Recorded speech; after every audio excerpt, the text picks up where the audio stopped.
The ocean covers 71% of our planet's surface. We've explored less than 5% of it.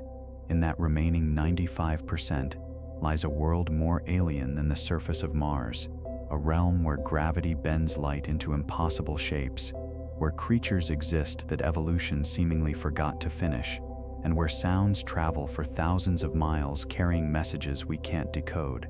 Tonight, we're descending into that darkness together. Over the next 4 hours, we'll encounter mysteries that have puzzled scientists for decades, ships that sail without crews, sounds that emerge from trenches deeper than mountains are tall, ancient structures that predate human civilization, resting on seafloors that weren't supposed to exist. The deep ocean doesn't give up its secrets easily. It guards them behind crushing pressure, eternal darkness, and distances that make space exploration seem simple by comparison. But sometimes, just sometimes, something surfaces, something that changes everything we thought we knew about what lies beneath. Welcome to the abyss. The water is dark, the mysteries are deep, and the truth is somewhere in the depths below. The Bloop, summer 1997. Deep beneath the Pacific Ocean, something stirred in the darkness. A sound unlike anything science had heard before, rippled through the water at coordinates 50 degrees south, 100 degrees west. The NOAA's hydrophone array, designed to monitor nuclear submarines during the Cold War, picked up an acoustic signature so powerful it traveled over 5,000 kilometers through the ocean's depths. They called it the Bloop. At first, marine biologists thought they knew what they were hearing. The sound's profile matched biological origins. Something alive had produced this deep, ultra-low frequency call that resonated through the Pacific Basin. But the mathematics didn't add up. Whatever creature could generate such a sound would need to be several times larger than a blue whale, the largest animal ever known to exist on Earth. The recording itself lasts barely over a minute, but those 67 seconds contain enough acoustic energy to suggest something massive moving in the deep ocean trenches. When you listen to the Bloop, and NOAA has made the recording publicly available, you hear something that seems almost conversational. It rises and falls like a voice, like something trying to communicate across impossible distances. Doctors, Christopher Fox, the NOAA acoustics expert who first analyzed the sound, spent months running every possible explanation through computer models. The frequency range, the duration, the sheer power required to produce such a sound, it all pointed to a biological source, yet no known species, living or extinct, could account for what they'd captured. The hydrophones that detected the Bloop were positioned throughout the Pacific as part of the sound surveillance system, a network originally designed to track Soviet submarines. These devices are sensitive enough to detect whale songs from thousands of miles away, volcanic eruptions on the ocean floor, and the grinding of tectonic plates. They know the ocean's voice intimately. The Bloop was something new. What made the sound even more intriguing was its location. The coordinates place it in one of the most remote regions of the Pacific, far from shipping lanes and known biological hotspots. This is deep water territory, areas where the ocean floor drops to abyssal depths and marine life becomes increasingly sparse and alien. For years, marine biologists and cryptozoologists debated the possibilities. Could this be evidence of an unknown species of giant squid? Some theorized about creatures that might exist in the deepest ocean trenches, adapted to pressures that would crush surface dwellers instantly. Others suggested it might be the sound of some ancient leviathan, a relic from prehistoric seas. The acoustic analysis revealed disturbing details. The Bloop wasn't just loud, it was structured. Unlike the random noise of geological events or the mechanical sounds of human activity, this had patterns. It rose to a peak frequency around 1.5 kilohertz, then descended in a way that suggested intentionality. Marine mammals communicate across vast distances using similar frequency patterns, but none produce sounds of this magnitude. Independent researchers began comparing the Bloop to known biological sounds. Whale songs, despite their haunting beauty, are relatively quiet compared to this acoustic giant. Even the largest whales produce sounds that travel maybe a few hundred kilometers. The Bloop was detected simultaneously by sensors positioned thousands of kilometers apart, suggesting a source of incredible power. But here's where the story takes an unexpected turn. In 2005, nearly 8 years after the original recording, NOAA announced they had solved the mystery. According to their updated analysis, the bloop was the sound of ice. Specifically, they claimed it was the acoustic signature of an Antarctic ice sheet calving into the ocean, a massive glacier breaking apart and sliding into the sea. The explanation fit the location and the power requirements. Large ice formations breaking away from Antarctic shelves can generate enormous sounds that travel across ocean basins. The frequency profile, they argued, matched known recordings of glacial calving events. Case closed, mystery solved. Yet many researchers remained unconvinced. The original analysis had been thorough, conducted by experts specifically trained in acoustic identification. Why had it taken 8 years to reach this conclusion? And why did the sound profile still seem so distinctly biological when compared to confirmed recordings of glacial events? Dr. Fox himself seemed less than certain about the ice explanation. In interviews following the official announcement, he maintained that the sound had biological characteristics, even while acknowledging the possibility of glacial origins. The scientific community remained split. What particularly unsettling is that the bloop was not an isolated event. The NOAA hydrophone network has detected several other unexplained sounds over the decades, phenomena like the upsweep, the whistle, and the slowdown. Each has its own acoustic signature, its own mystery. The bloop was simply the most famous because it was the most clearly anomalous. The creature theory hasn't entirely disappeared. Marine biologists estimate that we've explored less than 5% of the ocean's depths. New species are discovered regularly in deep-sea expeditions, many of them unlike anything previously known to science. Giant squid, once considered mythical, are now confirmed to exist and grow to extraordinary sizes. If one legendary sea creature proved real, others might as well. The Antarctic ice explanation, while officially accepted, raises its own questions. The timing of the sound doesn't correlate with known calving events from that period. Antarctic research stations didn't report any unusual glacial activity in the summer of 1997. The acoustic signature, while powerful enough to match a major ice event, still contains those biological-sounding inflections that made it so compelling in the first place. Today, the bloop remains filed under Explained Phenomena in NOAA's official records, but explanations and understanding aren't always the same thing. Sometimes science provides answers that satisfy the need for closure without fully addressing the mystery that captured our imagination. The Pacific Ocean keeps its secrets well. In depths where sunlight has never penetrated, where pressure would instantly crush any surface dweller, things move and breathe, and perhaps even call out across the darkness. The bloop may have been ice, or it may have been something else entirely. Something that understood, for one brief moment in 1997, that humans were finally listening to the deep ocean's ancient conversations. The hydrophones are still there, still monitoring, still waiting for the next impossible sound to emerge from the darkness below. The Mariana Trench Anomaly. When the research submersible limiting factor descended to the deepest point of the Mariana Trench in 2019, its sensors detected something that shouldn't exist.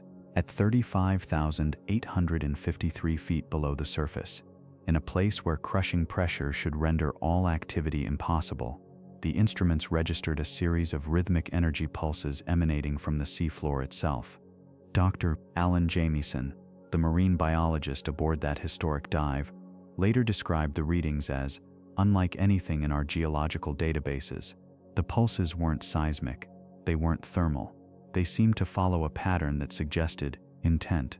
The Mariana Trench represents Earth's final frontier, a chasm so profound that if Mount Everest were placed at its bottom, the peak would still rest over a mile beneath the ocean's surface. For decades, we assumed this alien landscape was geologically dormant, a cold, lifeless museum of our planet's formation. The energy readings changed everything. Each pulse lasted exactly 4.2 seconds, followed by intervals of silence that varied between 11 and 47 seconds.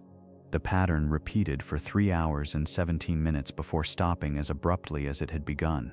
During those crucial hours, the submersible's magnetometer registered fluctuations that defied explanation.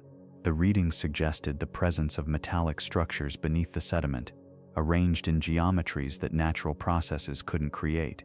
What makes this discovery particularly unsettling is that it wasn't the first time. In 1996, the unmanned ROV Nereus captured footage of the trench floor that included what appeared to be perfectly circular depressions in the sediment. Each depression measured approximately 30 feet in diameter, with raised edges that suggested something had been pressing upward from below. The footage was classified by the Navy and remained buried in archives until a Freedom of Information Act request brought it to light in 2018. Dr. Patricia Fryer, a geologist at the University of Hawaii, spent 2 years analyzing the declassified footage. Her conclusions were carefully worded, but the implications were clear. The formations we observed don't match any known geological process. The circular nature, the uniform dimensions, the evidence of upward pressure, these characteristics suggest artificial origin. The energy pulses detected by limiting factor occurred directly above one of these circular formations. 3 months after the initial discovery, a second expedition was quietly mounted. The team included specialists in underwater acoustics, electromagnetic phenomena, and something unusual for deep-sea research, a cryptographer, Dr. Sarah Chen, whose expertise lay in pattern recognition and signal analysis, was brought in to examine the pulse sequences. Chen's analysis revealed something that sent tremors through the scientific community. The energy pulses weren't random. They followed a mathematical progression based on prime numbers, but with subtle variations that suggested linguistic structure. In her classified report, Chen wrote, "The patterns exhibit characteristics consistent with artificial signal generation. The use of prime number sequences as a foundation, combined with the rule-based variations, strongly suggests intelligent design." The implications were staggering. If the signals were artificial, their source lay nearly 7 miles beneath the ocean's surface, in conditions that would crush any known technology within seconds. The pressure at that depth exceeds 1,000 times that at sea level. The temperature hovers just above freezing. No known civilization possessed the technology to operate in such an environment. Yet the signals continued. A network of deep-sea monitoring stations was established around the Mariana Trench in late 2019. The stations, officially part of a seismic research project, were equipped with sensors capable of detecting electromagnetic anomalies. Over the following 18 months, they recorded 47 separate instances of the energy pulses, each following the same mathematical pattern, each originating from the same coordinates. Dr. James Cameron, whose previous dives to the trench had focused on biological discoveries, returned in 2020 with equipment specifically designed to investigate the anomalies. His team's descent was broadcast live to a select audience of researchers and government officials. The broadcast was cut during the final approach to the seafloor, officially due to technical difficulties. Cameron's subsequent statements were carefully measured. "We observed phenomena that challenge our current understanding of deep-sea geology. The data we collected will require extensive analysis before we can draw any conclusions." When pressed for details, he declined to comment further, citing ongoing research. The truth began to emerge through unofficial channels.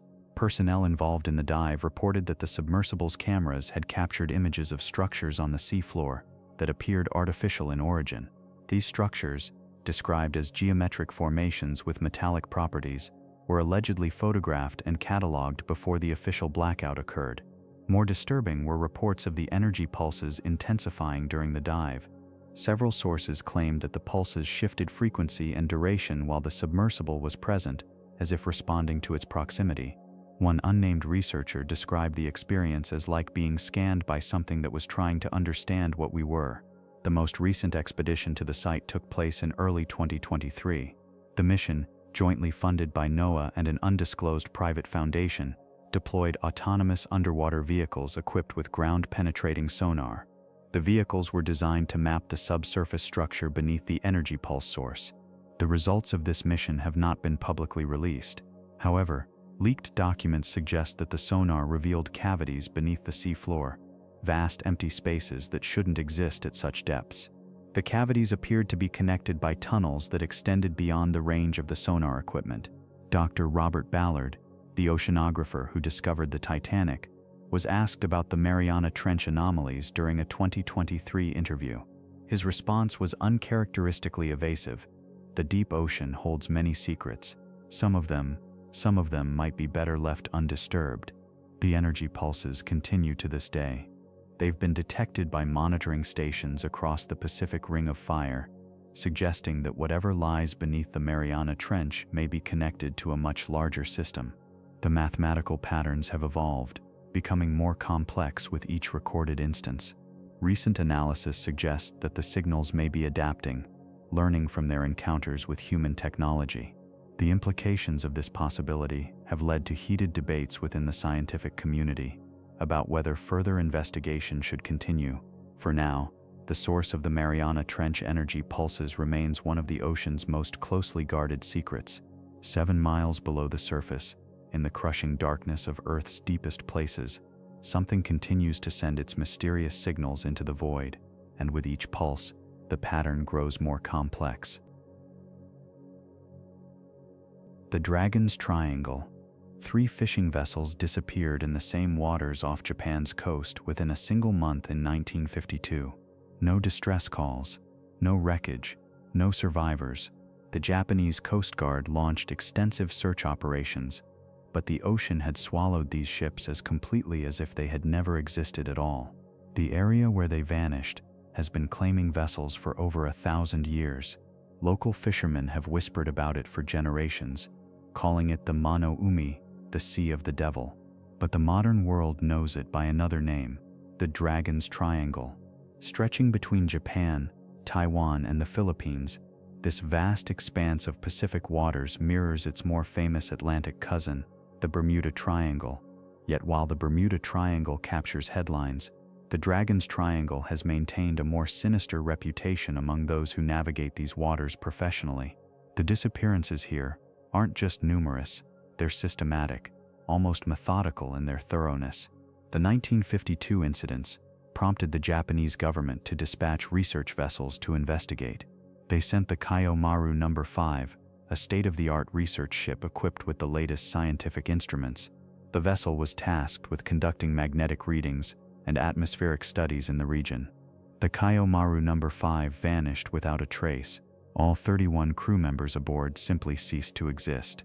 The ship's final radio transmission was routine, a standard position report. Minutes later, when the next scheduled check-in failed to come through, the vessel had already entered the growing list of the Triangle's casualties. What makes the Dragon's Triangle particularly unsettling isn't just the frequency of disappearances, but the nature of the phenomena reported by those who survive encounters with whatever lurks beneath these waters. Commercial pilots flying over the region have documented compass malfunctions so severe that their instruments spin wildly, pointing in directions that defy magnetic north. Radio communications cut out entirely, leaving aircraft isolated in electronic silence. Captain Yuki Tanaka, a veteran cargo ship commander with 40 years of Pacific navigation experience, encountered something in 1987 that he still refuses to discuss in detail. His manifest shows he was carrying steel containers from Tokyo to Manila when his ship's instruments began behaving erratically near the Triangle's reported center. The temperature readings showed impossible fluctuations. The water around his vessel apparently dropped 15 degrees in minutes, then surged back to normal. But it was what his crew saw beneath the surface that haunts him most. In his official report, filed with the Japanese Maritime Self-Defense Force, he described geometric formations of light, moving in patterns too organized to be natural phenomena. The lights appeared to be rising from depths that his sonar couldn't penetrate, emerging in sequences that suggested intelligence behind their movement. The crew members who witnessed this event requested transfers to other vessels. 3 of them left maritime careers entirely. Scientific expeditions into the Dragon's Triangle have yielded data that challenges conventional understanding of oceanic behavior. Dr. Hiroshi Matsui, a marine geologist from Tokyo University, spent 18 months analyzing water samples and seismic readings from the region.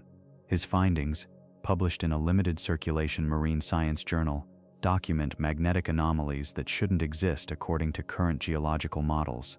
The seafloor composition in certain areas shows mineral arrangements that don't match the surrounding Pacific basin.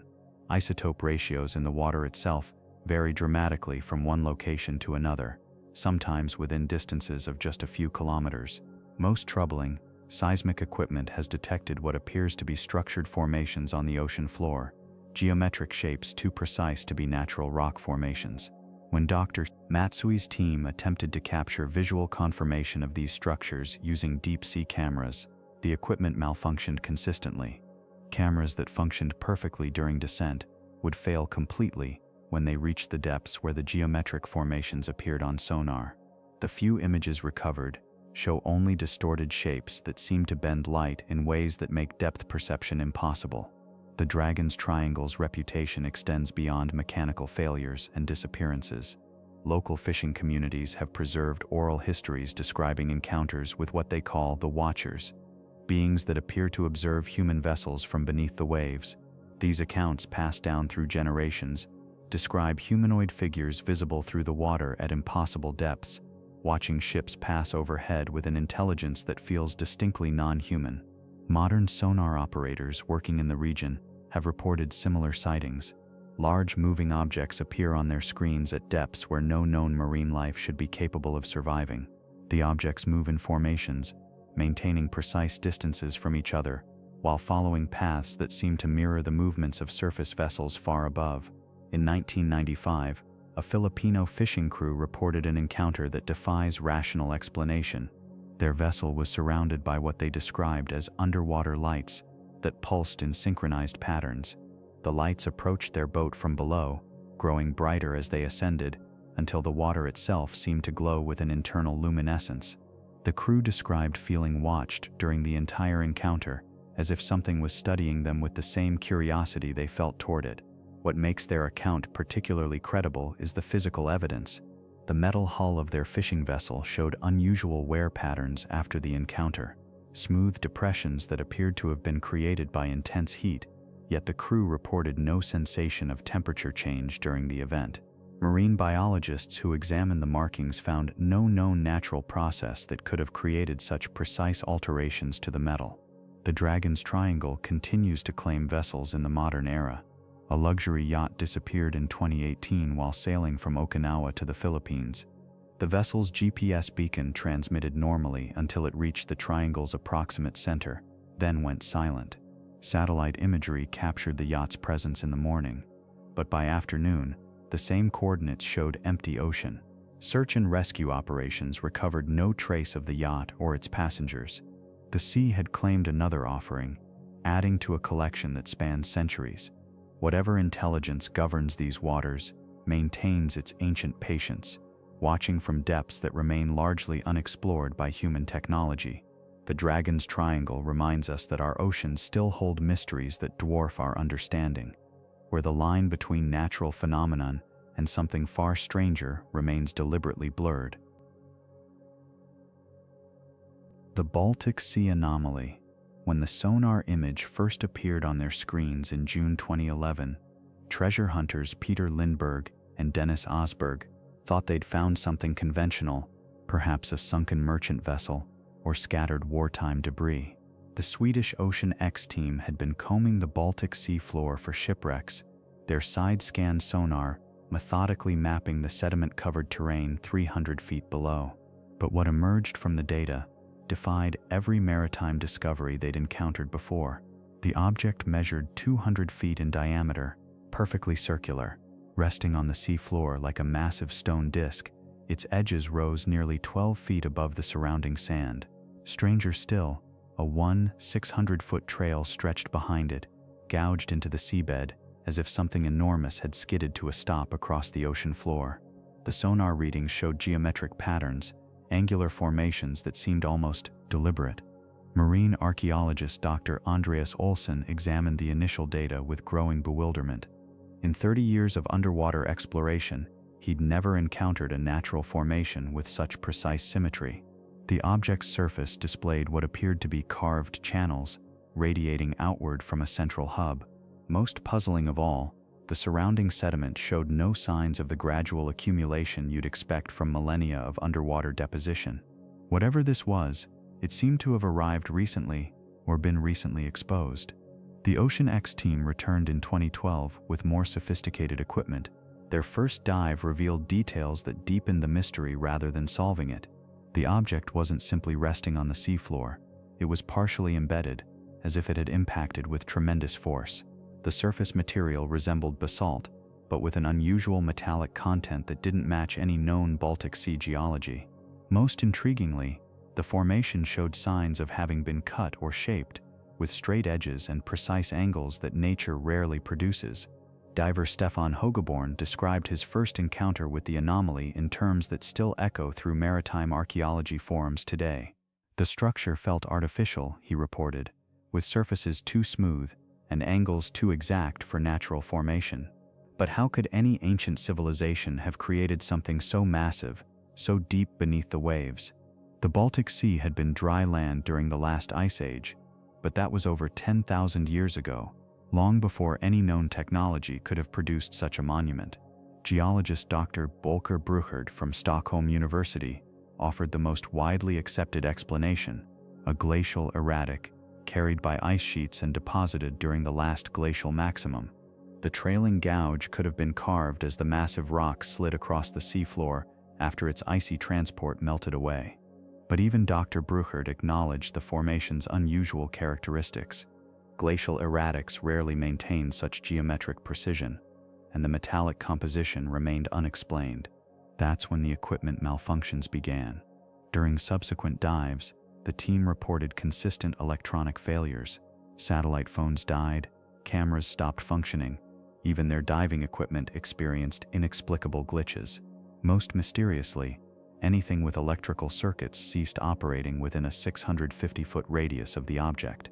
The effect was so pronounced that team members started calling it the dead zone. Marine electronics specialist Thomas Johansson, who'd worked in underwater salvage for 2 decades, had never encountered anything like it. Some researchers proposed the object contained large deposits of magnetite or other magnetic minerals that could interfere with electronic equipment, but subsequent magnetic surveys found no unusual readings in the area. The interference remained unexplained, adding another layer to an already complex puzzle. Then came the thermographic readings. Underwater thermal imaging revealed that the object generated its own heat signature. While the surrounding seafloor maintained a consistent temperature of 39 degrees Fahrenheit, the anomaly showed thermal variations suggesting internal heat sources. Dr. Marina Castellano, a thermodynamics expert from the University of Copenhagen, found the readings inconsistent with known geological processes at this depth and location.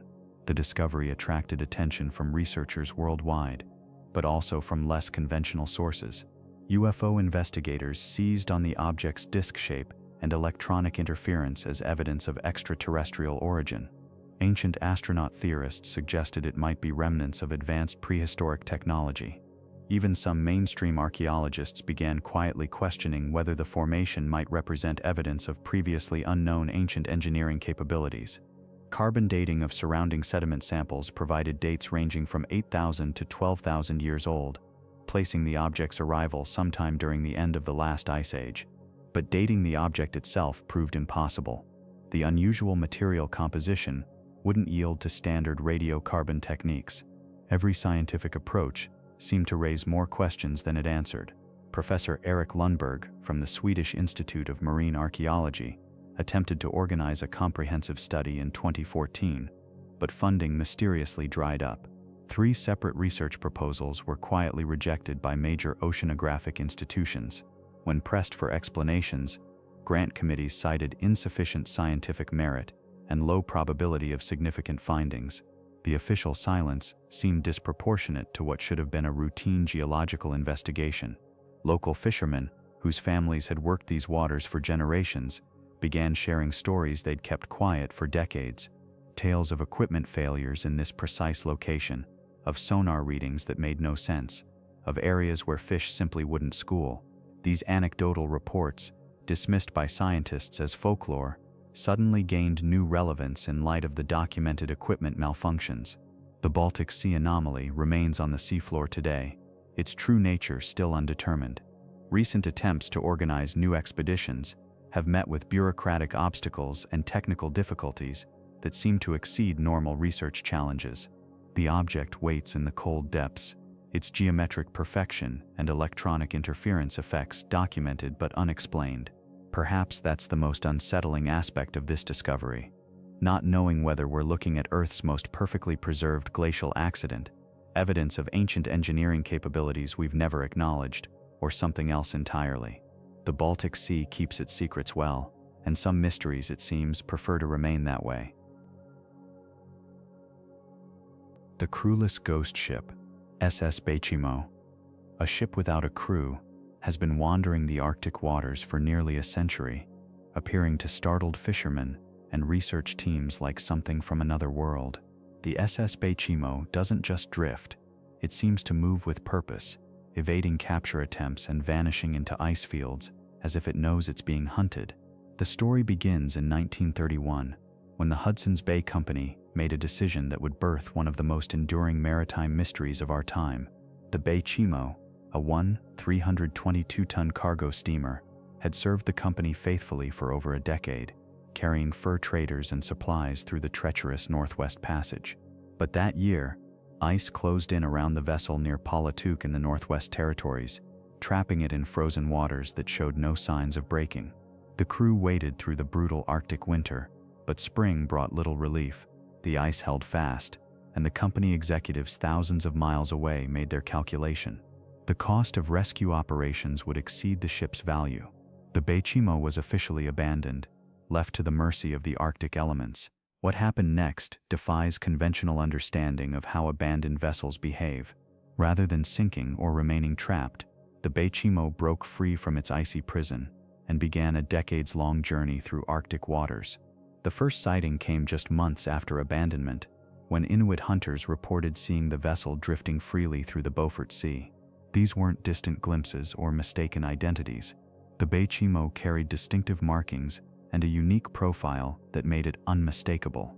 Multiple witnesses provided detailed descriptions that matched the abandoned steamer perfectly.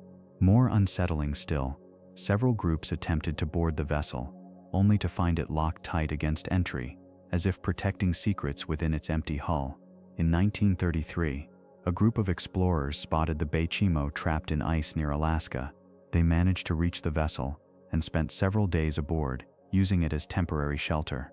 When they departed, the ship appeared firmly locked in ice that wouldn't break for months. Yet within weeks, other travelers reported seeing the Baychimo moving freely through open water hundreds of miles away. The pattern repeated throughout the 1930s and 1940s.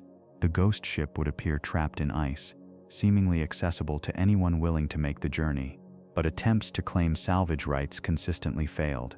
Either the ice would shift unexpectedly, making approach impossible, or the vessel would simply vanish, leaving behind only disturbed water and confused witnesses. During World War II, the Baychimo took on an almost mythical quality among Arctic travelers. Pilots reported seeing the vessel from the air, its deck empty but its structure intact, cutting through ice fields that should have crushed an abandoned ship decades earlier. The military even attempted to use the Baychimo for target practice, but the ship proved as elusive to aircraft as it had to surface vessels. One of the most detailed encounters occurred in 1969, when a group of Inuit hunters found the Baychimo locked in ice near the Mackenzie River Delta. The vessel appeared to be in remarkably good condition for something that had been battling Arctic conditions for nearly 4 decades. The hunters reported that the ship's structure showed wear, but remained fundamentally sound, with no signs of the catastrophic damage that typically claims abandoned vessels. They attempted to board, but found every access point sealed or blocked. Windows that should have been broken by decades of ice pressure remained intact. Doors that should have warped or rotted shut appeared deliberately secured. The hunters described an unsettling sense that the ship was actively preventing their entry, though they couldn't explain exactly how or why. The most recent confirmed sighting came in 1999, when a research team conducting ice surveys photographed what appeared to be the Baychimo approximately 200 miles from its last known position. The photographs show a vessel matching the Baychimo's profile, but attempts to reach it were thwarted by shifting ice conditions that seemed to respond to the team's approach. Marine archaeologists struggle to explain how an abandoned steel vessel could survive nearly a century in conditions that destroy purpose-built icebreakers. The Arctic environment subjects ships to constant freeze-thaw cycles that crack hulls, ice pressure that can crush steel plating, and corrosion that should have reduced the Baychimo to scattered metal fragments decades ago. Dr. Sarah Morrison, who has studied Arctic shipwrecks for over 20 years, describes the Baychimo as an anomaly that challenges basic assumptions about maritime preservation. The vessel has somehow maintained structural integrity while remaining in constant motion, avoiding the ice dams that trap other ships and the shallow waters that claim most Arctic casualties. Perhaps more puzzling is the ship's apparent ability to navigate Arctic waters without crew or power.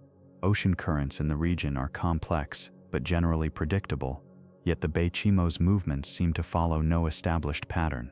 The vessel has been sighted in locations that would require navigation around major obstacles or through narrow passages that random drifting shouldn't allow. The Canadian government has officially classified the Baychimo as a maritime hazard, though no ship has reported a collision with the ghost vessel.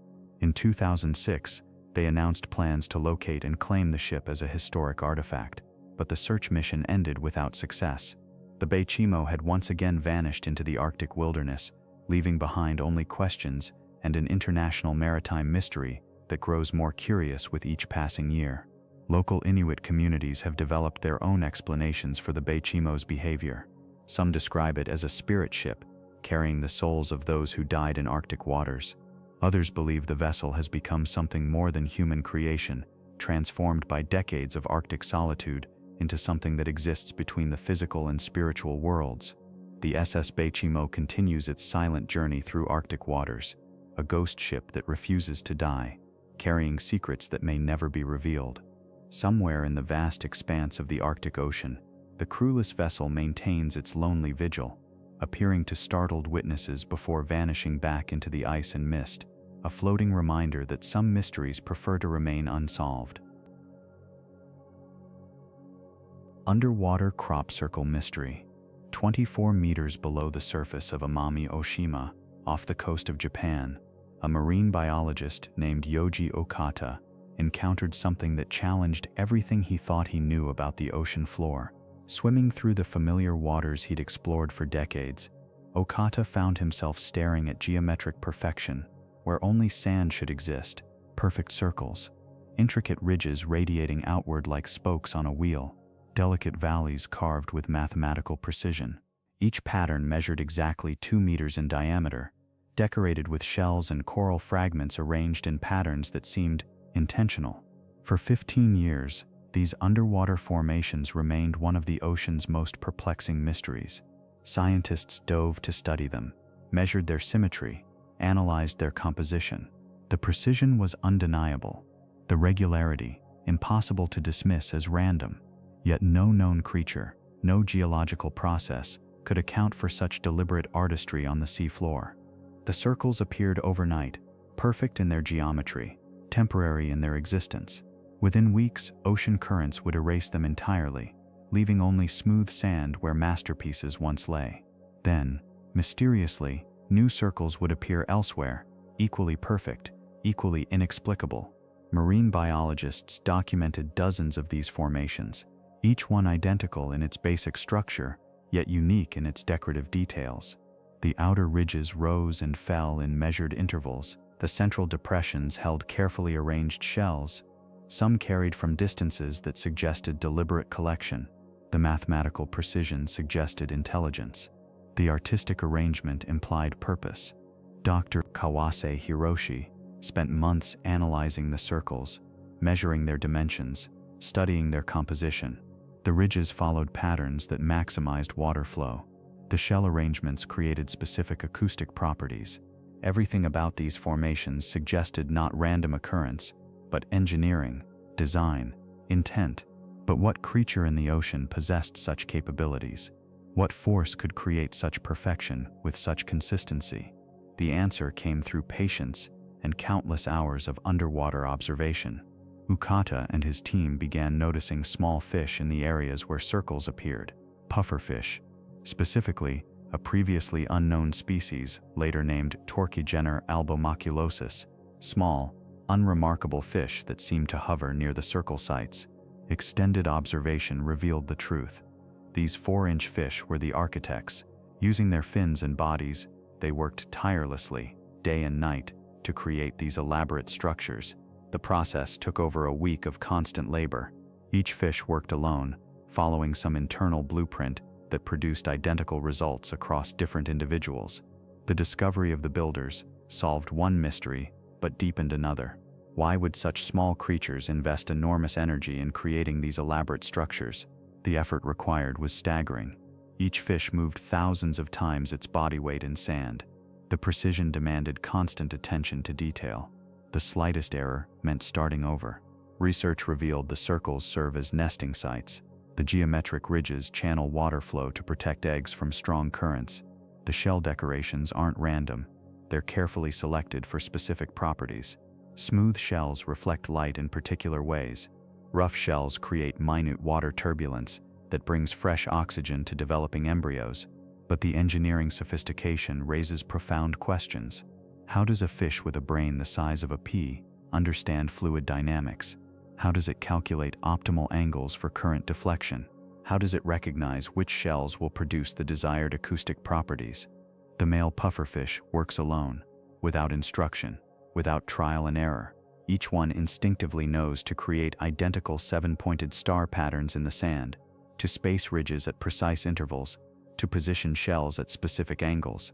The knowledge appears hardwired, yet it demonstrates understanding of physics principles that human engineers study for years to master. Female pufferfish judge these creations before deciding whether to mate. They inspect the circles with apparent expertise, rejecting those that don't meet their standards. What criteria do they use? How do they evaluate structural integrity? What subtle flaws do they detect that human observers miss? The circles exist in a constant state of creation and destruction. Ocean currents erase them within weeks. The male must rebuild continuously, refining his technique with each iteration. Yet the basic design never changes. Each new circle follows the same mathematical principles, suggests the same understanding of underwater engineering. Scientists have documented variations in decorative elements. Some fish prefer white shells, others favor coral fragments. Some create additional ridges, others simplify the basic pattern. These variations suggest individual preference, artistic choice within rigid functional constraints. The discovery has implications beyond marine biology. It demonstrates that complex engineering isn't limited to organisms with large brains. It suggests that understanding of physics principles can be encoded genetically, passed down through generations without conscious learning. It raises questions about the nature of intelligence itself. How many other examples of biological engineering exist in the ocean depths? How many structures we attribute to geological processes might actually be biological creations? The pufferfish circles were discovered in well-studied waters, near research stations, in areas frequently visited by divers. What might exist in the vast, unexplored regions of the ocean floor? The circles continue to appear, season after season, each one a masterpiece of engineering, each one a testament to mysteries that persist even after discovery. The identity of the builders is known, but the mechanism of their knowledge remains unexplained. The purpose is understood, but the precision seems impossible. In the deep waters off Japan, small fish continue creating perfection in sand. Their circles rise and fall with the tides, temporary monuments to capabilities that shouldn't exist. Each formation a reminder that the ocean holds intelligence we're only beginning to recognize. Each pattern a question about the nature of knowledge itself. The mystery of the underwater crop circles teaches us that discovery often deepens wonder rather than resolving it. Knowing who creates these formations only amplifies the mystery of how such perfect engineering emerges from such simple minds. The circles remain, beautiful and impossible, challenging everything we think we know about intelligence, instinct, and the hidden capabilities of the creatures that call the ocean home. Yonaguni Monument, 27 meters beneath the waves off Japan's Yonaguni Island. Marine biologist Kihachiro Aratake expected to find coral formations when he descended in 1986. Instead, his underwater lights illuminated something that would challenge everything we thought we knew about human civilization's timeline. Massive stone terraces stretch across the seafloor, their edges carved with mathematical precision that nature rarely achieves. Parallel lines run for dozens of meters, right angles intersect at perfect 90-degree increments. What appears to be a pyramid rises from the ocean floor, its stepped sides reminiscent of ancient temples found thousands of miles away in completely different cultures. The structure spans nearly 300 meters in length and stands 27 meters tall. Its surfaces display corridors, chambers, and what look remarkably like ceremonial platforms. Stone pillars rise from carefully carved bases. Channels appear deliberately cut to direct water flow. Most unsettling of all, the entire formation shows signs of tool marks, chisel grooves that suggest human hands shaped this monument long before the ocean claimed it. Geologist Robert Schoch from Boston University has spent years studying these formations. His analysis reveals the rock itself is sandstone, laid down in horizontal layers over millions of years. The natural fracturing patterns in this type of stone typically create random breaks, chaotic splits that follow no particular design. Yet Yonaguni's breaks follow geometric patterns with an almost architectural logic. The water level here was different 12,000 years ago. During the last ice age, when massive glaciers locked away the planet's water, this area would have been dry land, perhaps a coastal plain where early humans might have built their settlements. As the ice melted and sea levels rose, whatever stood here would have been slowly consumed by the advancing Pacific. Marine archaeologist Masaki Kimura from the University of the Ryukyus has led over 100 dives to the site. His measurements reveal symmetries that appear intentional. The main terrace runs exactly parallel to smaller platforms below. Steps of uniform height climb the monument's faces. What he calls the main hall contains a space large enough for gatherings, its ceiling supported by what look like deliberately placed stone beams. Kimura's team found something else down there. Carved into the stone are symbols that don't match any known natural erosion patterns. Some resemble primitive pictographs, others appear to be directional markers, or perhaps religious symbols. One carving shows what might be a human figure, though the details are obscured by centuries of underwater erosion. The counter-argument comes from geologists who've studied similar formations worldwide. They point to places where natural sandstone creates stepped terraces through normal weathering processes. The tessellated pavement in Tasmania shows how wave action and chemical erosion can create geometric patterns that seem artificial. Salt crystallization in rock joints can widen cracks along perfectly straight lines. Freeze-thaw cycles can create regular stepping patterns that mimic human construction. But Yonaguni's defenders raise compelling questions. Why do these patterns appear nowhere else in the surrounding geology? The island's other underwater formations show typical random fracturing. Only this single site displays such organized geometry. They argue that if natural processes created these shapes, similar formations should exist throughout the region's identical rock layers. Carbon dating of marine organisms growing on the structure suggests it's been underwater for at least 10,000 years. This timeline places any potential human construction far earlier than mainstream archaeology accepts for advanced civilization in this region. The earliest known Japanese settlements date to around 14,000 years ago, and these were small hunter-gatherer communities without the organizational capability for massive stone construction. Yet the timeline becomes more disturbing when you consider the implications. If humans did build Yonaguni, they possessed sophisticated engineering knowledge and the social organization to move massive stone blocks. They understood mathematical principles of construction that wouldn't reappear in the archaeological record for millennia. This suggests either our timeline of human development is incomplete, or we're dealing with a lost civilization whose achievements were erased by rising seas. The structure's orientation adds another layer of mystery. Its main axis aligns with specific astronomical positions, possibly marking solstices or other celestial events important to ancient calendar systems. This kind of astronomical awareness appears in megalithic sites worldwide, from Stonehenge to the pyramids of Giza, suggesting common knowledge among ancient builders, separated by vast distances and supposedly different time periods. Local legends from Yonaguni Island speak of a lost kingdom beneath the waves, stories passed down through generations of fishing families. These oral traditions describe a great city that sank during a time of earthquakes and tsunami. While folklore often embellishes historical memories, the specificity of these stories makes them difficult to dismiss entirely. Recent sonar mapping has revealed additional structures in the surrounding area. What appears to be a network of geometric shapes extends across the seafloor. suggesting Yonaguni might be part of a larger complex. Some formations resemble foundations of buildings, others look like ancient roadways or canal systems. The debate continues among experts, but perhaps the most unsettling aspect isn't whether Yonaguni is natural or artificial. It's what either answer means for our understanding of the past.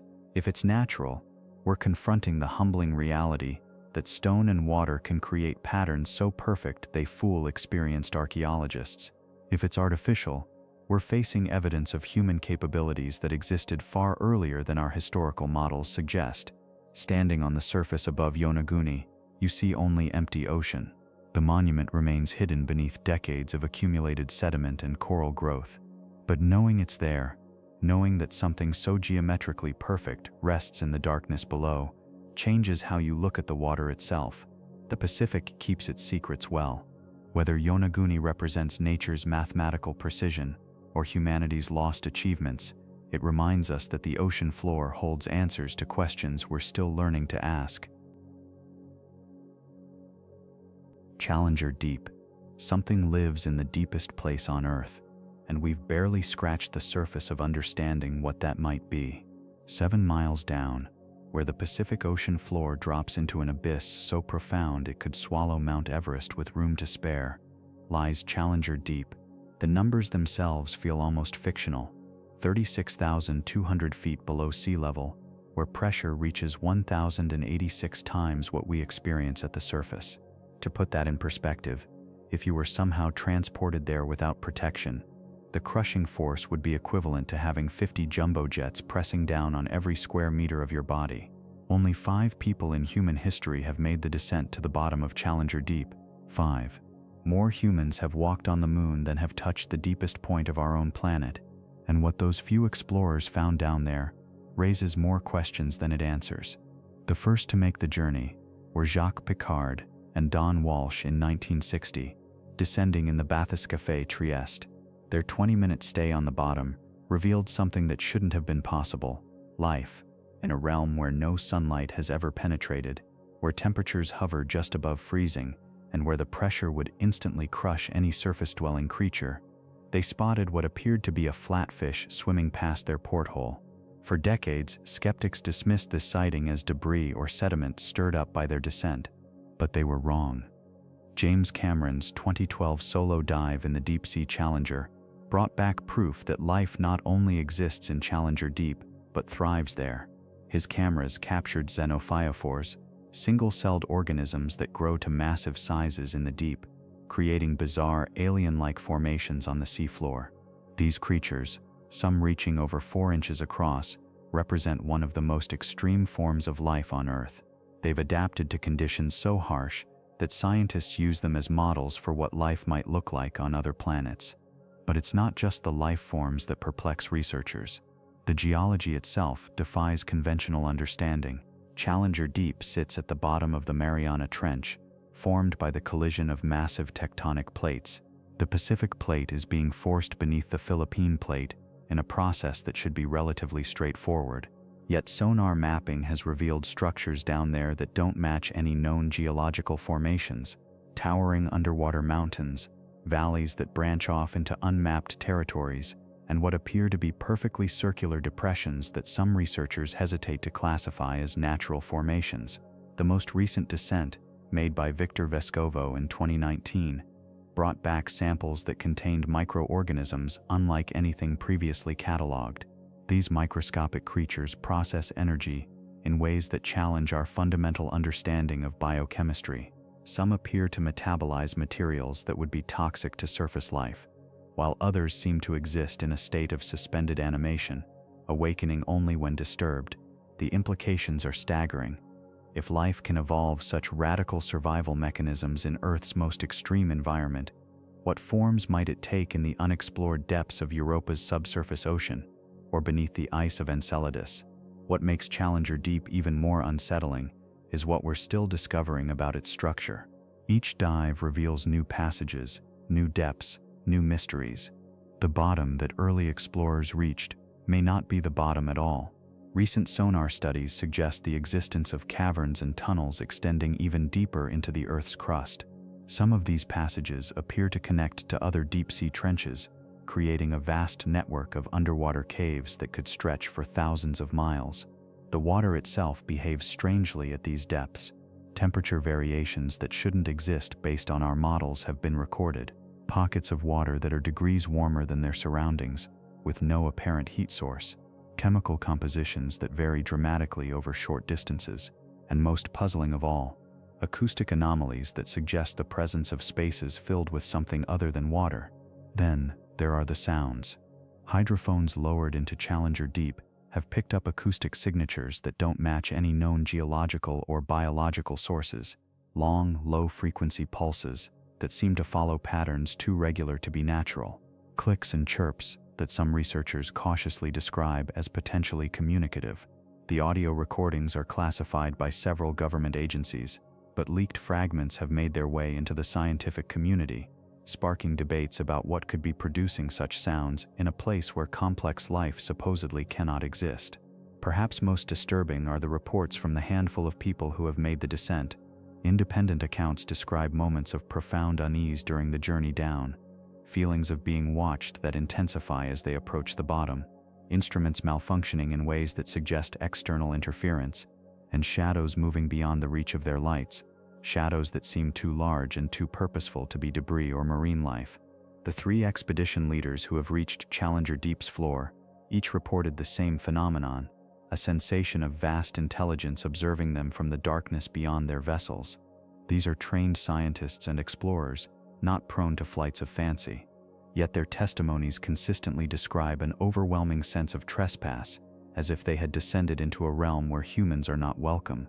What makes their accounts particularly unsettling is the effect the experience had on them long after returning to the surface. All 3 report recurring dreams of the deep, visions of structures hidden in the darkness, and an inexplicable urge to return. Victor Vescovo has stated publicly that he believes they've only seen the very edge of something much larger, and that the true secrets of Challenger Deep remain hidden beneath layers of sediment and time. Current plans for future expeditions include extended stay habitats and advanced drilling equipment designed to penetrate the seafloor itself. What they might find down there, in the deepest accessible point of our planet, could rewrite our understanding of life, geology, and our place in the universe.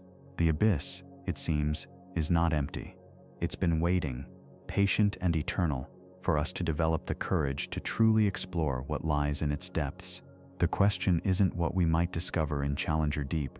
The question is whether we're prepared for what might discover us. Undersea Lost City of Heracleion. The statue emerged from the Mediterranean darkness after 1,200 years of silence, its granite face still bearing the carved features of an ancient pharaoh.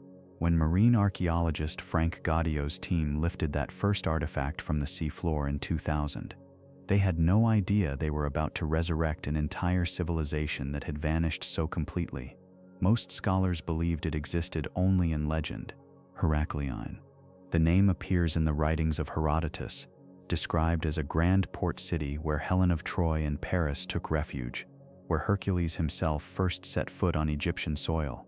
For centuries, historians debated whether this legendary city ever existed at all. The ancient texts spoke of magnificent temples, bustling harbors, and ceremonies that drew pilgrims from across the known world, but no trace remained above the waves. Then came that first dive, 7 kilometers northeast of Alexandria, 30 meters beneath the surface of Abu Qir Bay. What Gaudio's team discovered defied every expectation. Not ruins scattered by time and tide, but an entire city preserved in stunning detail. Streets laid out in perfect grid patterns, houses with their walls still standing, temple complexes so vast they rivaled anything found on dry land. The preservation was impossible to explain. Cities that sink into the sea typically become debris fields, their structures scattered by currents and storms. But Heracleion remained largely intact, as if it had simply been lowered gently into the depths and left undisturbed. The fine Mediterranean sand had covered everything like a protective shroud, creating conditions that mummified the city itself. Among the first artifacts recovered was a black granite stele, its hieroglyphs still crisp after more than 2 millennia underwater. The inscription confirmed what seemed impossible. This was indeed Heracleion, known to the Egyptians as Thonis, the same city mentioned in ancient texts, the same port that had controlled all trade between Egypt and the Mediterranean world. But the stele revealed something else, a tax decree, detailing the complex economic system that had made Heracleion wealthy beyond measure. Every ship entering Egypt had to pass through this port first. Every merchant had to pay tribute to the city's temples. The wealth flowing through Heracleion would have been staggering, making it one of the richest cities in the ancient world. The temple complexes tell their own story. The main temple to Amun-Gareb covers an area larger than 2 football fields. Its columns, each weighing several tons, still stand where they were placed over 2,500 years ago. The sanctuaries contain offering tables, ritual objects, and religious texts that provide unprecedented insight into ancient Egyptian religious practices. What strikes researchers most is the evidence of daily life preserved in the ruins: bronze coins scattered in what must have been a marketplace, ceramic vessels still containing traces of ancient wine, gold jewelry left behind in private homes. It's as if the residents had simply vanished, leaving everything exactly as it was. The ships present perhaps the most haunting evidence.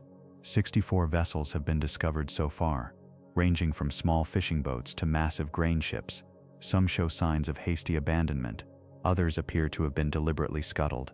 The largest, a ceremonial barge over 100 feet long, was found loaded with ritual objects and precious metals, as if someone had been trying to save the most valuable religious artifacts when disaster struck. Carbon dating places the city's final moments somewhere between the 6th and 8th centuries CE, though Heracleion had been in decline for centuries before its disappearance. The reasons for its abandonment remain disputed. Some researchers point to earthquakes that destabilized the Nile Delta. Others suggest the gradual rise in sea levels that followed the end of the last ice age. The soft sediment beneath the city may have simply liquefied during seismic activity, causing entire districts to sink simultaneously. But the timeline presents problems. Historical records from Alexandria, just 25 kilometers away, make no mention of Heracleion's destruction. No accounts of refugees fleeing a sinking city. No records of the massive disruption to Mediterranean trade that losing such a crucial port would have caused. The city appears to have vanished from history as completely as it vanished beneath the waves. Recent sonar mapping has revealed that Heracleion was far larger than initially believed. The discovered ruins represent only about 10% of the original city. Vast residential districts, additional temple complexes, and what appears to be a massive harbor installation still lie buried beneath the Mediterranean sand. Each new excavation season brings artifacts that challenge our understanding of ancient Egyptian civilization. The religious significance of Heracleion is becoming clearer with each discovery. This wasn't just a trading port, but a sacred city where the mysteries of Osiris were celebrated annually. The Khenti Amentiu festival, one of ancient Egypt's most important religious ceremonies, took place here.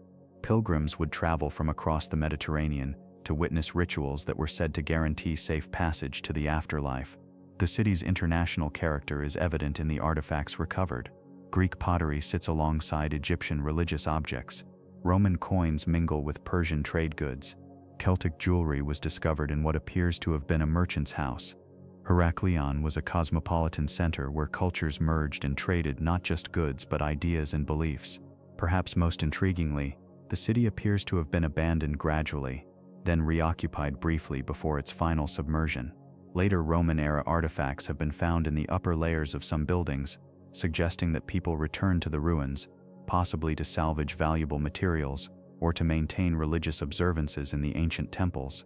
The preservation of organic materials in Heracleion's anaerobic environment has provided researchers with unprecedented insights. Wooden ship timbers still bear the marks of their builders' tools. Leather and textile fragments reveal details about ancient clothing and everyday objects. Even traces of ancient DNA have been recovered from the site. Today, Heracleion continues to yield its secrets slowly. The European Institute for Underwater Archaeology estimates that full excavation of the site could take another century. Each season brings new discoveries that reshape our understanding of ancient Mediterranean civilization.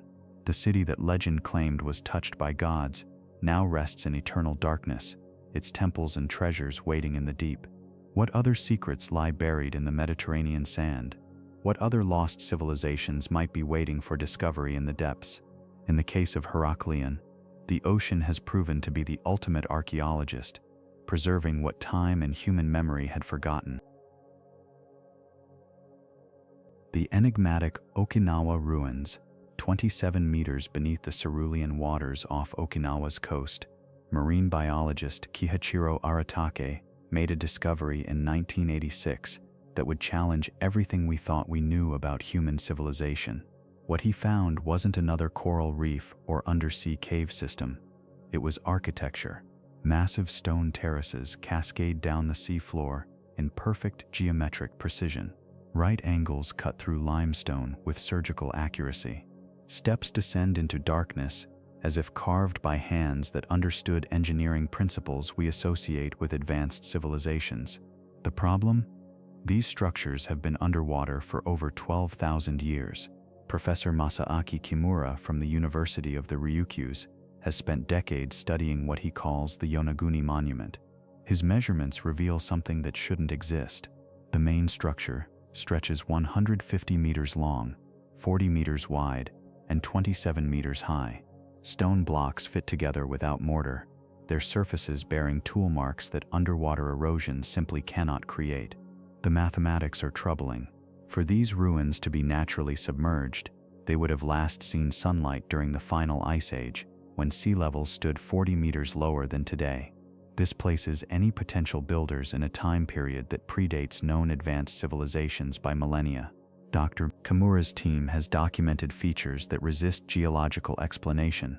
Perfectly circular holes bore through solid rock at precise intervals. Drainage channels follow straight lines across platforms that span dozens of meters. Stone pillars rise from the seafloor at angles that suggest deliberate placement rather than natural fracturing. But here's where the mystery deepens. Traditional archaeology maintains that sophisticated stone construction didn't emerge in this region until around 500 CE. The Okinawa structures, if artificial, would represent technological capabilities existing 12,000 years before conventional timelines suggest they were possible. Marine geologist Robert Schoch from Boston University examined the site and reached different conclusions. His analysis suggests natural geological processes could explain the formations. Water flow patterns, he argues, combined with the limestone's natural bedding planes, might have created these seemingly impossible angles through erosion over tens of thousands of years. Yet even Schoch acknowledges anomalies that challenge his natural formation theory. Certain features appear too precise, too purposeful. The stepped pyramid structure, in particular, displays characteristics he admits are difficult to explain through erosion alone. Archaeological evidence from the surrounding region adds another layer to the puzzle. Prehistoric pottery shards discovered on nearby islands show sophisticated craftsmanship dating back 12,000 years. Stone tools found in the area display advanced knapping techniques that suggest more complex cultures than previously believed existed in this time period. The local Okinawan people have maintained oral traditions that speak of a great island civilization that vanished beneath the waves.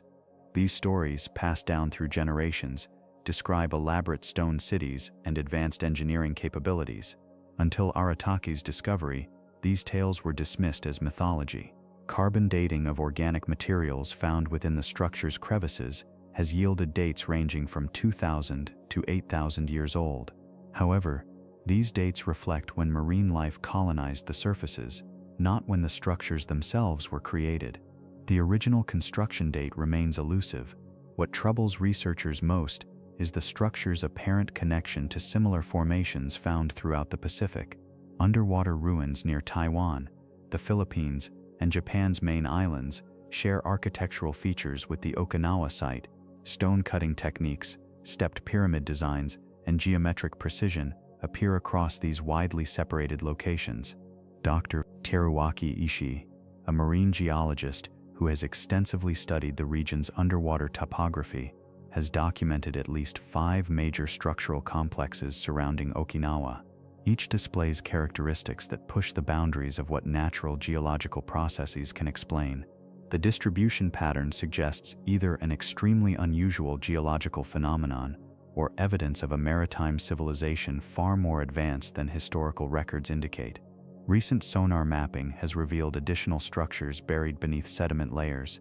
These deeper formations show even more complex architectural features: storage chambers, apparent doorways, and what appear to be ceremonial platforms lie hidden beneath thousands of years of accumulated debris.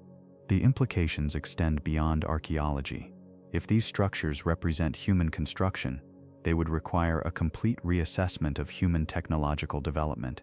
The engineering knowledge necessary to create such massive stoneworks would indicate civilizations possessed advanced mathematical and architectural understanding during the last ice age. Climate data from the period when these structures were last above water reveals a dramatically different world.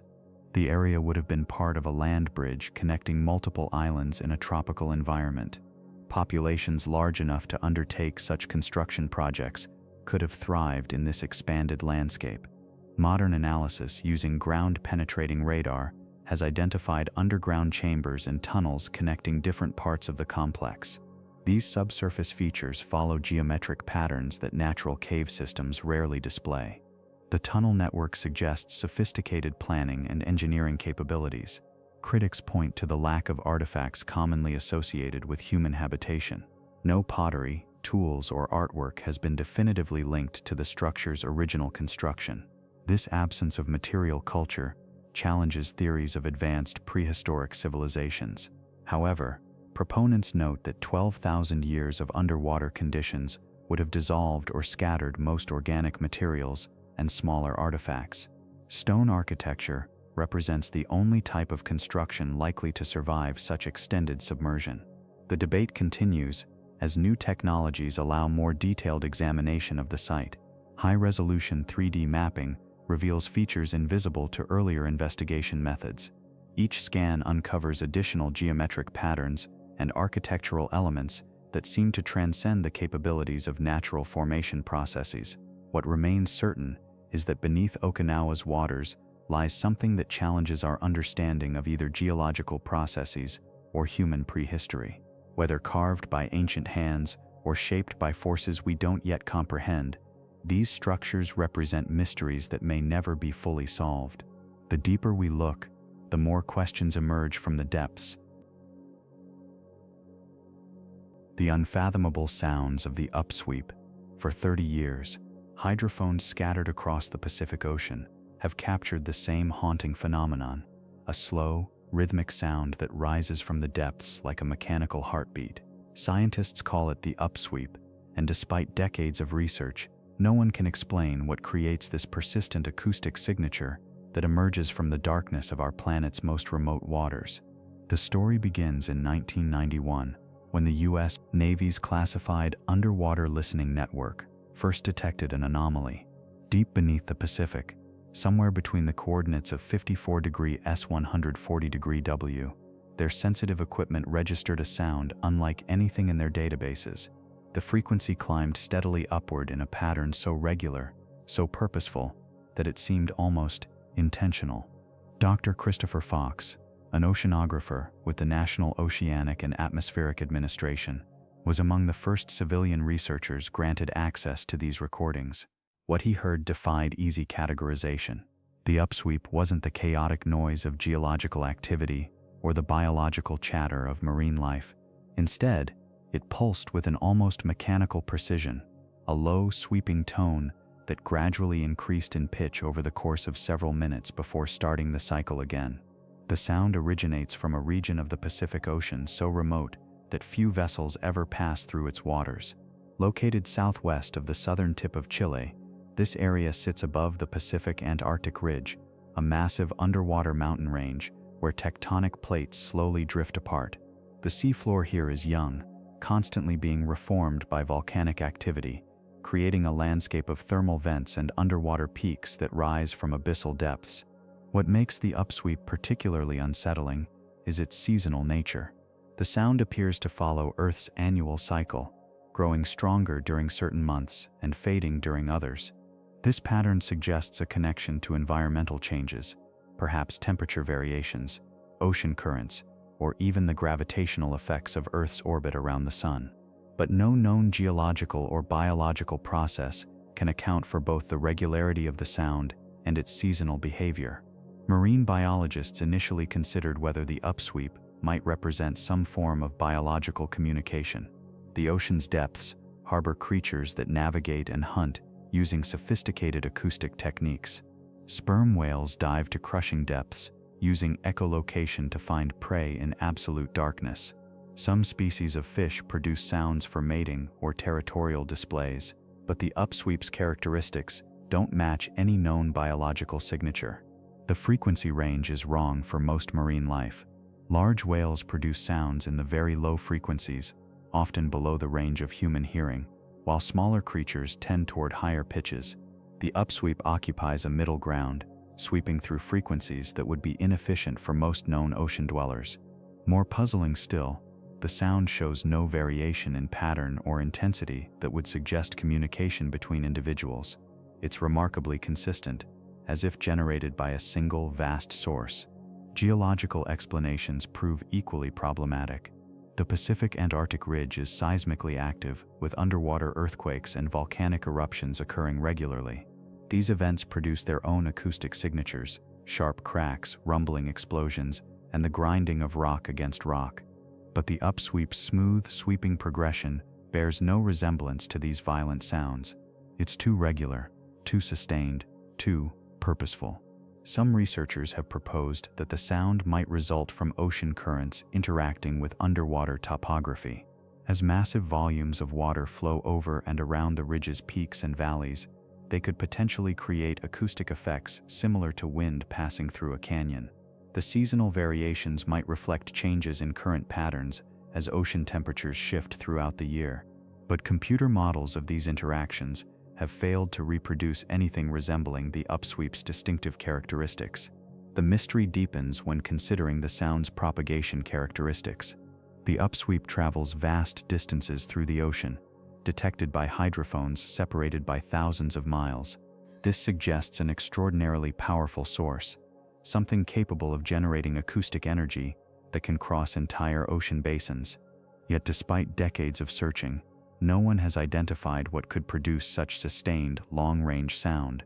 Dr. Fox and his colleagues have tracked the upsweep's evolution over time. The sound has gradually weakened since its initial detection, leading some to speculate that whatever creates it might be slowly dying or moving away from the monitoring stations. This temporal change adds another layer of complexity to an already baffling phenomenon. The weakening trend has sparked theories about the sound's ultimate origin. If it's geological in nature, perhaps it represents the final stages of some massive underwater process, the slow collapse of a seafloor feature, or the gradual cessation of volcanic activity that has continued for centuries. If it's biological, the decline might indicate the end of a species or the disruption of an ecosystem. More unsettling possibilities linger at the edges of scientific speculation. The Pacific Ocean covers nearly half of Earth's surface and contains ecosystems so remote and extreme that they remain largely unexplored. The pressures at the ocean's deepest points exceed those found on any other planet in our solar system. In such environments, could forms of life exist that operate on scales and timelines vastly different from anything we recognize? The upsweep's mechanical precision and vast scale suggest something that transcends our current understanding of oceanic processes. It's neither clearly geological nor biological, neither random nor obviously artificial. It occupies a category of its own, a phenomenon that challenges our assumptions about what kinds of activities can produce sustained, patterned sounds in the deep ocean. As monitoring continues, the upsweep poses fundamental questions about the nature of our planet's hidden processes, whether it represents an unknown geological mechanism, an undiscovered form of life, or something else entirely. It serves as a reminder that the ocean's depths remain largely alien to us. In the crushing darkness miles below the surface, beyond the reach of sunlight and human observation, processes unfold that we can hear but cannot yet comprehend. The sound continues its ancient rhythm, sweeping upward through the frequencies like a planetary heartbeat, carrying its secrets through the vast emptiness of the Pacific depths. Unsettling ocean green flashes, deep in the archives of maritime logs, scattered across centuries of ocean voyages, lies a recurring entry that has puzzled sailors and scientists alike. A flash of emerald light, lasting no more than a heartbeat, appearing just as the sun vanishes beneath the horizon. The phenomenon carries a name that sounds almost mystical, the green flash. Yet for those who've witnessed it, the experience transcends any textbook explanation. Captain Maria Santos first encountered it during a routine cargo run across the Pacific in 2019. The sun was setting on what had been an unremarkable day, the sky painted in the familiar palette of orange and gold. Then, in the final second before darkness claimed the water, a brilliant green light erupted from the point where sun met sea. Santos later described it as watching the ocean catch fire with an otherworldly flame, a sight that left her questioning what she understood about the natural world. The green flash occurs when our atmosphere acts as a giant prism, separating sunlight into its component colors during those last precious moments of daylight. As the sun drops toward the horizon, its light must travel through increasingly dense layers of air. This atmospheric refraction bends different wavelengths at different rates, with red light bending least and blue light bending most. When conditions align perfectly, the blue and violet light scatter away, leaving behind a pure, concentrated burst of green that seems to pulse with its own energy. But explaining the physics doesn't diminish the profound impact of witnessing it. Dr. Andrew Sobel, an atmospheric physicist who has studied the phenomenon for over 2 decades, describes his first sighting as a moment that fundamentally altered his relationship with the ocean. Standing on the deck of a research vessel off the coast of Hawaii, he watched the green flash emerge with such intensity that it seemed to illuminate the water for miles around. The experience, he notes, carries an almost spiritual quality that no amount of scientific knowledge can fully capture. The conditions required for a green flash are remarkably specific. The atmosphere must be exceptionally clear, free from the pollution and particulates that typically obscure our view of the horizon. The observer needs an unobstructed view of the setting sun, which explains why the phenomenon is most commonly reported over ocean expanses where the horizon stretches endlessly in all directions. Temperature inversions in the atmosphere can enhance the effect, creating layers of air with different densities that act as natural lenses. Yet even when these conditions are met, the green flash remains elusive. Maritime records from the 18th and 19th centuries contain scattered references to what sailors called the Devil's Candle, or Neptune's Beacon, descriptions that capture both the beauty and the unsettling nature of the phenomenon. These early accounts often attributed supernatural qualities to the light, viewing it as an omen or message from the depths. Modern observers have documented several distinct types of green flashes, each with its own characteristics. The inferior mirage flash appears as a green rim along the sun's lower edge, while the mock mirage flash creates what appears to be a separate green sun floating above the real one. The subduct flash, perhaps the most dramatic, produces a brilliant green ray that seems to shoot upward from the horizon like a natural laser beam.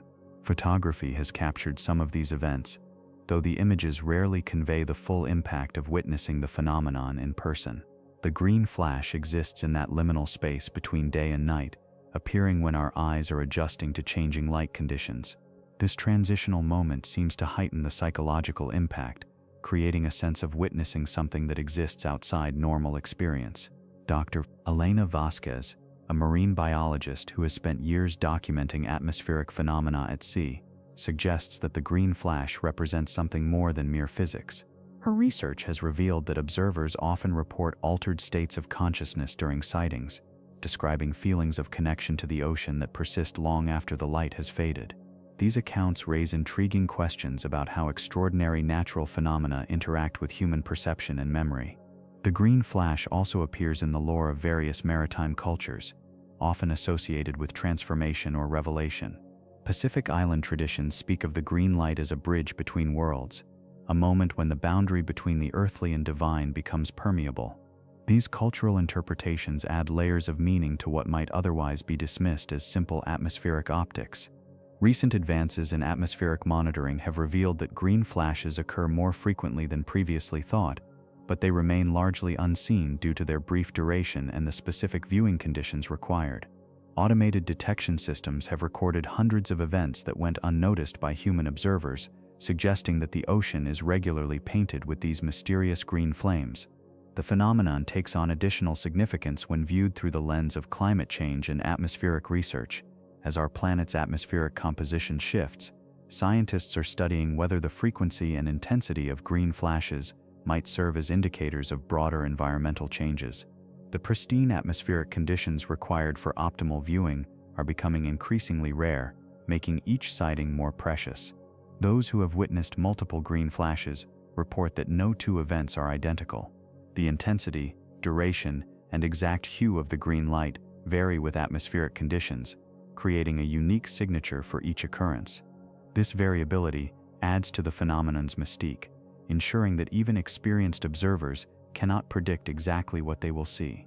The green flash serves as a reminder of the ocean's capacity to surprise and humble us. In an age of scientific explanation and technological documentation, it represents a natural phenomenon that must be experienced to be truly understood. The light appears without warning, demands attention for its brief moment of existence, then vanishes, leaving observers to wonder if they truly saw what they believe they saw. As our understanding of atmospheric physics continues to evolve, the green flash remains a perfect example of how scientific knowledge can coexist with wonder and mystery. Each sighting represents a moment when the ordinary world transforms into something extraordinary, when the simple act of watching a sunset becomes an encounter with one of nature's most elusive and beautiful displays. The ever-wandering Jigsaw, Mary Celeste. On December 4, 1872, the crew of the merchant vessel Dei Gretia spotted something that would become one of the sea's most enduring puzzles. Drifting between Portugal and the Azores, they found the brigantine Mary Celeste sailing perfectly under partial sail, her hull intact, cargo secure, yet completely abandoned. Captain David Morehouse knew this ship. He dined with her captain, Benjamin Briggs, just days before both vessels departed New York. The Mary Celeste had left port November 7th with Captain Briggs, his wife Sarah, their 2-year-old daughter Sophia, and 7 experienced crew members. Now, a month later, she sailed the Atlantic like a ghost ship. Her human occupants vanished without explanation. When Morehouse's men boarded the Mary Celeste, they discovered a scene that defied logic. The ship's papers were missing, along with the chronometer and sextant, but 9 barrels of alcohol from her cargo remained untouched. The crew's personal belongings lay undisturbed in their quarters. Beds were unmade, but showed no signs of struggle. A half-finished letter sat on the captain's desk, the ink still fresh. In the galley, they found bread and meat, still edible. The ship's hull contained several feet of water, but nothing that threatened her seaworthiness. Most puzzling was the lifeboat. It was gone, along with the navigation equipment, suggesting the crew had abandoned ship deliberately. But why? The Mary Celeste showed no signs of piracy, violence, or catastrophic damage. Her cargo of denatured alcohol, bound for Genoa, remained largely intact.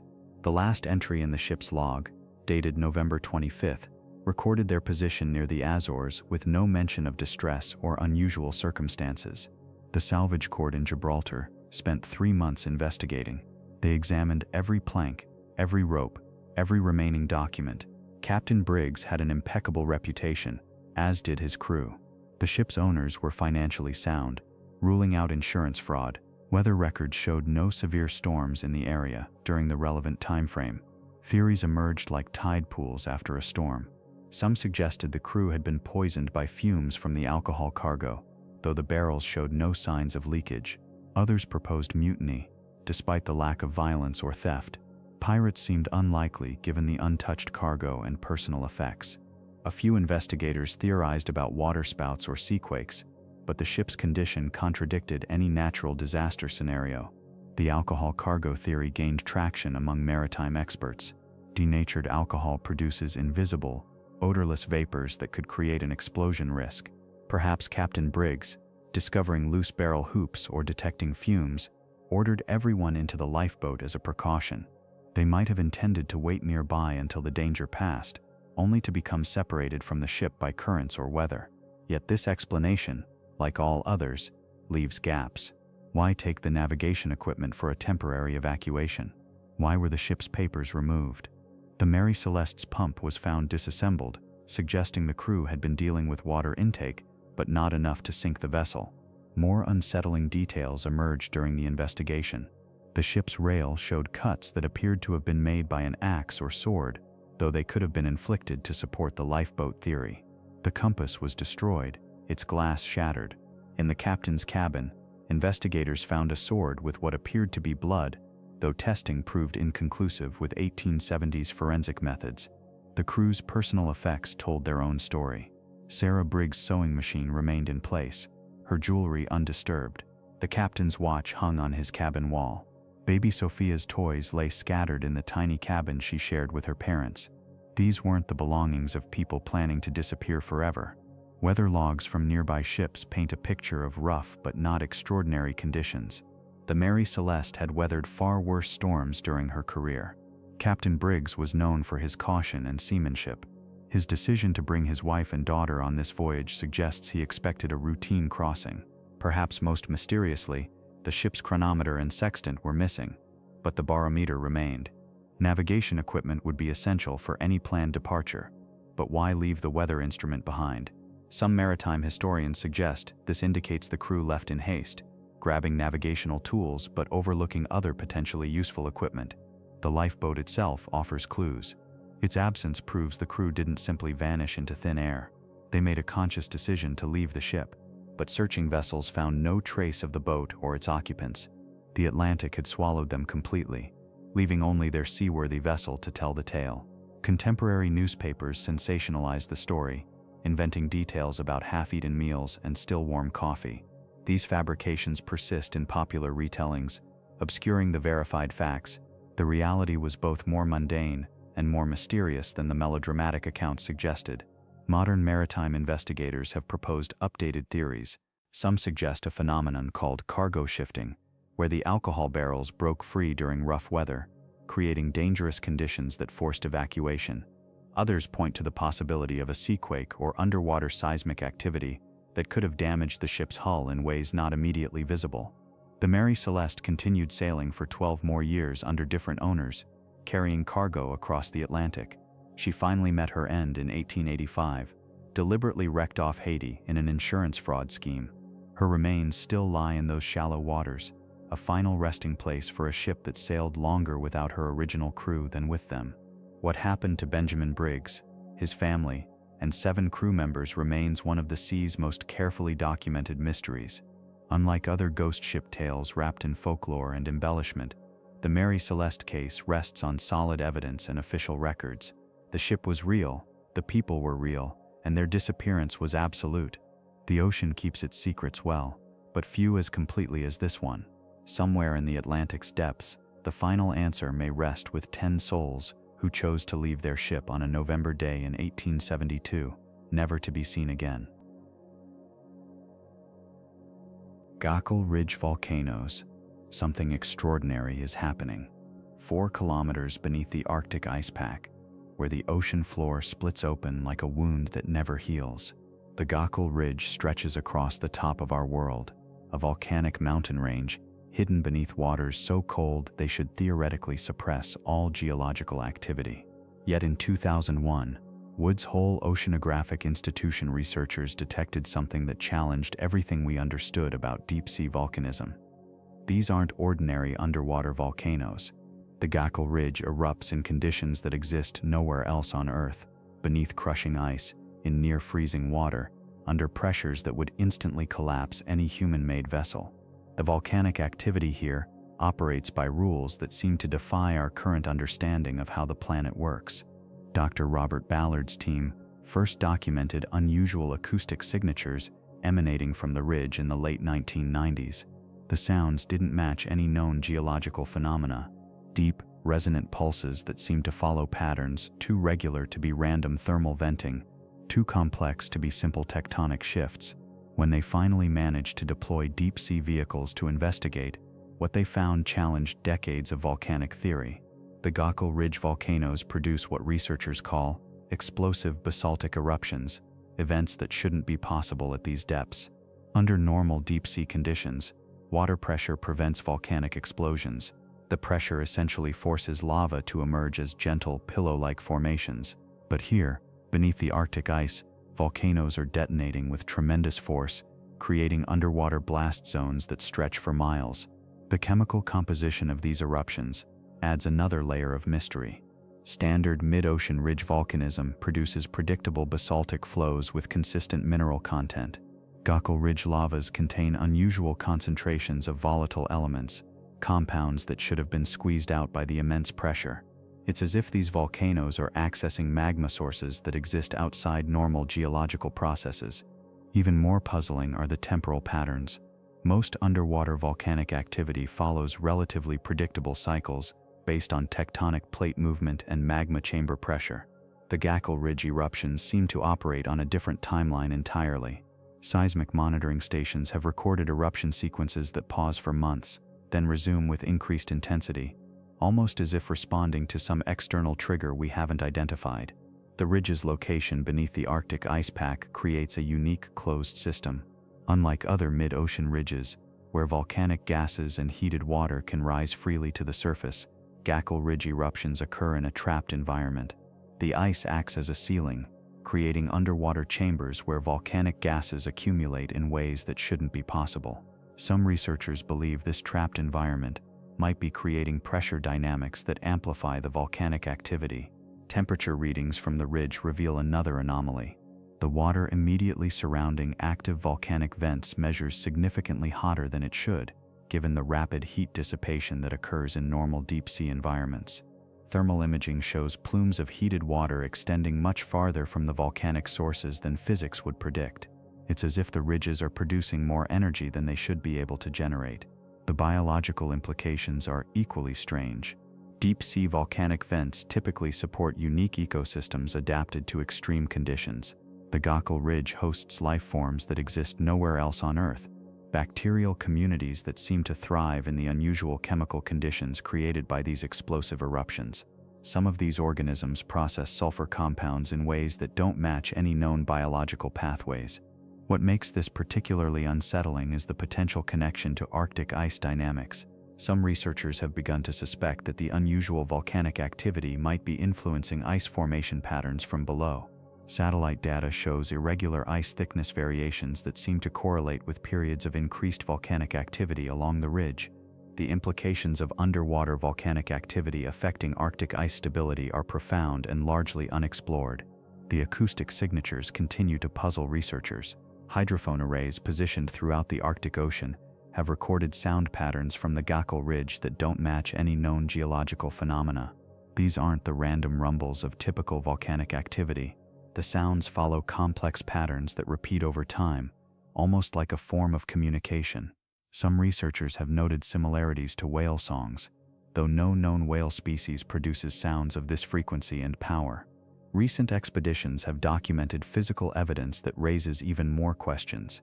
Volcanic glass formations on the ridge show unusual crystal structures that don't match any known volcanic processes. The glass contains microscopic inclusions that appear to be organic in nature, yet formed under temperatures and pressures that should destroy all organic material. Laboratory analysis has been unable to determine the origin or nature of these inclusions. The international research community remains divided on how to interpret the Gakkel ridge phenomena. Traditional geologists maintain that the unusual activity can be explained by unique pressure and temperature conditions. However, a growing number of researchers believe the ridge might be providing evidence of geological processes we haven't yet discovered.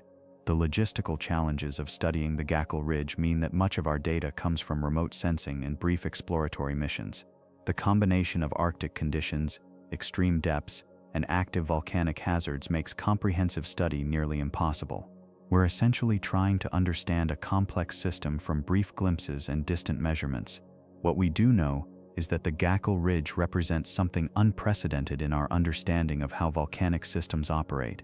The explosive eruptions, unusual chemical signatures, complex acoustic patterns, and unique biological communities all point to processes that exist outside our current geological framework. The ridge continues to pulse with activity beneath the Arctic ice, following patterns we can detect but not yet decode. Each monitoring mission reveals new aspects of this underwater volcanic system that challenge our fundamental assumptions about how our planet works. The Gakkel ridge volcanoes remain active, mysterious, and completely unlike anything else we've discovered in our oceans. Beneath the Antarctic ice, when researchers dropped their first camera through the ice shelf in 2021, they expected to find a barren seafloor. Instead, they discovered something that made them question everything they thought they knew about life on Earth.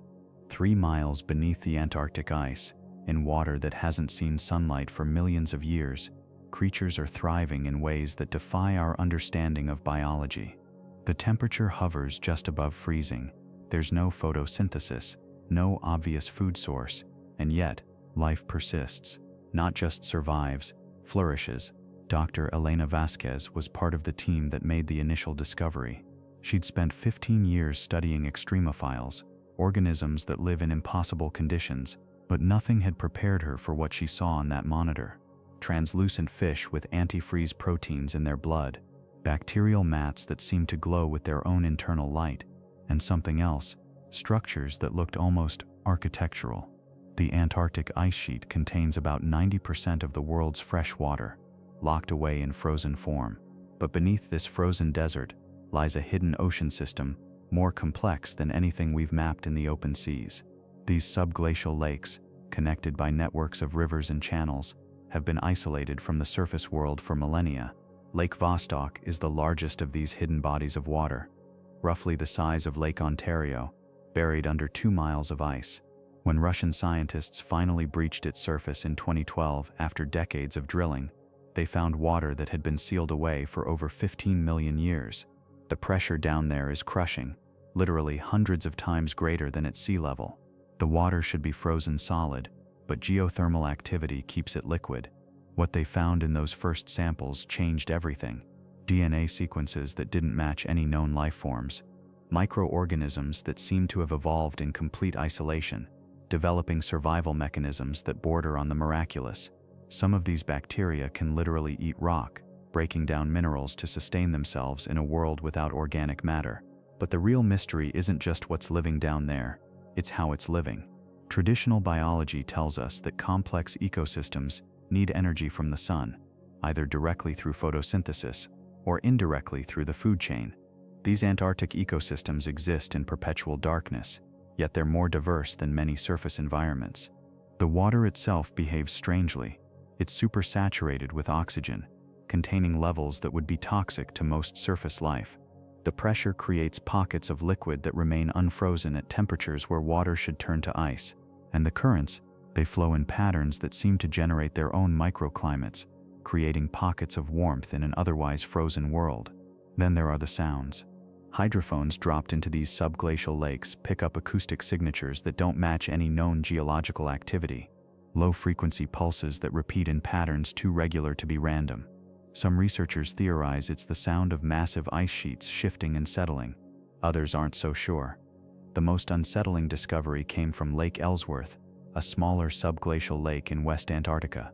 The research team's drill samples contained what appeared to be fossilized remains of organisms that shouldn't exist, microscopic structures that resembled nothing in the known fossil record, embedded in ice layers that predate the formation of the Antarctic ice sheet itself. These aren't just ancient bacteria preserved in ice. The cellular structures are too complex, too organized.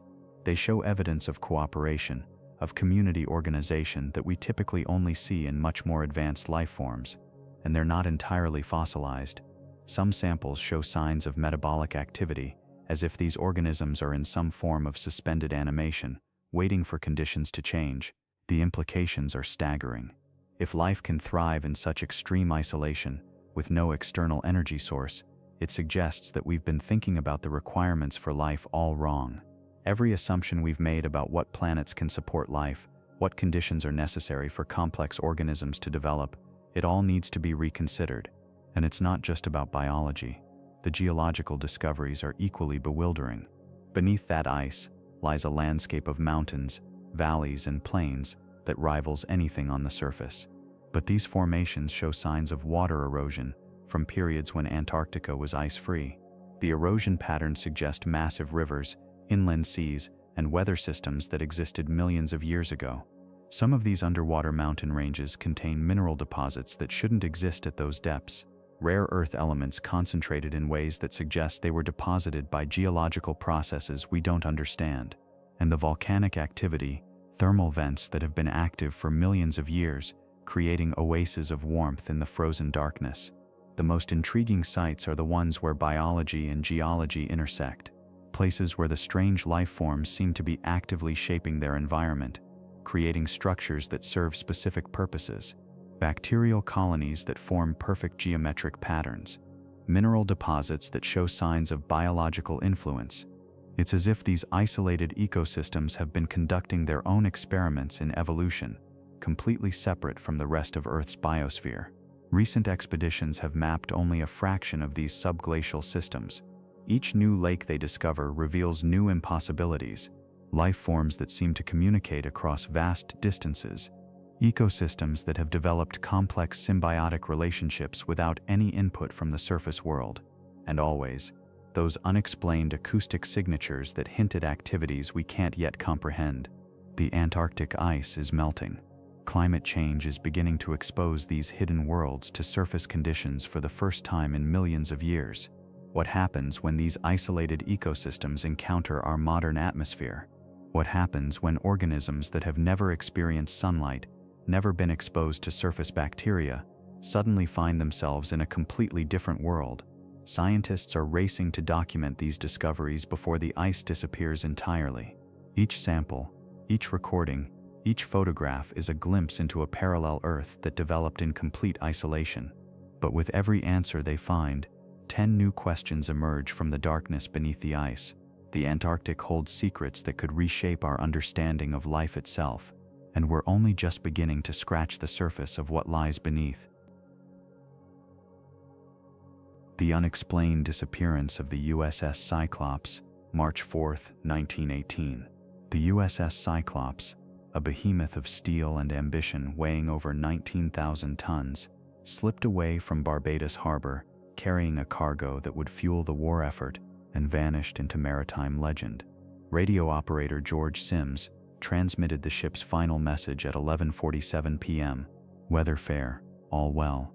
Within hours, the Cyclops had become a ghost, taking with her 306 souls and spawning a mystery that would outlive the very war she was meant to serve.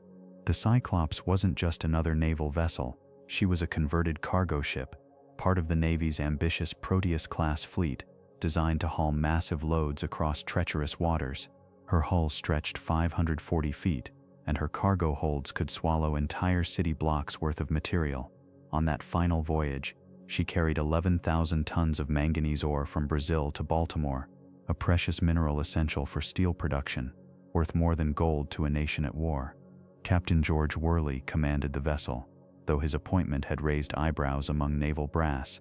Born Johann Wickman in Germany, he'd changed his name, but retained an accent that made subordinates uncomfortable in wartime. Some crew members whispered about his erratic behavior and heavy drinking, though official records painted him as competent, if unconventional. The ship's troubles began long before her final voyage. During her stop in Barbados, engine problems forced an extended stay. Chief Engineer Patrick Fletcher reported issues with the starboard engine, though he assured Captain Worley the vessel remained seaworthy. The crew seemed anxious, according to harbor witnesses, and several men attempted to extend their shore leave. What happened next defies every maritime precedent. Ships don't simply disappear. They leave traces, debris, oil slicks, distress signals. The Cyclops left nothing.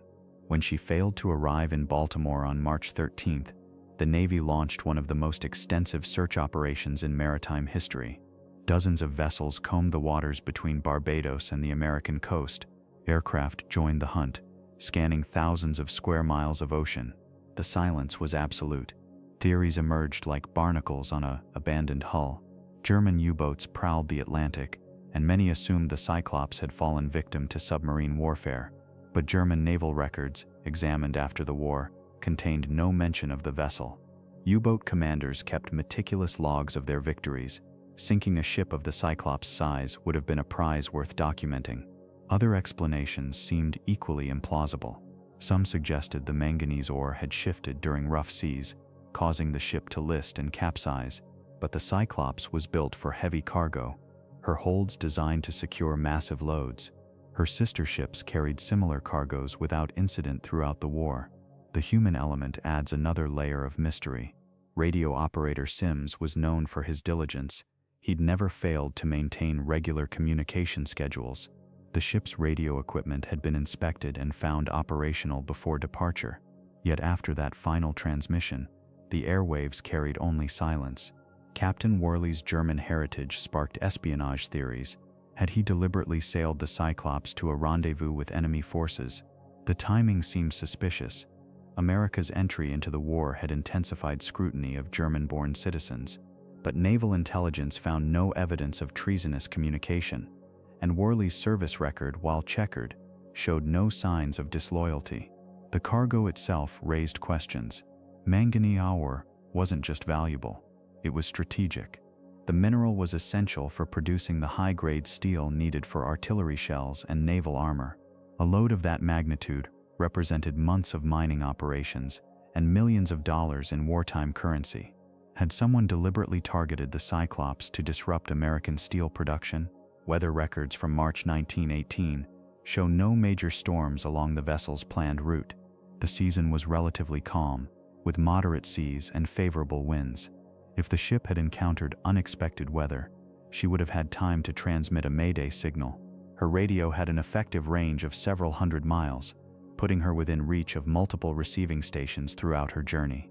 The Navy's official report, released months later, concluded simply that the USS Cyclops had been lost at sea with all hands. The clinical language masked a deeper frustration. Naval investigators had exhausted every lead, interviewed every witness, and examined every piece of evidence. The ship had simply ceased to exist. Decades later, advances in underwater exploration technology renewed hopes of solving the mystery. Deep-sea surveys mapped vast areas of the ocean floor, revealing the remains of countless shipwrecks. The Titanic, the Lusitania, vessels lost in battles across 2 world wars, all eventually yielded their secrets to determined searchers. The Cyclops remains hidden. The tragedy multiplied when 2 of the Cyclops' sister ships, the USS Proteus and USS Nereus, vanished under similar circumstances during World War II. Both vessels disappeared without distress signals while carrying strategic materials. The 3 ships shared identical designs, similar cargo loads, and the same inexplicable fate. Modern maritime experts have proposed structural explanations. The Proteus-class ships were converted from civilian vessels, and some engineers question whether the modifications adequately addressed the stresses of military service. The weight of manganese ore, concentrated in the ship's lower holds, might have created structural weaknesses that weren't apparent during normal operations. Yet this theory fails to explain the complete absence of debris. When ships break apart, they scatter wreckage across miles of ocean. Lifeboats, cargo containers, personal effects, something always survives to tell the tale.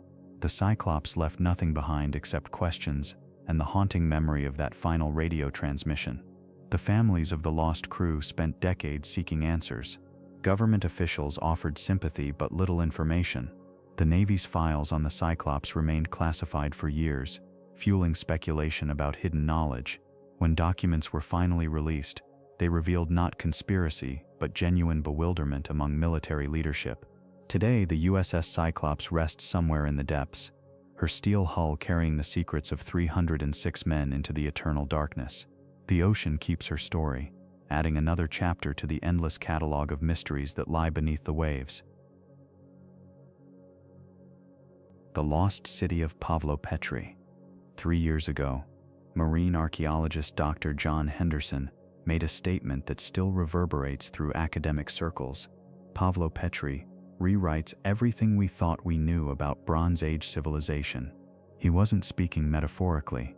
Beneath 12 feet of crystalline Mediterranean water, off the southern coast of Greece's Peloponnese, lies what may be humanity's most perfectly preserved ancient city.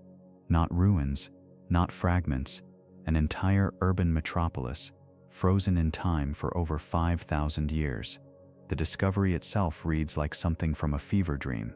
In 1967, oceanographer Nicholas Fleming was conducting routine surveys when his sonar detected geometric patterns on the seafloor that defied natural explanation.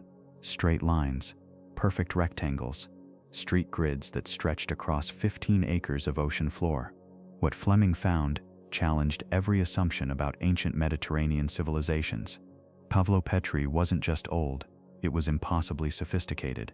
The city's urban planning rivals modern metropolitan design. Wide boulevards intersect at precise angles.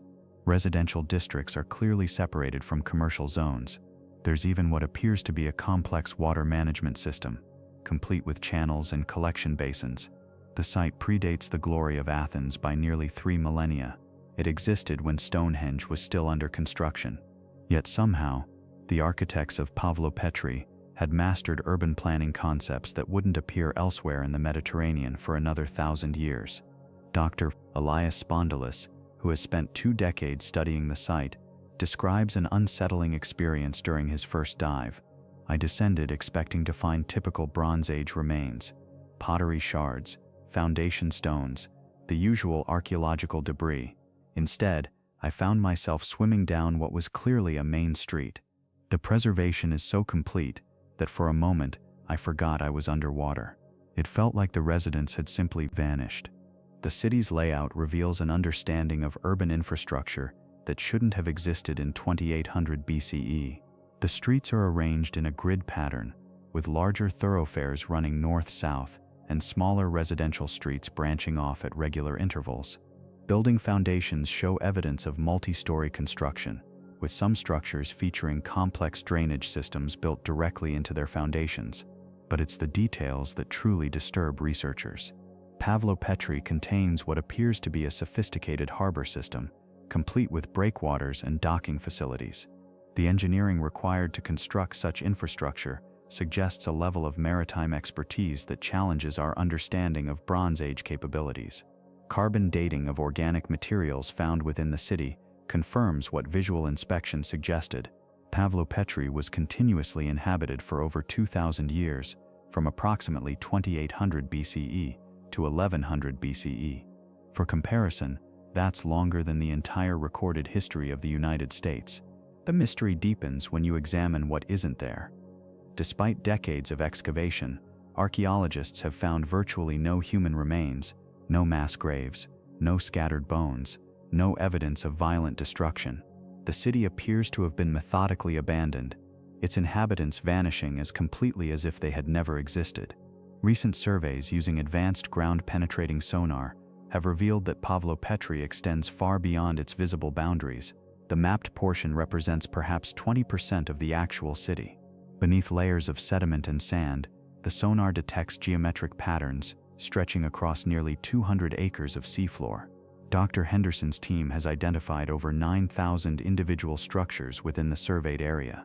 Each one shows the same meticulous planning, the same sophisticated understanding of urban design. The implications are staggering. Pavlopetri may have housed tens of thousands of people, making it one of the largest cities of its era. The question that haunts researchers is simple: how did an entire civilization develop such advanced urban planning in isolation? The nearest contemporary settlements show none of Pavlopetri's sophistication. The Minoans, often cited as the Mediterranean's first advanced civilization, wouldn't emerge for another 500 years. Some scholars suggest Pavlopetri may have been a trading hub, its prosperity built on maritime commerce.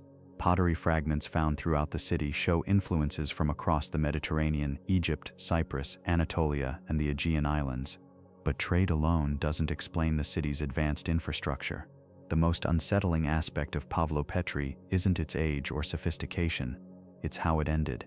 Geological surveys show no evidence of earthquake damage, no volcanic activity, no signs of tsunami impact. The city simply, around 1100 BCE, a thriving metropolis that had existed for nearly 2 millennia, was gradually abandoned and allowed to sink beneath the waves. Sea level changes can't account for the submersion. Geological evidence suggests the coastline has risen, not fallen, since the Bronze Age. Something caused Pavlopetri to sink, and that something remains unexplained. Modern attempts to understand the city's construction have raised more questions than answers. The building techniques show influences from multiple architectural traditions, some of which wouldn't appear in mainland Greece for centuries. Stone cutting methods that parallel Egyptian techniques, hydraulic engineering that resembles Roman innovations, urban planning concepts that seem almost contemporary. Dr. Spondylis has documented over 300 individual innovations within Pavlopetri's architecture. Each one represents a leap in technological understanding that shouldn't have existed in the Bronze Age Mediterranean. It's as if the city was built by people who had access to knowledge from across both space and time, he notes in his most recent research publication. The preservation itself defies explanation. Wood, typically the first material to decay in marine environments, remains intact in many structures. Organic materials that should have dissolved millennia ago can still be identified and analyzed. The Mediterranean salinity should have accelerated decomposition, yet Pavlopetri exists in a state of suspended animation. Recent excavations have uncovered what appears to be a library complex, complete with stone shelving systems and what may be the world's oldest filing system. The implications are staggering. A literate civilization maintaining written records over 1,000 years before the development of Linear B script. 5,000 years after its abandonment, Pavlopetri continues to challenge everything we thought we knew about human civilization. Each dive reveals new impossibilities. Each survey expands the mystery. The city that shouldn't exist continues to exist, waiting beneath the waves for someone to explain how a Bronze Age civilization achieved what we're only beginning to understand. In the crystalline waters off the Greek coast, the past and present converge in ways that make you question the very nature of human progress. Pavlopetri isn't just an archaeological site, it's a reminder that our ancestors may have been far more sophisticated than we've ever imagined. Or perhaps, they had help we're not ready to acknowledge. Submarine Sigsbee Deep. Deep beneath the Gulf of Mexico, where the continental shelf drops into an abyss known as Sigsbee Deep, oceanographers have documented temperature readings that violate every known principle of deep-sea thermodynamics. Water that should be uniformly cold shows pockets of inexplicable warmth, creating thermal boundaries so sharp they seem to slice through the ocean itself like invisible walls. Dr. Elena Vasquez first noticed the anomaly in 2019 while analyzing data from autonomous underwater vehicles conducting routine surveys of the Gulf's deepest regions. The thermoclines, layers where water temperature changes dramatically, appeared in configurations that her team's models couldn't explain. Where ocean science predicted gradual, predictable temperature transitions, the instruments recorded sudden spikes and drops that defied the laws of heat distribution in deep water. The Sigsbee Deep stretches across nearly 200 miles of seafloor, reaching depths of over 14,000 feet. Named after Navy Commander Charles Sigsbee, who first charted these waters in the 1870s, this underwater canyon has remained largely unexplored due to its extreme depth and the complex current systems that make navigation treacherous. But it's precisely these challenging conditions that make the temperature anomalies so puzzling. Ocean water at such depths maintains remarkably stable temperatures, typically hovering just above freezing, regardless of surface conditions. The crushing pressure and lack of sunlight create an environment where thermal variation should be minimal and predictable. Yet the readings from Sigsbee Deep tell a different story entirely. The anomalous zones appear to shift and pulse with an almost rhythmic pattern. Temperature sensors deployed across the region have recorded sudden increases of up to 15 degrees Celsius in localized areas, followed by equally dramatic cooling periods. These thermal events occur without any corresponding changes in surface weather, tidal patterns, or known geological activity in the area. What makes these findings particularly unsettling is their precision. The heated zones don't spread outward as they should, following the natural laws of thermal diffusion. Instead, they maintain distinct boundaries, creating underwater thermal chambers that exist in complete isolation from the surrounding cold water. It's as if invisible barriers contain the heat, preventing it from mixing with the ambient ocean temperature. Marine geologist Dr. Marcus Chen led an expedition to investigate these anomalies in 2021, deploying an array of deep-sea sensors and remotely operated vehicles equipped with thermal imaging cameras. The footage they captured revealed something that left the scientific team struggling for explanations. The thermal boundaries weren't just measurable, they were visible, creating shimmering curtains of distorted water that resembled underwater aurora. The geological surveys conducted during Chen's expedition revealed another layer to the mystery. The seafloor beneath the thermal anomalies showed no signs of volcanic activity, hydrothermal vents, or any other conventional heat sources. Core samples extracted from these areas contained standard Gulf sediment, ancient organic matter compressed over millions of years. Nothing in the geological record suggested any reason for the water above to behave so unusually. More disturbing still were the biological observations. Marine life in the anomalous zones displayed behaviors that oceanographers had never documented. Deep-sea creatures that typically move slowly through their cold environment were observed exhibiting hyperactive behaviors in the warmer pockets. Schools of fish that should have been scattered across the deep ocean floor were instead clustering along the thermal boundaries, as if drawn to these invisible barriers. The research team also documented previously unknown species of bioluminescent organisms that appeared to thrive specifically within the heated zones. These creatures, resembling jellyfish but with cellular structures unlike any known deep-sea life, pulsed with patterns of light that seemed to correspond with the thermal fluctuations. When the water temperature spiked, their bioluminescence intensified. When it cooled, they dimmed almost to invisibility. Attempts to map the full extent of the thermal anomalies have proven frustratingly incomplete. The heated zones appear to extend far deeper than current technology can accurately measure, disappearing into the deepest trenches of the Sigsbee Deep, where the crushing pressure makes sustained observation impossible. Remote sensors deployed at maximum depth have recorded temperature readings before going silent, their final transmissions often containing data that seems to violate the basic physics of deep ocean environments.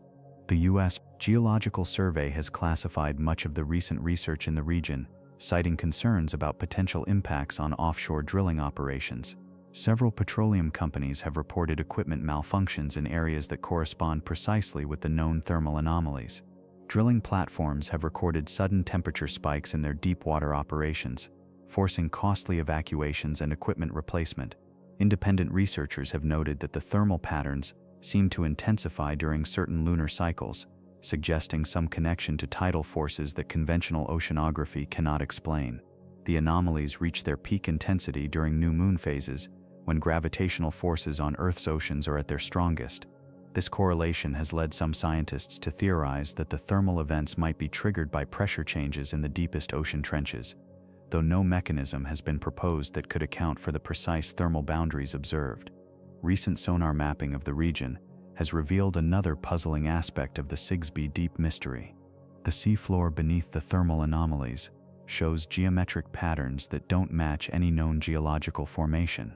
These underwater formations appear to be perfectly circular depressions, arranged in patterns that suggest artificial construction rather than natural erosion or sediment deposition. The implications of these discoveries extend far beyond marine science. If the thermal anomalies represent some unknown geological process, they could indicate instability in the Gulf's deep water systems that might affect everything from offshore drilling to hurricane formation. The Gulf of Mexico plays a crucial role in global ocean circulation, and any disruption to its deep water thermal patterns could have consequences that ripple across the planet's climate systems. As research continues, the mystery of Sigsbee Deep only deepens. The thermal anomalies persist, the geometric seafloor patterns remain unexplained, and the strange behaviors of deep-sea life in these regions continue to challenge our understanding of how life adapts to extreme environments. Thousands of feet below the surface, in the crushing darkness of the Gulf's deepest waters, something is generating heat in ways that science cannot yet explain. The Ghost Fleet of Truk Lagoon, February 17, 1944. Admiral Mark Mitcher's Task Force 58 unleashed what would become known as Operation Hailstone, 2 days of relentless aerial bombardment that would transform a bustling Japanese naval stronghold into the Pacific's most haunting underwater cemetery. Today, 60 feet beneath the sapphire waters of Truk Lagoon, more than 50 warships and aircraft rest in eternal formation. What the locals now call the Ghost Fleet represents the largest collection of accessible shipwrecks on Earth. Yet these vessels carry something far more unsettling than their historical significance suggests. The lagoon itself spans nearly 800 square miles, protected by a coral reef that once made it an impregnable fortress for the Japanese combined fleet. They called it the Gibraltar of the Pacific. American naval intelligence knew it as target number 1. When the attack began at dawn on February 17th, over 400 carrier-based aircraft descended upon what they believed would be the Japanese Navy's primary anchorage. They found something unexpected. Most of the major warships had vanished just days before the assault, tipped off by intelligence that remains classified to this day. What remained were merchant vessels, submarines, and support ships, along with thousands of sailors who had no warning of what was coming. The water turned black with oil and red with blood as ship after ship slipped beneath the waves. But here's where the documentation becomes. Jacques Cousteau's groundbreaking 1971 documentary brought Truk Lagoon to global attention, revealing pristine wrecks that defied everything oceanographers understood about underwater preservation. Ships that should have been consumed by marine growth or collapsed from pressure remained virtually intact. More troubling still, personal effects inside the wrecks showed signs of preservation that bordered on the impossible. Dr. Sarah Meltzoff, a marine archaeologist who has extensively studied the site, documented finding newspapers from 1944 that remained partially legible. Human remains, typically consumed by marine life within years, were discovered in states of preservation that she described as inconsistent with known decomposition patterns in tropical waters. The Japanese sailors who survived the attack reported something that military censors kept classified for decades. They described seeing their ships descend not into darkness, but into what appeared to be illuminated waters. Several witnesses mentioned a blue-green luminescence that seemed to emanate from the lagoon floor itself, a phenomenon that has never been officially explained. Modern dive teams began exploring the ghost fleet in the 1960s, and their reports consistently include details that don't appear in any official maritime archaeology textbooks. Divers frequently describe an overwhelming sense of being watched while exploring the wrecks. Equipment malfunctions occur at rates far exceeding statistical norms. Most unsettling, many experienced divers report hearing sounds that shouldn't be possible 60 feet underwater: metallic creaking, voices, and what some describe as radio transmissions in Japanese. The Fujikawa Maru, a passenger cargo vessel converted to military transport, serves as perhaps the most disturbing example. When divers first penetrated its hull, they found the ship's interior arranged as if the crew had simply left. Tables were set for meals that were never eaten. Personal belongings remained neatly arranged in quarters. The ship's telegraph still showed the final order: all stop. In the hold, researchers discovered something that challenges conventional understanding of underwater preservation. Wooden crates containing aircraft parts, ammunition, and supplies showed no signs of the deterioration that should have occurred over decades of submersion. The wood appeared almost fresh, as if the lagoon's water possessed some preservative quality unknown to science. More troubling still are the aviation wrecks. The lagoon holds the remains of numerous aircraft, including rare examples of Japanese fighters and bombers. Several of these planes were found with their engines still containing oil, their instruments still functional, and their cockpits arranged as if the pilots had only recently departed.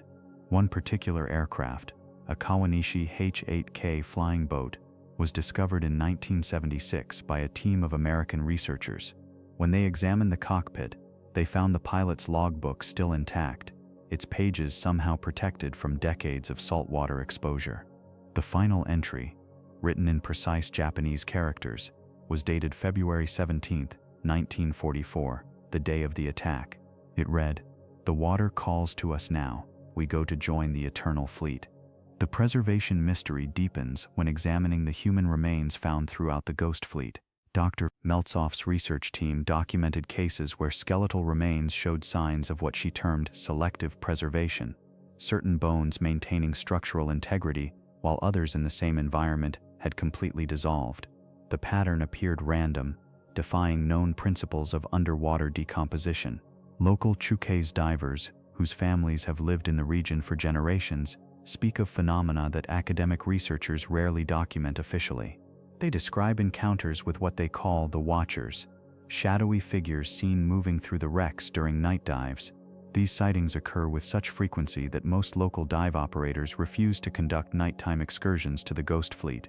The lagoon's acoustic properties present another puzzle. Sound travels differently here than in comparable underwater environments. Divers report hearing mechanical sounds, engines, generators, radio chatter, that seem to emanate from within the wrecks themselves.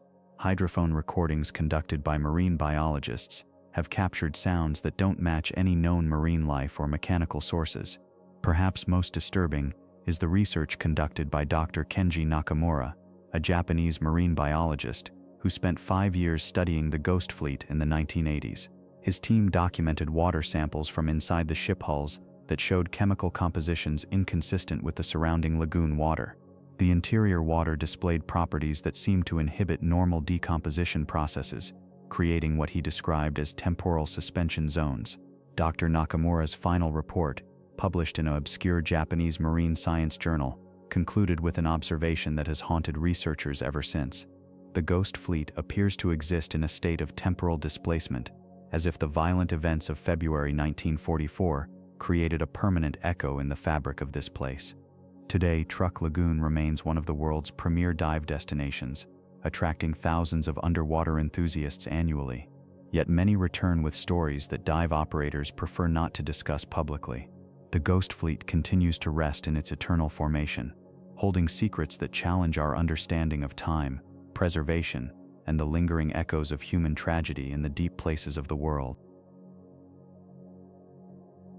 The secret abyssal hot springs of the Azores. In 2008, a deep-sea submersible descended through 2 miles of crushing Atlantic darkness, its lights cutting through water so black it seemed to swallow illumination itself. The crew was searching for something that shouldn't exist: thermal vents along the mid-Atlantic ridge that Portuguese fishermen had whispered about for generations, claiming their electronic equipment went haywire in certain coordinates southwest of the Azores. What they found defied every model of deep-sea geology. The first sign wasn't visual, it was the water itself. Temperature readings spiked from near freezing to over 400 degrees Celsius in a matter of meters. The submersible's external cameras captured something that made the research team fall silent: towering mineral chimneys, some reaching heights of 200 feet, spewing superheated fluid into the abyssal depths with such force that the metal-rich water created underwater aurora displays visible from hundreds of meters away. These weren't ordinary hydrothermal vents. The chemical composition of the fluids emerging from these Azores formations contained elements that shouldn't exist in such concentrations at these depths: rare earth metals, isotopes of copper and zinc that typically require laboratory conditions to synthesize, and most puzzling of all, organic compounds that suggested biological processes science couldn't explain. Dr. Maria Santos, the marine geologist leading the expedition, documented temperatures exceeding anything previously recorded at similar depths, but temperature was only the beginning of the anomaly. The vents appeared to be connected by an underground network spanning nearly 200 kilometers beneath the ocean floor, a hydrothermal system so vast it would require geological processes that current plate tectonics theory couldn't account for. The life forms surrounding these vents pushed the boundaries of what biologists considered possible. Tube worms reaching lengths of 8 feet swayed in the superheated currents, their bodies containing bacteria that metabolized chemicals in ways that defied conventional understanding of chemosynthesis. These organisms weren't just surviving without sunlight, they were thriving in conditions that should have been instantly lethal. More disturbing were the discovery of what appeared to be complex colonial organisms, structures that looked like underwater cities, built from secreted minerals and organic compounds, stretched across the seafloor in geometric patterns. Some formations rose in spiral configurations, others in perfect hexagonal arrays that seemed too organized to be natural, yet too alien to be artificial. The submersible's cameras captured something even more unsettling. Within the heated water columns rising from the vents, shapes moved with purpose, not the random drifting of deep-sea creatures, but coordinated movement that suggested intelligence. Bioluminescent displays flickered in patterns that marine biologists couldn't classify as any known form of communication, yet the timing and sequence suggested information was being transmitted. Portuguese maritime records, dating back to the 15th century, contained references to burning waters in this region. Sailors reported compass needles spinning wildly, water that glowed with its own light, and ship hulls that emerged from certain areas coated with metallic residues that shore-based metallurgists couldn't identify. These accounts had been dismissed as maritime folklore until the 2008 expedition provided potential scientific context. The mineral deposits around these vents told a story that challenged geological timelines. Core samples revealed layered formations that suggested the thermal activity had been continuous for far longer than the age of the surrounding seafloor. Either the dating methods were fundamentally flawed, or these vents represented geological processes that operated outside conventional understanding of ocean floor dynamics. What made the discovery even more perplexing was the magnetic signature of the region. Seafloor magnetometers detected field anomalies that created three-dimensional patterns in the Earth's magnetic field, patterns that seemed to originate from structures deep beneath the thermal vents. The magnetic formations suggested the presence of artificial or semi-artificial constructs embedded in the oceanic crust itself. The biological discoveries became increasingly difficult to explain. Species of bacteria found nowhere else on Earth appeared to be manufacturing complex organic molecules that resembled technological components more than biological tissues. Analysis revealed hierarchical structures within these organisms, bacteria containing smaller organisms, which in turn contained microscopic entities that displayed characteristics of both biological and inorganic systems. The research team made another discovery that they initially kept classified. Water samples from the deepest accessible areas of the thermal field contained trace amounts of elements that don't occur naturally on Earth. The isotopic signatures matched no known stellar processes, suggesting either contamination from an unknown source or the presence of materials that originated outside our solar system. Local Azorian folklore suddenly took on new significance. Stories of fire beneath the sea and cities of the deep ones had been passed down through generations of fishermen and island dwellers. These tales described underwater lights visible during certain tidal conditions, metallic objects washing ashore that would dissolve in contact with air, and areas of ocean that remained warm even during the coldest winters. The thermal vents appear to be part of a larger system that extends inland as well. Geothermal activity on the Azores Islands themselves shows correlations with the deep-sea thermal signatures, suggesting a connected network of underground heat sources that spans the entire region. This underground system generates acoustic signatures that don't match known geological phenomena, low-frequency vibrations that travel through the oceanic crust in patterns that suggest artificial generation. Recent monitoring efforts have revealed that the thermal output of these vents varies in cycles that don't correspond to tidal forces, seasonal changes, or any known geological rhythms. The variation follows patterns that appear almost deliberate, as if the entire system were being regulated by some form of control mechanism.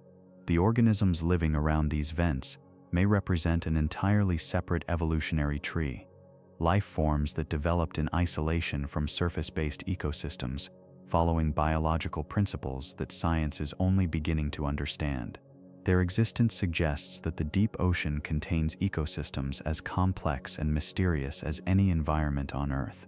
These secret thermal springs beneath the Atlantic continue to challenge our understanding of both geology and biology, hiding their mechanisms in depths that remain largely inaccessible to human exploration. The Deepwater Horizon phenomenon. 4 years after the Deepwater Horizon rig collapsed into the Gulf of Mexico, marine geologists studying the impact zone discovered something that fundamentally challenged their understanding of seafloor geology. The explosion that killed 11 workers and triggered the largest marine oil spill in history had torn open more than just the ocean floor. It had exposed geological formations that shouldn't exist at that depth in that location at that time. Dr. Elena Vasquez was part of the third wave of researchers to examine the blast site. Her team expected to document the environmental devastation, catalog the ongoing oil seepage, and measure the long-term damage to marine ecosystems. What they found instead was a series of perfectly circular depressions in the seafloor, each roughly 30 meters in diameter, arranged in a pattern that defied any known geological process. The formations weren't blast craters. The explosion had occurred nearly 5,000 feet above, and the debris pattern showed clear directional scatter typical of surface detonations. These circles were different, older, more precisely carved, as if something had methodically extracted perfect cylinders of sediment and rock from the ocean floor. Each depression descended exactly 47 meters into the seafloor, stopping at identical depths despite variations in the underlying geology. What made Vasquez's discovery particularly unsettling was the timing. Satellite imagery from before the disaster showed no evidence of these formations. The seafloor appeared uniform, covered by the typical sediment layers accumulated over millennia. Yet when her team conducted core sampling of the depression walls, they found geological stratification that indicated the formations were at least 12,000 years old. The sediment layers told an impossible story. At the bottom of each circle, researchers discovered compressed organic matter that carbon dating placed at roughly 12,800 years old, coinciding with the end of the last ice age. Above that, geological layers formed in perfect sequence, as if the depressions had been carved precisely at that ancient moment and then allowed to fill naturally over thousands of years. But the surface sediment showed no signs of these formations until after the Deepwater Horizon explosion. 3 separate research teams have been denied permission to conduct extensive excavation of the site. When pressed for explanation, both the EPA and the Department of Energy cited ongoing environmental remediation efforts. Dr. Vasquez's team was allowed to collect samples only from the uppermost sediment layers, and their research permits were revoked when they requested access to the deeper formations. The samples they did retrieve contained anomalies that marine geologists still struggle to explain. Mixed throughout the ancient organic matter were microscopic metal spheres, each perfectly uniform in size and composed of an alloy that doesn't occur naturally in marine environments. The spheres showed no signs of corrosion despite their apparent age, and spectroscopic analysis revealed a composition that included rare earth elements in proportions that don't match any known geological process. More disturbing were the biological samples.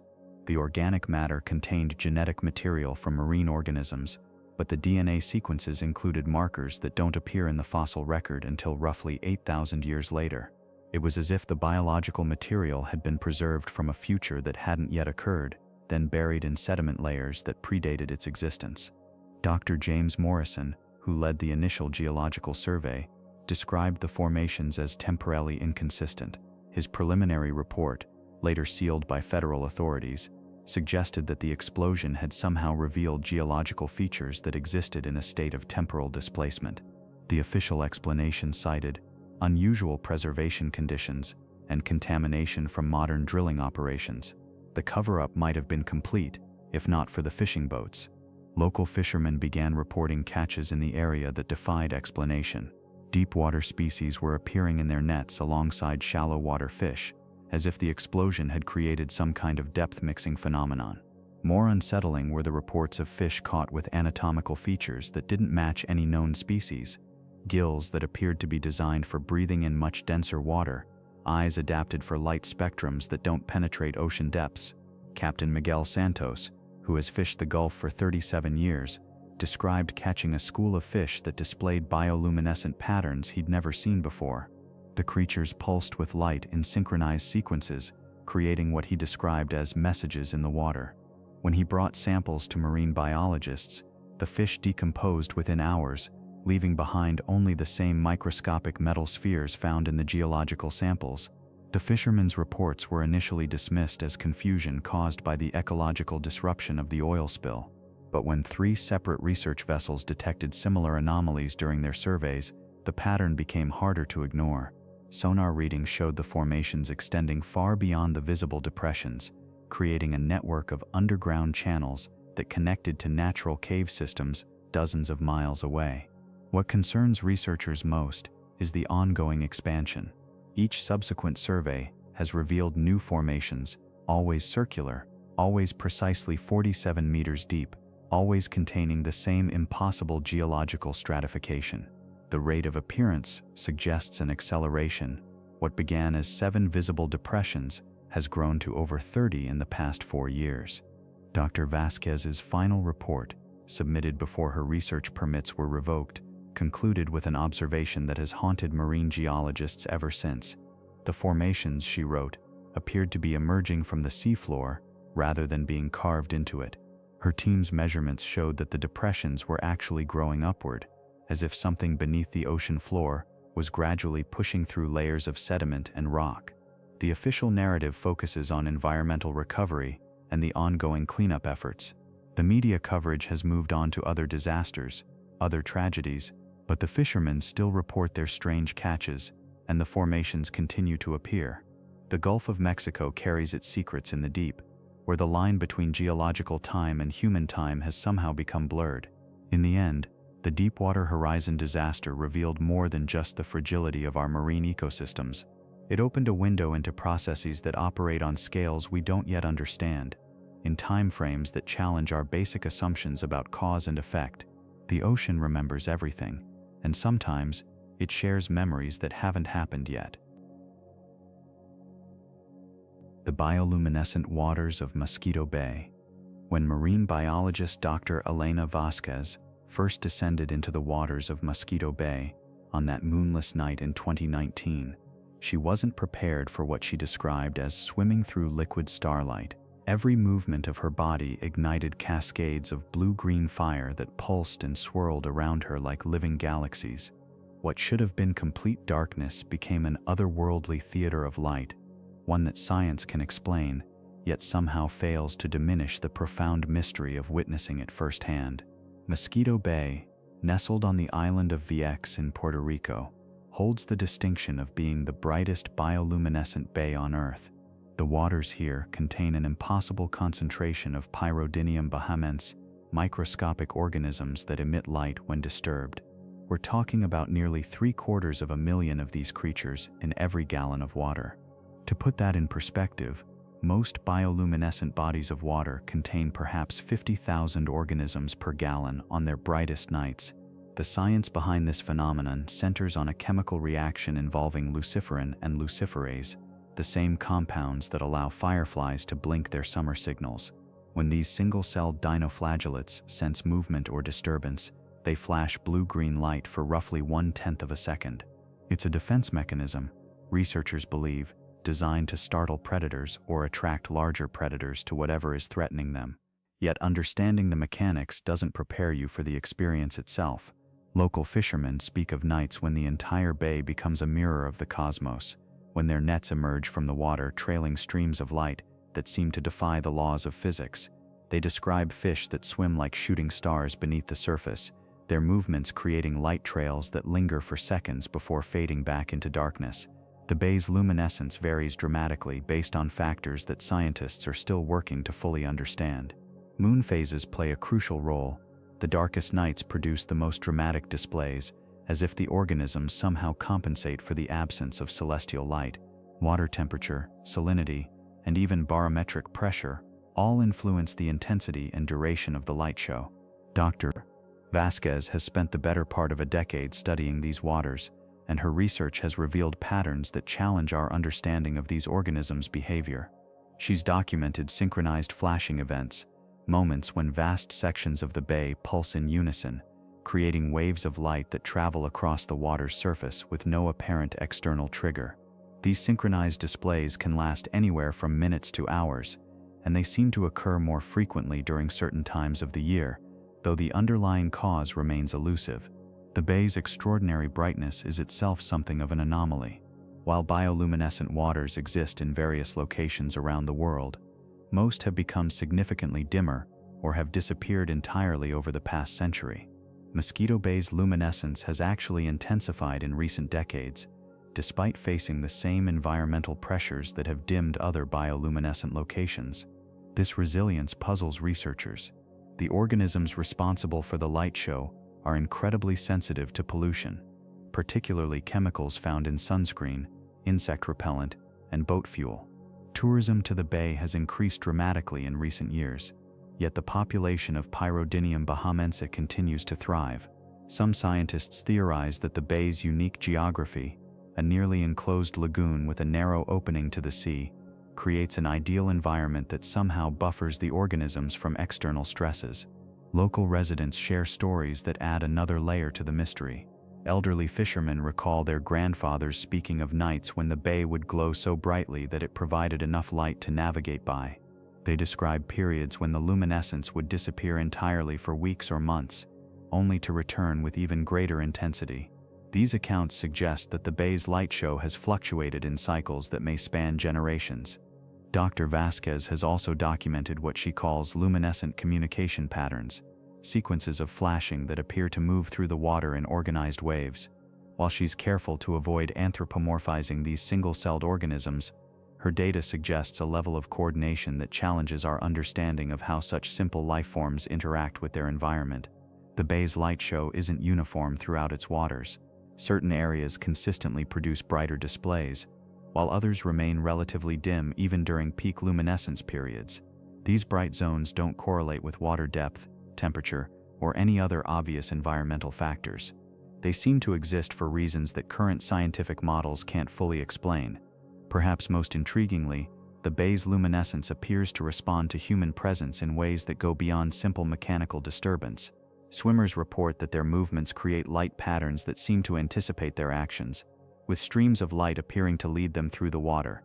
While this could be explained by water currents and the organism's sensitivity to pressure changes, the consistency of these reports suggests something more complex may be occurring. The experience of swimming in Mosquito Bay at night defies easy description. The water feels thick, almost viscous, as if charged with electrical potential. Every stroke, every kick, every gentle movement of your fingers creates explosions of light that seem to hang in the water before gradually fading. It's simultaneously beautiful and unsettling, a reminder that our planet harbors phenomena that exist at the very edge of our understanding. As climate change and human activity continue to alter marine ecosystems worldwide, Mosquito Bay represents both a wonder and a warning. Its brightness serves as a beacon of resilience in an era when so many natural phenomena are dimming or disappearing entirely. Yet its very existence raises questions about what we truly understand about the complex relationships between microscopic life and the environments they inhabit. The bay continues to glow, night after night, season after season, containing secrets that science has only begun to uncover.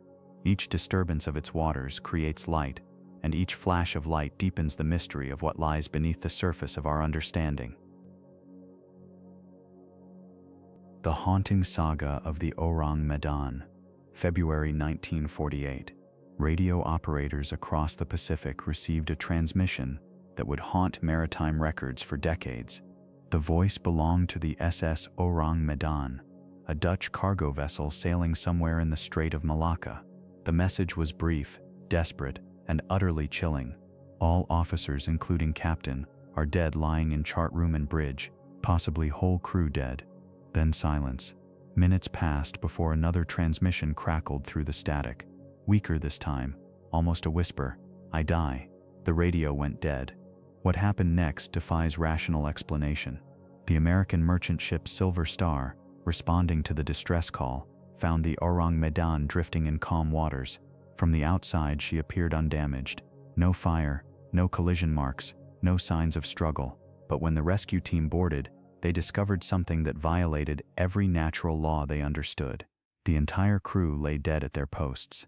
Not collapsed, not fallen, positioned exactly as if they'd been working normally when death took them. The captain stood rigid on the bridge, his eyes wide open, staring at nothing. Officers sat upright in the chart room, their faces frozen in expressions of absolute terror. Even the ship's dog was found dead, lips pulled back in a permanent snarl, as if it had seen something that shouldn't exist. The rescue team reported that the bodies showed no signs of violence, no wounds, no blood, no indication of poisoning or disease. Yet each face bore the same look of overwhelming horror, as if they'd witnessed something so fundamentally wrong that their minds couldn't process it before death claimed them. But the strangeness didn't end there. Despite the tropical heat, the ship's interior felt unnaturally cold. The rescue team described an oppressive atmosphere, a weight in the air that made breathing difficult. Some reported feeling watched, sensing an invisible presence moving through the corridors. The plan was simple: tow the Orang Medan to port for investigation. But as they prepared the tow line, smoke began rising from the cargo hold.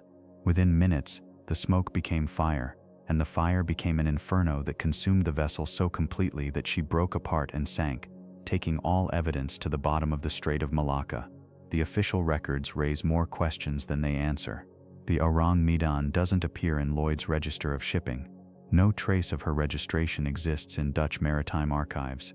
The crew manifest, if it ever existed, vanished along with the ship. Even the Silver Star's logs from that day have disappeared from official records. This absence of documentation has led some to dismiss the entire incident as maritime folklore, but testimonies from multiple witnesses, radio operators, and Coast Guard personnel suggest something did happen in those waters. The question isn't whether the Orang Medan existed, it's what killed her crew. The prevailing theory involves chemical weaponry. Some researchers believe the ship was secretly transporting experimental nerve agents or chemical weapons, possibly left over from World War II.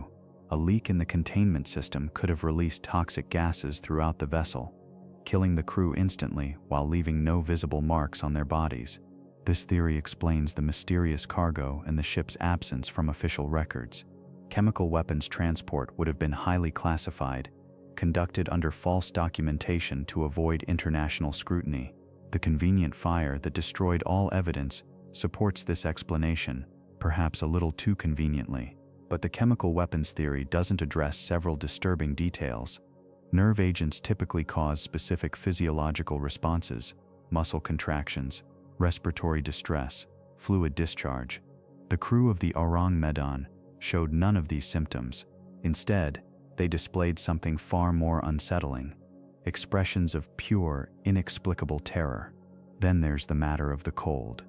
Chemical weapons don't alter ambient temperature. They don't create the oppressive atmospheric pressure that multiple witnesses described. And they certainly don't explain the psychological impact the scene had on hardened sailors and rescue personnel. Alternative theories venture into darker territory. The Strait of Malacca sits along one of the world's most active shipping lanes, but it's also a region steeped in supernatural folklore. Local maritime traditions speak of zones where the boundary between the physical and spiritual worlds grows thin. Ships that enter these areas sometimes encounter forces that exist outside conventional understanding. The timing adds another layer of mystery. February 1948 was just 2.5 years after the atomic bombings of Hiroshima and Nagasaki. The world was still grappling with the implications of nuclear technology, and various governments were conducting classified experiments with radioactive materials. Could the Orang Medan have been carrying nuclear cargo? Radioactive materials don't typically kill instantly, but they can create localized environmental effects that might explain the temperature anomalies. More disturbing is the possibility that the ship encountered something deliberately covered up. The rapid destruction of evidence, the missing documentation, the convenient absence of official records, these elements suggest systematic suppression of information. Government agencies might have reasons to ensure certain maritime incidents never reach public awareness. The psychological impact on witnesses adds credibility to the account. Experienced sailors don't typically fabricate stories about supernatural encounters. The rescue team's descriptions of the scene demonstrate a consistency that's difficult to fake.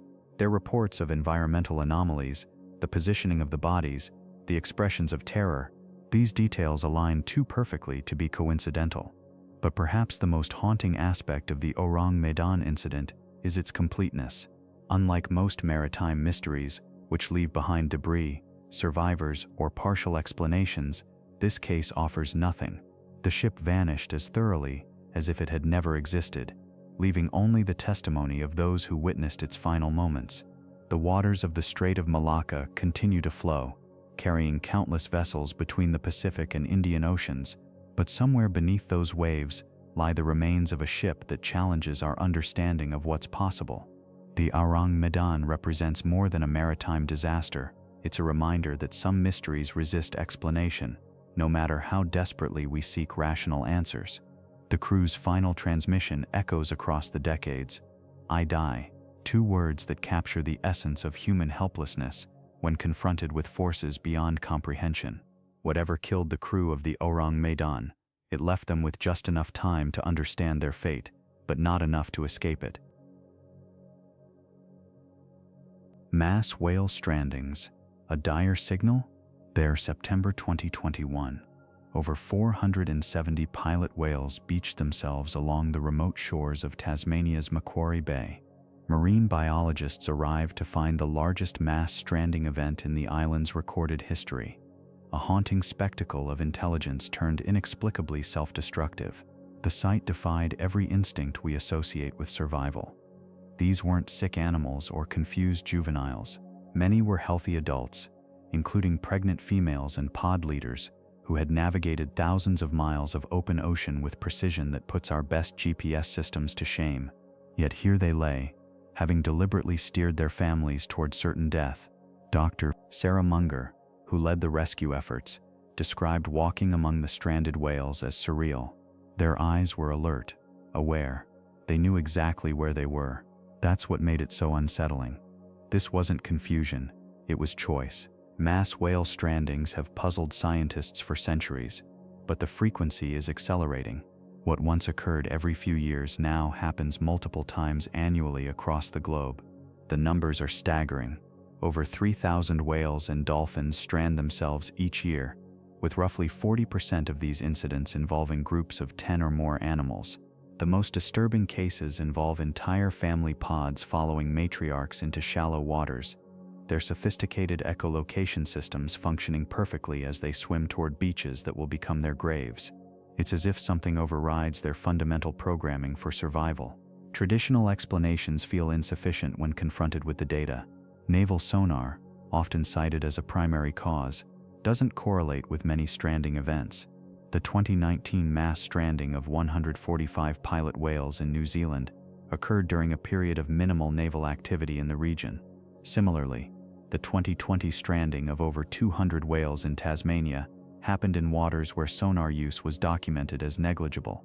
Magnetic field disruption presents another theory, but one that raises more questions than answers.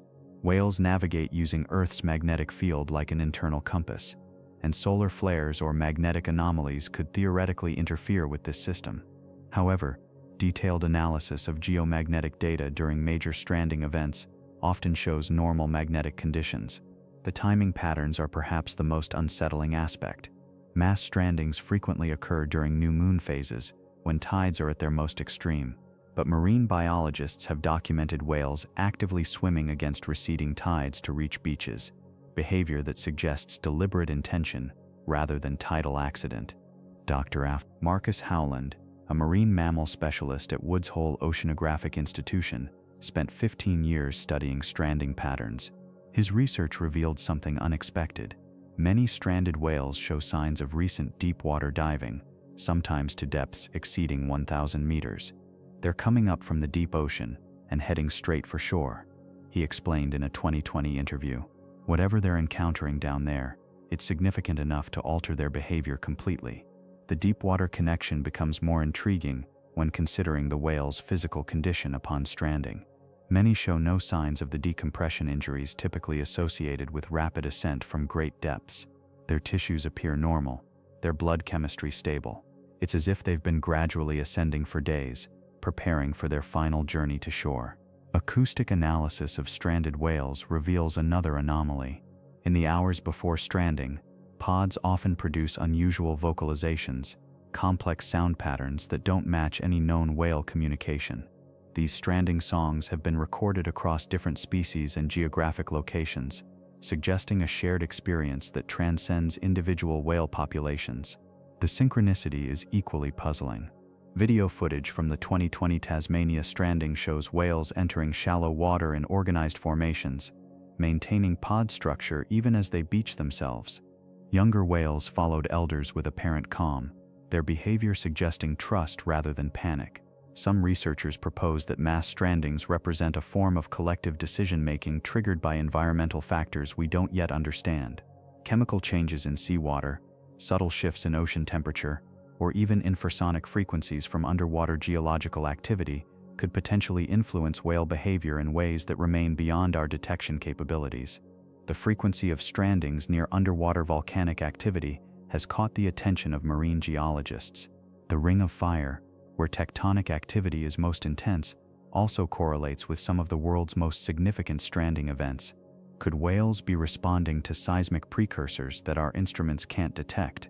Dr. Elena Vasquez, who studies whale behavior at the University of California, discovered that stranded whales often carry trace amounts of unusual minerals in their tissues, minerals consistent with deep-sea volcanic vents. They're diving to places we can barely reach, encountering conditions we can barely imagine, she notes. What they're experiencing down there may be fundamentally altering their survival instincts. The emotional dimension adds another layer of complexity. Whales demonstrate sophisticated social bonds and grieving behaviors. When a pod leader dies, the remaining whales sometimes refuse to leave the area, even when it means entering dangerous waters. Could mass strandings represent a form of collective mourning or response to trauma we can't comprehend? Indigenous communities in stranding-prone areas have long held that whales beach themselves as messengers, bringing warnings from the deep ocean. The Maori of New Zealand view stranded whales as harbingers of significant change, their presence on land serving as a bridge between the oceanic and terrestrial worlds. Modern science hasn't found definitive answers, but the pattern continues with increasing frequency. Each stranding event yields new data, new questions, and new evidence that something in the deep ocean is fundamentally changing the behavior of some of Earth's most intelligent creatures. The whales that survive rescue efforts often restrand themselves within days, suggesting that whatever drives them to shore remains active in their systems. Marine biologists describe this as the most heartbreaking aspect of stranding events, saving animals that seem determined to return to the exact beaches where they nearly died. As ocean temperatures rise and deep-sea environments shift, the frequency of mass strandings shows no signs of decreasing. The whales continue their mysterious pilgrimage from the depths to our shores, carrying with them secrets from the planet's most unexplored frontier. Whatever calls them from the deep remains unnamed, unmeasured, and profoundly disturbing in its consistency. Eerie black smokers of the sea. 2.5 miles beneath the Pacific surface, something extraordinary was happening in complete darkness. The year was 1977, and marine geologist Robert Ballard was peering through the porthole of the deep-sea submersible Alvin when he witnessed something that would fundamentally challenge everything scientists thought they knew about life on Earth. Rising from the seafloor like primordial towers, massive chimneys belched forth clouds of superheated mineral-rich water, so dark it seemed to swallow light itself.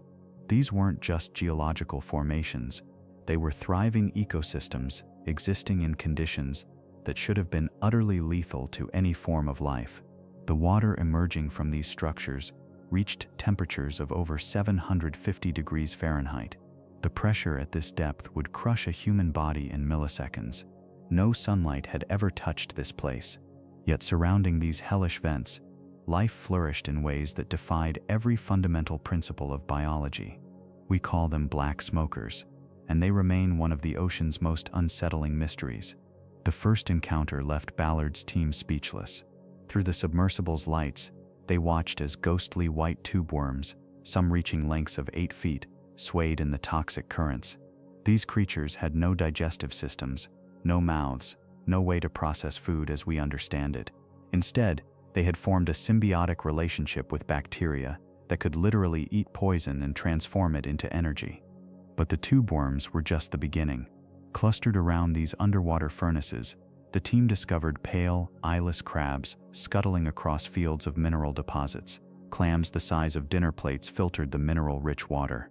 Most unnerving of all were the scale worms, translucent creatures that seemed to materialize from the darkness itself, their segmented bodies undulating through water that should have killed them instantly. Dr. Cindy Van Dover, one of the world's leading experts on deep-sea ecosystems, described her first encounter with a black smoker field as stepping into an alien world. The creatures she observed didn't just survive in these extreme conditions, they required them, removed them from the superheated, chemical-rich environment, and they died within hours. The implications were staggering. For millions of years, scientists had assumed that all life on Earth ultimately depended on the sun's energy. Plants captured sunlight through photosynthesis, animals ate plants or other animals, and the entire web of life traced back to that single, life-giving star.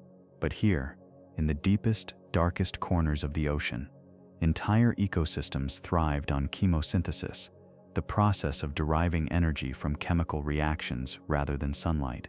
The chemistry of these environments reads like something from a science fiction nightmare. The water emerging from black smokers contains hydrogen sulfide, a compound so toxic that even tiny concentrations can kill most life forms. Heavy metals like copper, zinc, and lead saturate the water at levels that would devastate surface ecosystems. The pH levels fluctuate wildly, creating conditions that would dissolve organic matter in minutes. Yet somehow, the creatures that call these places home have not only adapted, they've evolved to depend entirely on these lethal conditions. The bacteria that form the foundation of these ecosystems consume hydrogen sulfide and carbon dioxide, converting them into organic compounds that feed the entire food chain. It's a complete reversal of everything we thought we knew about how life sustains itself. Marine biologist Dr. Timothy Shank has spent decades studying these formations, and his findings have grown increasingly disturbing. The diversity of life around black smokers varies dramatically from site to site, with some species found nowhere else on Earth. Some creatures appear to be evolutionary throwbacks, remnants of ancient life forms that survived mass extinctions by retreating to these deep-sea refuges. More unsettling still are the genetic analyses. DNA extracted from these organisms reveals evolutionary timelines that don't align with surface life. Some species show genetic markers suggesting they've been isolated in these environments for millions of years longer than should be possible based on current geological models. The black smokers themselves are equally mysterious. These towering structures, some reaching heights of 180 feet, grow with astounding speed. A chimney that wasn't there during one expedition can tower dozens of feet high when researchers return months later. The minerals precipitating from the superheated water create intricate formations that seem almost architectural in their complexity. But perhaps the most disturbing aspect of black smokers is their temporary nature. These ecosystems exist at the mercy of geological forces beyond their control. When the underground thermal activity that feeds a black smoker shifts or dies, the entire ecosystem collapses within weeks. Creatures that have evolved over millions of years to thrive in these specific conditions simply vanish, leaving behind only empty shells and mineral deposits. Dr. Richard Lutz, who has made over 100 dives to black smoker sites, describes the experience as witnessing life in its most desperate and determined form. The creatures that inhabit these environments exist in a constant state of biological extremism, their entire existence balanced on the knife's edge between life and death. Recent discoveries have only deepened the mystery. In 2019, researchers discovered black smokers in the mid-Atlantic ridge that harbor microorganisms unlike anything previously cataloged. These organisms appear to metabolize sulfur compounds in ways that violate established principles of biochemistry.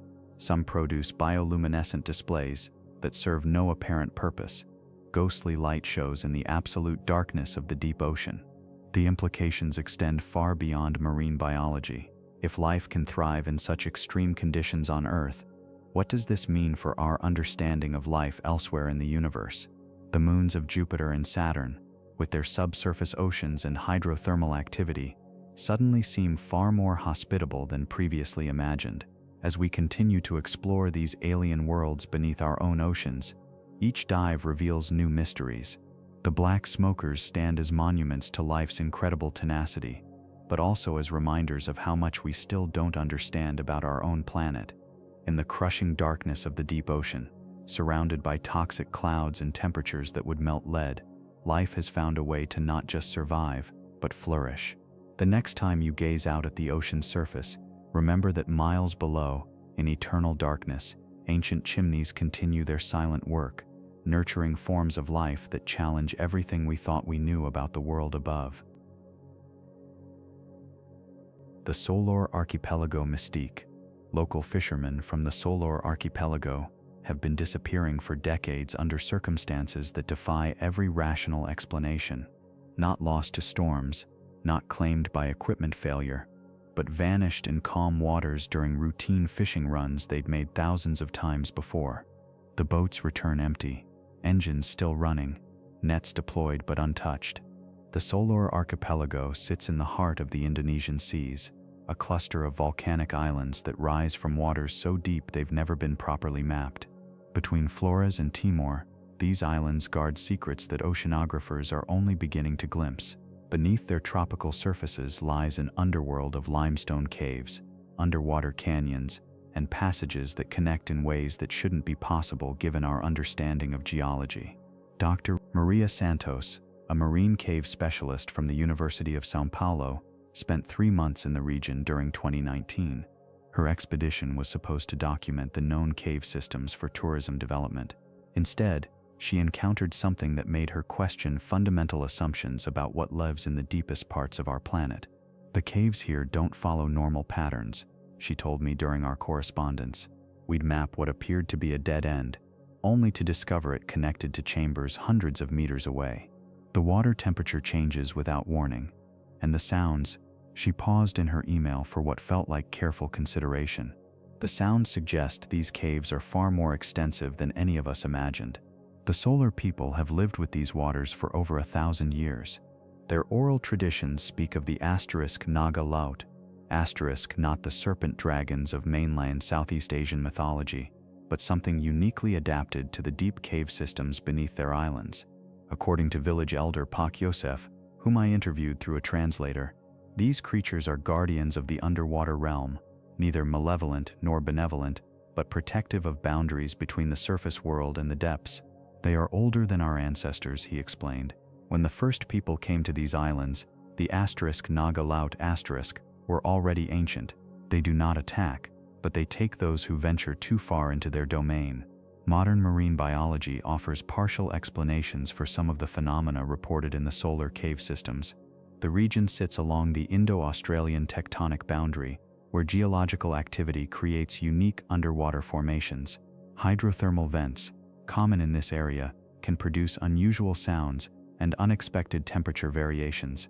The complex cave networks could amplify these natural phenomena in ways that create acoustic illusions. But the biological discoveries from the limited scientific expeditions raise more questions than they answer.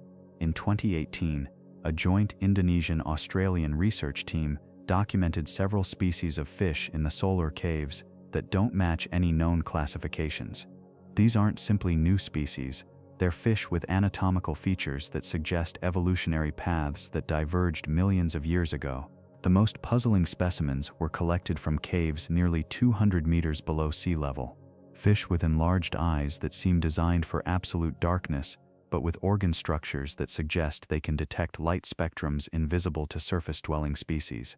Dr. Ahmed Surya, the marine biologist who led the Indonesian team, described finding fish with what appeared to be primitive electroreception capabilities far more sophisticated than anything documented in known species. "Evolution doesn't work this way," he noted in his preliminary report. "These fish show adaptations that should have taken millions of years to develop, but they're living in cave systems that geological evidence suggests formed within the last 100,000 years. The acoustic anomalies recorded in the solar caves don't match known geological or biological phenomena. Research teams have documented low-frequency sounds that pulse in regular patterns, suggesting either complex geological processes or biological activity on a scale that challenges current understanding of deep-water ecosystems." Hydrophones placed in the cave systems by Dr. Santos's team recorded sounds that seemed to follow patterns, not random geological noise, but sequences that suggested communication or coordination. The recordings, available through research databases, reveal sounds that occur in response to human activity in the caves. When divers enter certain chambers, the acoustic patterns change in ways that suggest awareness of the intrusion. Local fishing communities have developed protocols around these mysteries that reveal practical knowledge accumulated over generations. Fishermen avoid certain areas during specific moon phases, not due to tidal concerns, but because of what they describe as increased activity from below. They've identified water surface patterns that indicate when cave systems are active, subtle changes in water movement that precede the strange acoustic phenomena. The disappearances follow patterns that resist conventional explanation. In the past 20 years, 17 fishing boats have been found empty in the waters around the solar caves. No distress signals, no evidence of struggle, no bodies recovered. The boats are always found with engines running, fishing gear deployed, and personal belongings undisturbed. Indonesian maritime authorities have investigated each case, finding no evidence of piracy, weather incidents, or equipment failure. Recent technological developments have allowed researchers to explore deeper into the solar cave systems than ever before. Robotic underwater vehicles equipped with advanced sonar mapping have revealed cave networks that extend far beneath the islands themselves, creating underground waterways that connect islands that appear separate on the surface. The implications are staggering. If the cave systems are as extensive as initial surveys suggest, the solar archipelago sits above an underwater landscape that could rival the surface geography and complexity. This hidden world has remained largely unexplored, potentially harboring ecosystems that developed in isolation for geological ages. The *Nagalot asterisk of local tradition may represent cultural memory of encounters with this hidden world. The creatures described in local folklore, large, serpentine beings with intelligence and territorial behavior, align surprisingly well with the theoretical biology of ecosystems that could have evolved in the solar cave systems.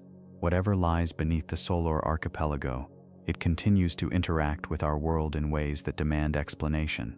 The missing fisherman, the impossible fish, the acoustic patterns that suggest communication. These aren't separate mysteries, but pieces of a larger puzzle that challenges our understanding of what thrives in the deepest parts of our planet. The caves beneath these Indonesian islands hold secrets that may reshape our understanding of deep water evolution and the complex ecosystems that exist beyond our current knowledge. Each expedition reveals new questions. Each discovery suggests deeper mysteries waiting in the darkness below. Gulf of Bothnia's subsea anomaly. In 2015, marine archaeologists exploring the Gulf of Bothnia stumbled upon something that defied every textbook explanation they'd ever studied. Scattered across the seafloor, at depths ranging from 60 to 100 meters, lay perfect circles etched into the sediment, circles that shouldn't exist according to any known geological process. The Baltic Sea between Sweden and Finland has always been a graveyard of secrets. Its brackish waters preserve everything from medieval shipwrecks to Ice Age relics with supernatural clarity. But these formations were different. Dr. Henrik Nilsson, the Swedish oceanographer who first documented them, described the site as geometrically impossible. Each circle measured between 20 and 40 meters in diameter, with raised edges that formed perfect rings around depressed centers. What made these formations particularly unsettling wasn't just their mathematical precision, it was their distribution. The circles appeared in clusters of 3 to 7, always maintaining specific distances from one another, as if following some predetermined pattern. No natural process creates such uniformity at these depths. The geological surveys that followed raised more questions than answers. Core samples from within the circles revealed sediment layers that had been disturbed in ways that contradicted the surrounding seafloor. The material inside each ring was compressed, almost fused together, while the raised edges contained sediment that appeared to have been pushed outward with tremendous force. Dr. Astrid Lindgren from the Swedish Museum of Natural History led the first comprehensive analysis. Her team's findings were published in the Journal of Baltic Marine Geology, but the conclusions were deliberately cautious. The formations show characteristics consistent with sudden localized pressure events, she wrote. However, the source of such pressure remains undetermined.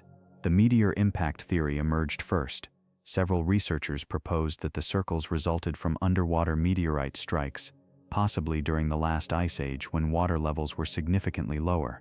The compressed sediment and circular patterns could theoretically result from space debris hitting the seafloor, but this explanation crumbled under scrutiny. Meteorite impacts create chaos, scattered debris fields, irregular crater shapes, and most importantly, metallic fragments that persist for millennia. The Bothnia circles contained no trace metals, no impact glass, no evidence of the violent disruption that accompanies extraterrestrial collisions. The precision was too perfect, the preservation too complete. Volcanic activity seemed equally unlikely.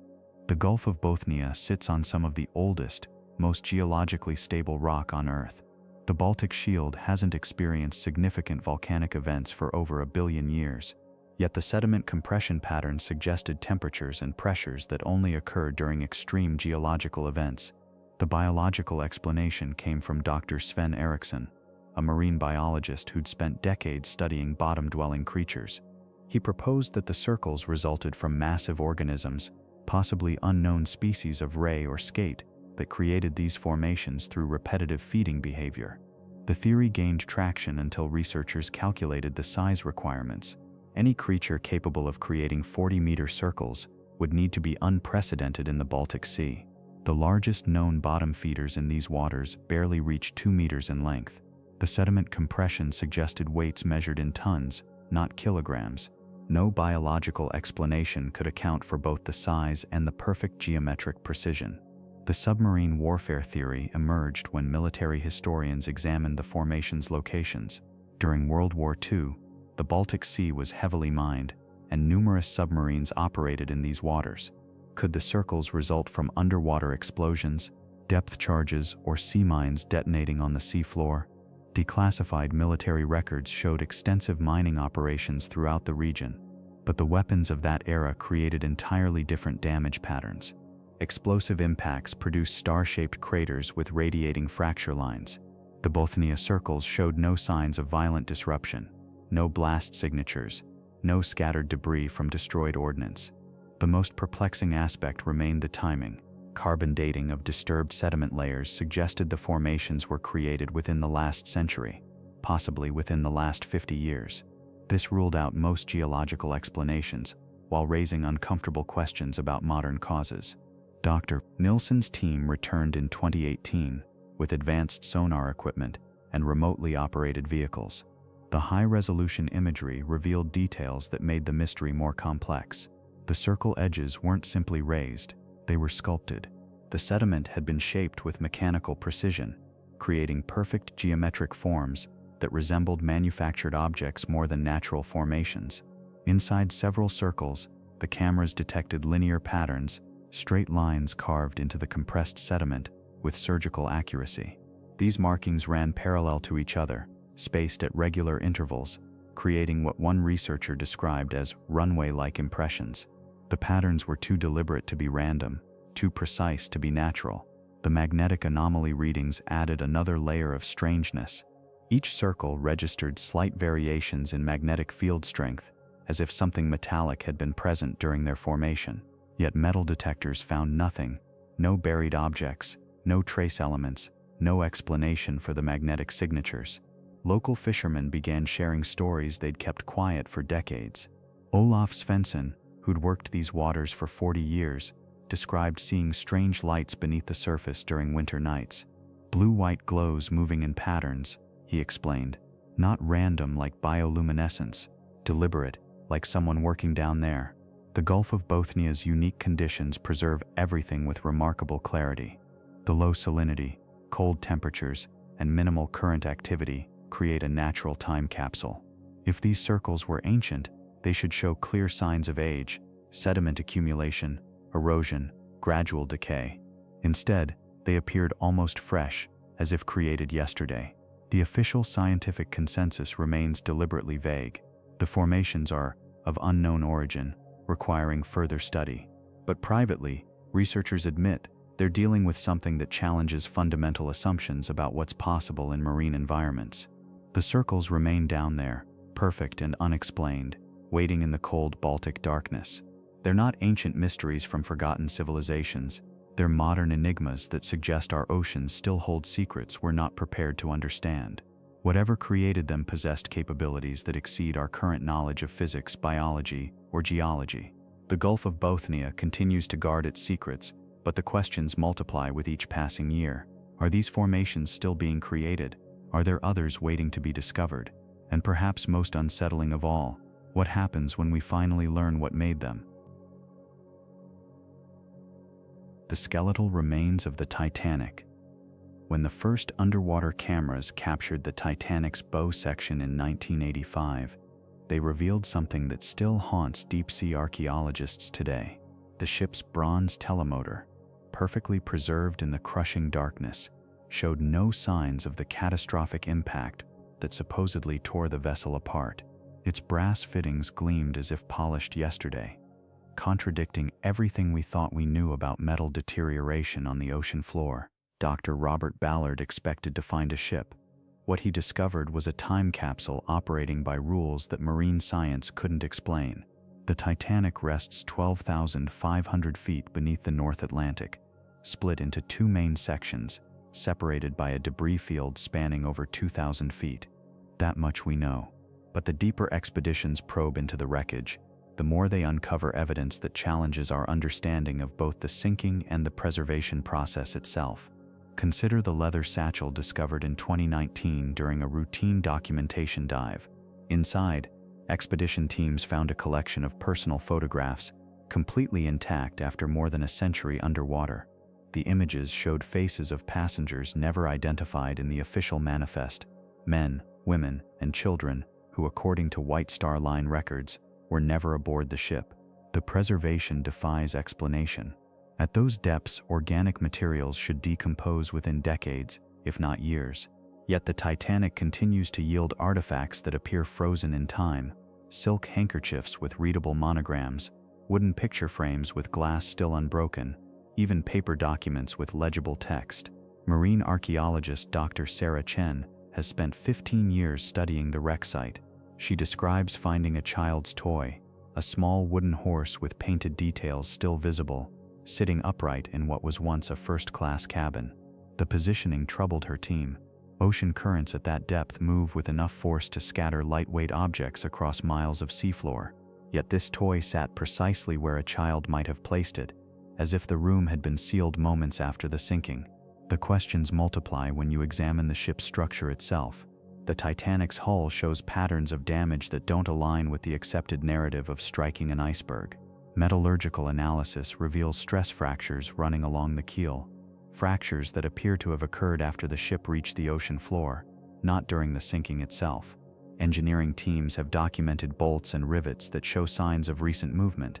The ship, it seems, continues to shift and settle even now, over a century after coming to rest. But these movements follow no predictable pattern. Sections of the vessel appear to be sinking deeper into the sea floor, while others have actually risen several feet from their previously documented positions. The debris field tells its own mysterious story. Personal effects are scattered in distinct patterns that suggest they were arranged rather than randomly dispersed by the ship's breakup.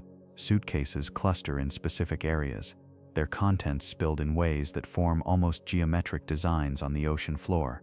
Local currents couldn't have created these patterns. They're too precise, too intentional.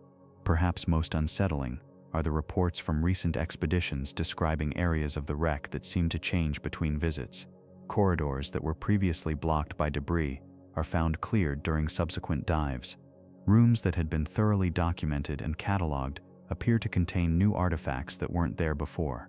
The Titanic's stern section presents particularly baffling preservation anomalies. This portion of the ship suffered the most violent destruction during the sinking, yet it houses some of the most remarkably intact artifacts. A dining room table still bears place settings, complete with china and crystal, that somehow survived both the ship's breakup and the impact with the ocean floor. Dr. James Cameron, who has made more than 30 dives to the wreck, describes finding sections of the ship that appear to exist in different stages of decay simultaneously. Adjacent rooms show vastly different levels of deterioration, one completely consumed by marine growth, another looking as though it was abandoned yesterday. The human element adds another layer of mystery. While most human remains disappeared long ago, consumed by deep-sea organisms, personal effects continue to surface that suggest stories never told. Wedding rings bearing inscriptions that don't match any known passengers. Pocket watches stopped at times that don't correspond to the accepted timeline of the sinking. Photographs of places that, according to historical records, wouldn't be built for another 20 years. Recent sonar mapping has revealed cavities within the wreck that appear to be sealed chambers, spaces that somehow remained watertight despite the ship's catastrophic breakup. These chambers represent one of the most tantalizing mysteries of the wreck site. What they contain, and how they've remained sealed for over a century, remains unknown. Several expeditions have attempted to access these spaces, but technical difficulties and equipment failures have prevented any successful penetration. The Titanic's preserving environment continues to produce artifacts that shouldn't exist. Letters written in languages that don't match the passenger manifest. Musical instruments that show no signs of water damage.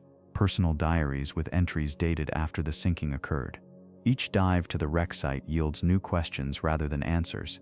The ship appears to be selectively revealing its secrets, offering glimpses of stories that extend far beyond the tragedy we think we understand. The Titanic rests not just as a monument to human ambition and natural force, but as a repository of mysteries that challenge our understanding of time, preservation, and the deep ocean's ability to keep its secrets. 2 miles down, in the eternal darkness of the North Atlantic, the Titanic continues its voyage through time, carrying passengers and cargo that history has forgotten, preserving stories that may never be fully told. Time stands still beneath Lake Vostok. Russian scientists thought they were simply drilling through ice when their equipment hit liquid water, 12,448 feet beneath Antarctica's surface, in 2012. What they discovered was a lake that had been sealed away from the world for over 15 million years, a body of water that predates human civilization, the extinction of dinosaurs, and even the formation of the continents as we know them. Lake Vostok stretches across an area larger than Lake Ontario, its dark waters holding secrets that challenge our understanding of life itself. This isn't just another subglacial lake hidden beneath Antarctica's frozen expanse. This is a time capsule, preserved in absolute darkness and isolation, containing what might be the most ancient forms of life still active on our planet. The lake exists in conditions that shouldn't support life at all. Temperatures hover around -3 degrees Celsius, yet the water remains liquid due to the immense pressure of the ice above, pressure equivalent to being 1,200 feet underwater. The environment contains no oxygen in the traditional sense. No sunlight has ever penetrated these depths, and the water possesses a chemical composition unlike anything found in surface lakes. Yet life persists. Initial water samples revealed the presence of microorganisms that appear to have evolved in complete isolation from the rest of Earth's biosphere. These aren't merely ancient bacteria preserved in ice, they're living, metabolically active organisms that have been quietly thriving in this underwater prison for millions of years. The genetic analysis of these microbes shows they share no close relatives with any known life forms on Earth's surface. Dr. Sergei Bulat, the Russian microbiologist who led the initial biological surveys, described the discovery as finding aliens on our own planet. The microbes exhibit metabolic pathways that shouldn't exist, processing chemicals in ways that defy conventional biochemistry. Some appear to derive energy from the lake's mineral-rich sediments, while others seem to sustain themselves through chemical processes that remain completely mysterious. The implications reach far beyond a simple biological curiosity. If life can thrive in Lake Vostok's impossible conditions, similar environments throughout our solar system suddenly become potential habitats. The subsurface oceans of Europa, Enceladus and Titan, Jupiter and Saturn's ice-covered moons share remarkably similar conditions. What exists beneath Antarctica's ice might be our first glimpse of what extraterrestrial life could look like, but Lake Vostok guards its secrets jealously. The drilling process itself presents unprecedented challenges. Any contamination from surface materials would corrupt samples that represent millions of years of isolated evolution. Russian researchers developed specialized drilling techniques using kerosene and freon to prevent the introduction of Earth-based microbes, but each extraction risks compromising the lake's pristine environment. The lake's water chemistry tells a story of impossible longevity.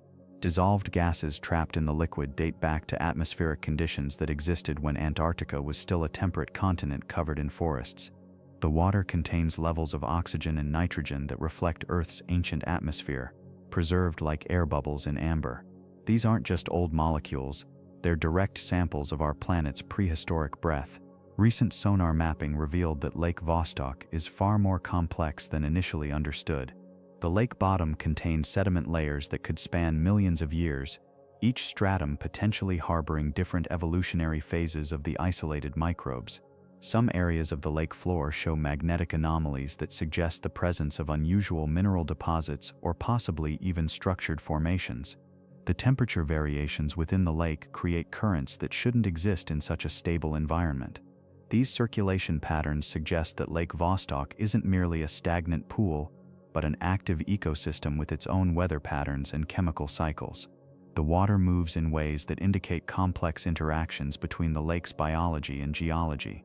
What troubles researchers most is the discovery of microbes that appear to have DNA repair mechanisms far more sophisticated than anything found in surface organisms. These repair systems suggest adaptation to extreme conditions over geological timescales, evolution taking place in an environment that remained essentially unchanged for millions of years. The microbes developed biological solutions to problems that most life forms never encounter. The lake's isolation raises questions about the nature of evolution itself. Darwin's theories assume environmental pressure and competition drive adaptive changes, but Lake Vostok's microbes evolved in an environment with minimal external pressures and limited competition. Their evolutionary path suggests alternative mechanisms for biological development that we're only beginning to understand. International tensions complicate research efforts. While the Antarctic Treaty designates Antarctica as a scientific preserve, Lake Vostok sits within the Russian research sector, and access to samples remains limited.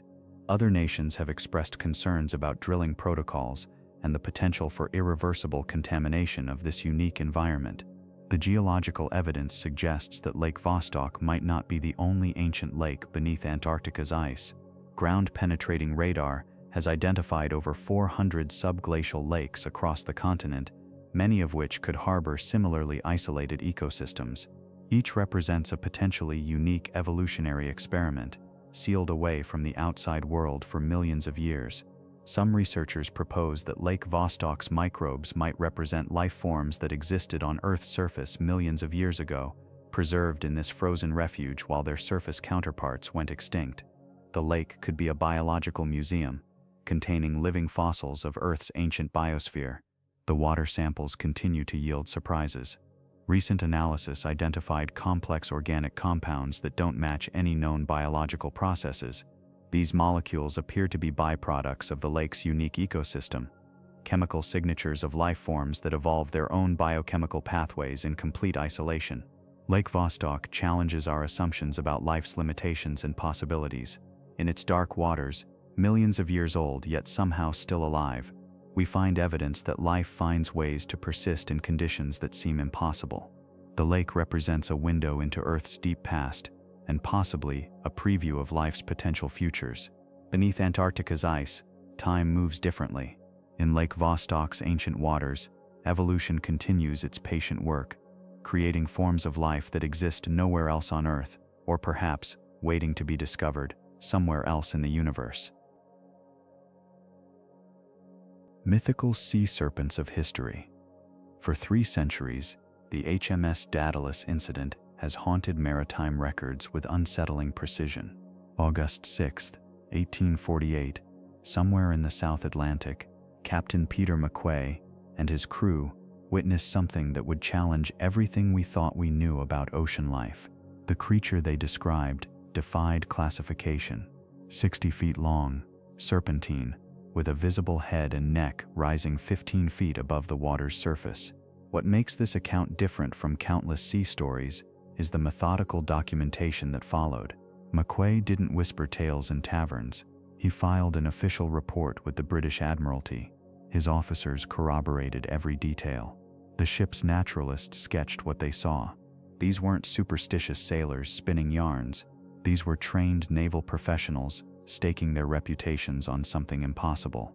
The fascinating thing about sea serpent encounters is how they cluster around specific geographical coordinates. The Norwegian Sea, off the coast of Gloucester, Massachusetts, the waters near Scotland's Hebrides. These locations appear repeatedly in maritime logs spanning different centuries, different crews, different nations, as if something in these deep waters draws certain creatures to the surface. In 1817, the Linnean Society of New England received testimony from over 200 witnesses describing a serpentine creature in Gloucester Harbor. Fishermen, merchants, even the local postmaster, all describing the same undulating motion, the same massive scale. The society was so convinced they actually classified it as a new species, Scoliophus atlanticus, a scientific designation for something that supposedly didn't exist. What strikes you when you read these historical accounts is the consistency of specific details. Witnesses, separated by decades and oceans, all describe the same peculiar swimming motion, a vertical undulation that no known fish or marine mammal exhibits. Marine biologists tell us that fish move their tails side to side. Marine mammals move their tails up and down. But these creatures moved in pronounced vertical loops along their entire body length. Dr. Bernard Hovelmans spent 40 years cataloging sea serpent sightings for his cryptozoological research. His conclusion was deeply unsettling. The descriptions were too specific, too consistent across time and geography to dismiss as folklore. He identified 9 distinct types of unknown marine animals based on witness testimony, each with unique physical characteristics, behaviors, and preferred habitats. The most compelling cases come from trained observers. In 1905, 2 British naturalists aboard the research vessel Valhalla encountered a creature with a 6-foot neck rising from the water off the coast of Brazil. They estimated the visible portion at 60 feet, suggesting something far larger beneath the surface. These weren't casual tourists. These were scientists whose careers depended on accurate observation. Modern sonar technology has revealed something extraordinary about our oceans. We've mapped less than 20% of the seafloor. The deep ocean contains vast ecosystems we're only beginning to understand. Giant squid were considered mythical until 2004, when researchers finally captured one alive. The colossal squid wasn't scientifically described until 2007. These creatures reach lengths of 45 feet, possess eyes the size of dinner plates, and inhabit depths where sunlight never reaches. If animals this massive could remain hidden from science until the 21st century, what else might exist in those unexplored depths? The 1965 encounter off the coast of Penobscot Bay provides one of the most detailed modern accounts. Robert Rines, a patent attorney and amateur marine researcher, photographed something moving beneath his boat. The images show a massive flipper, estimated at 6 feet long, attached to a body of unknown size. Rines spent the next 30 years returning to that same location, using increasingly sophisticated equipment to document what he believed was a population of unknown marine animals.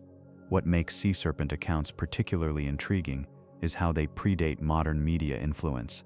Ancient maritime cultures from completely different parts of the world developed remarkably similar descriptions of serpentine sea creatures. Norse sagas describe the Jormungandr, a serpent so large it could encircle the entire world. Japanese folklore speaks of the Yamata no Orochi, an 8-headed sea serpent. Aboriginal Australian cultures have the rainbow serpent, a massive creature dwelling in deep waters. These independent cultural traditions suggest something more than collective imagination. Marine biologist Dr. Roy McCall proposed that sea serpent sightings might represent surviving populations of prehistoric marine reptiles. Mosasaurs, massive marine lizards that dominated ancient oceans, could have evolved in isolation in deep ocean trenches. The fossil record shows these creatures reaching lengths of 50 feet, with powerful swimming abilities and serpentine body shapes. The deep ocean provides perfect conditions for evolutionary isolation, stable temperatures, abundant food sources, and minimal environmental change.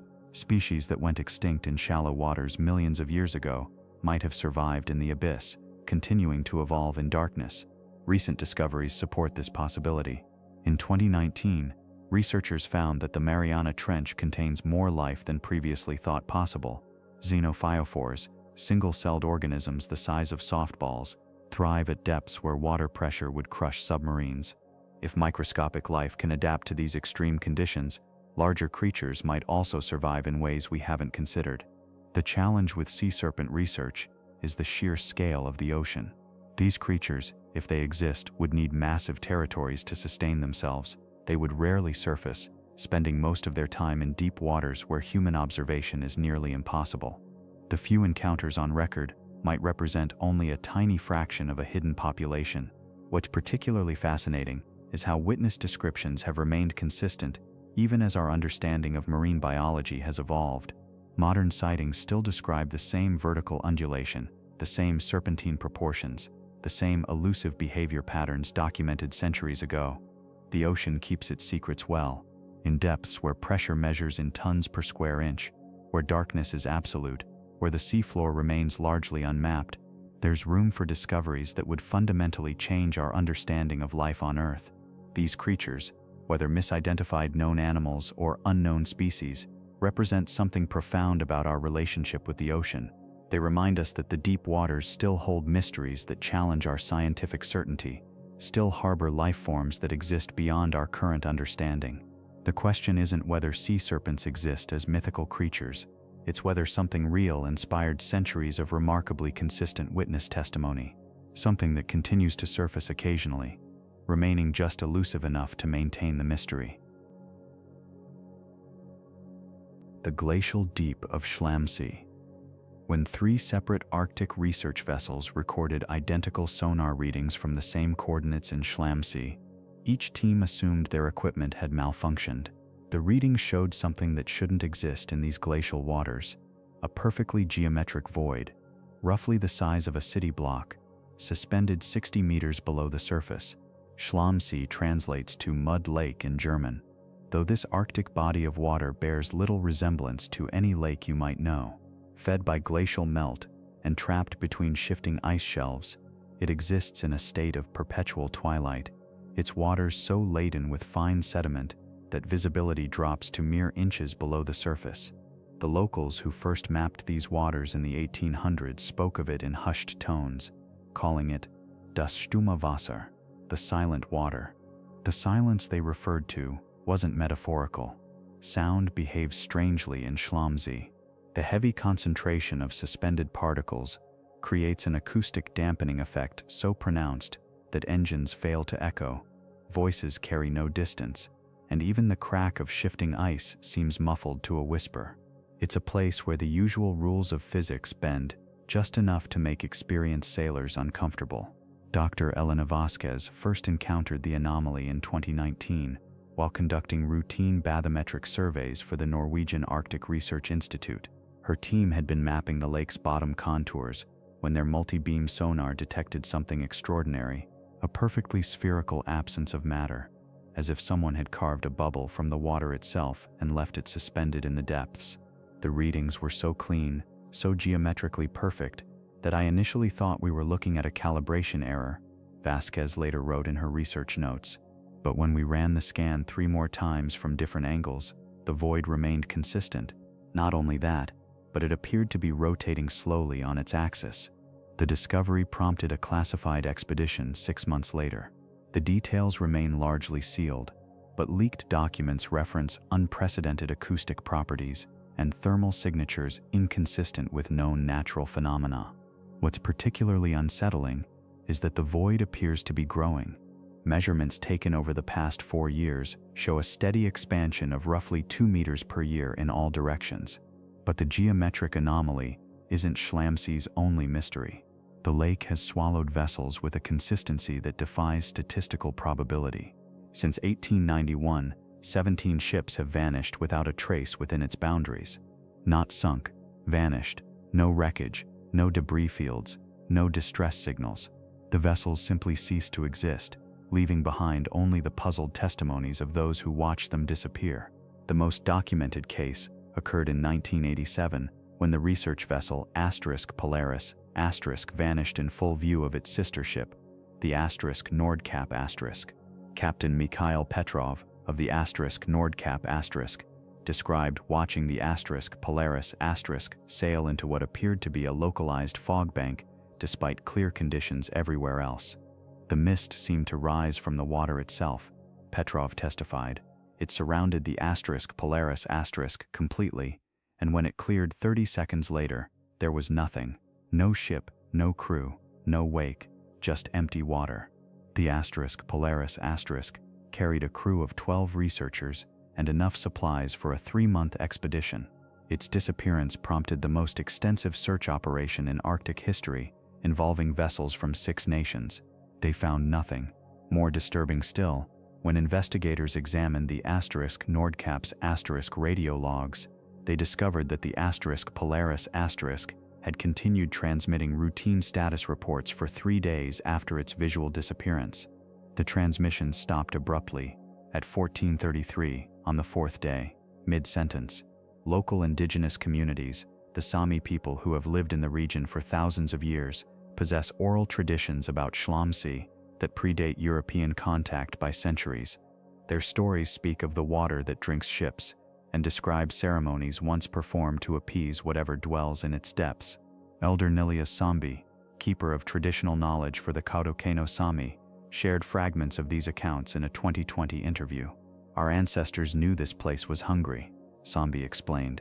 They would leave offerings at the shore, carved reindeer antlers, pieces of worked metal, sometimes food, not to feed it, but to acknowledge it, to let it know we recognized its presence and asked for safe passage. The offerings, according to Sambi, were always gone by morning, though the Sambi never witnessed them being taken. Modern attempts to recreate these rituals have yielded mixed results. Some vessels report unusually smooth passages through the lake, while others experience equipment failures and navigational anomalies that persist until they clear Schlamsee's boundaries. Recent satellite imagery has revealed another disturbing pattern. The lake's surface occasionally displays what researchers term thermal blooms, sudden temperature spikes that appear as bright spots in infrared photography. These blooms follow no predictable pattern, appearing at random intervals and lasting anywhere from minutes to hours. When research teams reach these locations, they find water temperatures elevated by as much as 15 degrees Celsius, with no identifiable heat source. Dr. James Kellerman, a thermal oceanographer who has studied the phenomenon, admits the blooms defy conventional explanation. Heat doesn't just appear in water, he stated during a 2021 conference. It requires a source: volcanic activity, chemical reactions, friction from currents. We've tested for all known possibilities and found none. The heat seems to generate spontaneously from the water itself. What makes Schlamsee's mysteries particularly unsettling is their apparent connection to human presence. The geometric void only appears when vessels approach with sensitive equipment. The thermal blooms occur more frequently during periods of heavy research activity. The fog banks that preceded several disappearances manifested only when ships deviated from established shipping lanes, as if the lake itself was responding to intrusion. The question that haunts every researcher who has studied these waters is whether Schlamsee is hiding something ancient beneath its sediment-laden depths, or whether the lake itself has become something else entirely. The missing vessels, the impossible readings, the responsive anomalies, they suggest an intelligence that operates by rules we haven't yet learned to recognize. As Arctic ice continues to recede and shipping routes through the region become more viable, Schlamsee may not remain the isolated mystery it has been for centuries. Whatever lies beneath its silent surface, waiting in the geometric void that grows larger each year, we may soon discover whether some secrets are better left undisturbed. The glacial deep keeps its own counsel, but the evidence suggests it's been listening to ours. Under the cloud of seismic jolts in the Scotia Sea. When seismic monitoring stations across the Southern Ocean began registering tremors that shouldn't exist, geologists found themselves staring at data that rewrote everything they thought they knew about the seafloor beneath the Scotia Sea. The Scotia Sea sits between South America and Antarctica, a stretch of water so remote that most research vessels avoid it entirely. Yet beneath its storm-churned surface, something has been stirring. Something that generates seismic signatures, unlike anything recorded in Earth's geological playbook. Dr. Elena Vasquez first noticed the anomaly in March 2019 while analyzing routine seismic data from the British Antarctic Survey. The readouts showed a pattern of tremors originating from the Scotia Ridge, but these weren't ordinary earthquakes. They pulsed in rhythmic sequences, each lasting exactly 47 seconds, with intervals of precise mathematical progression. The tremors repeat every 11 hours and 13 minutes. Not approximately, exactly. In the world of seismology, this kind of precision doesn't happen naturally. Earthquakes are chaotic events driven by unpredictable tectonic forces. They don't follow schedules, and they certainly don't maintain mathematical relationships across months of activity. When Vasquez shared her findings with the International Seismological Center, the response was immediate. 3 separate research teams conducted independent analyses of the same data. All 3 reached identical conclusions. The seismic events showed artificial characteristics that defied conventional geological explanation. The Scotia Ridge itself presents another puzzle. This underwater mountain range stretches nearly 800 miles across the seafloor, connecting the Andes Mountains to the Antarctic Peninsula. Most of it remains unmapped, hidden beneath waters that reach depths of over 25,000 feet. But the tremors aren't originating from the ridge itself. They're coming from beneath it, from depths that shouldn't generate seismic activity at all. The focus points lie approximately 60 miles below the seafloor, in what geologists call the lower mantle. This region of Earth's interior moves like thick honey, far too slowly to produce the sharp, rhythmic jolts being recorded. Russian oceanographer Dr. Mikhail Petrov led the first expedition to investigate the tremors directly. In October 2019, his team deployed deep-sea monitoring equipment directly above the most active seismic zone. What they recorded during their 3-week mission challenged every assumption about deep ocean geology. The tremors were accompanied by infrasound emissions, low-frequency sound waves that travel through both water and rock. These acoustic signatures revealed something extraordinary. The seismic events weren't isolated incidents. They were part of a coordinated pattern spanning over 400 square miles of seafloor. Each tremor triggered a cascade of smaller vibrations in adjacent areas, creating a network of interconnected seismic activity that pulsed like a vast subterranean heartbeat. The infrasound recordings captured something else, something that made Petrov's team question whether they were dealing with purely geological phenomena. Mixed within the low-frequency rumbles were higher-pitched tones that lasted only milliseconds. When analyzed through spectral analysis, these brief sounds showed harmonic structures similar to those produced by mechanical resonance, as if massive metallic objects were vibrating in response to the seismic jolts. The implications troubled the scientific community. If artificial structures existed at those depths, they would have to be enormous to generate detectable resonance signatures. They would also have to be incredibly ancient, buried under millions of years of sediment accumulation. Temperature readings from the tremor sites revealed another anomaly. The water directly above the most active seismic zones measured consistently 3 degrees warmer than surrounding areas. This thermal variation suggested significant energy release from the seafloor, but the heat signatures didn't match any known volcanic or hydrothermal activity. Chilean geophysicist Dr. Carmen Reyes analyzed the thermal data and discovered something that made her question the very nature of the energy source. The heat distribution formed geometric patterns, arranging itself in perfect concentric circles around each tremor epicenter. Natural heat diffusion doesn't create such precise boundaries. The Scotia Sea's isolation has prevented extensive investigation of these phenomena. The region experiences some of the world's most severe maritime weather, with waves regularly exceeding 40 feet and winds that can reach hurricane force without warning. Only specially equipped research vessels can operate there, and even then, only during brief weather windows. This remoteness has also made the tremors largely invisible to public attention. Unlike earthquakes that affect populated areas, these seismic events occur in one of Earth's most isolated regions, detected only by sensitive monitoring equipment and the handful of researchers who study Antarctica's geological activity. But the tremors are intensifying. Recent data shows the seismic events have increased in magnitude by 23% over the past 18 months. The mathematical precision of their timing remains unchanged, but the energy release continues to grow. Dr. Vasquez's latest analysis suggests the tremors may be building toward something. The energy patterns show characteristics of a system approaching a critical threshold, like pressure building in a contained space. If her calculations are correct, the Scotia Sea may be experiencing the preliminary stages of a geological event without precedent in recorded history. The few researchers who have studied the tremors directly report an unsettling psychological effect. Extended exposure to the infrasound frequencies produces feelings of unease and disorientation in humans.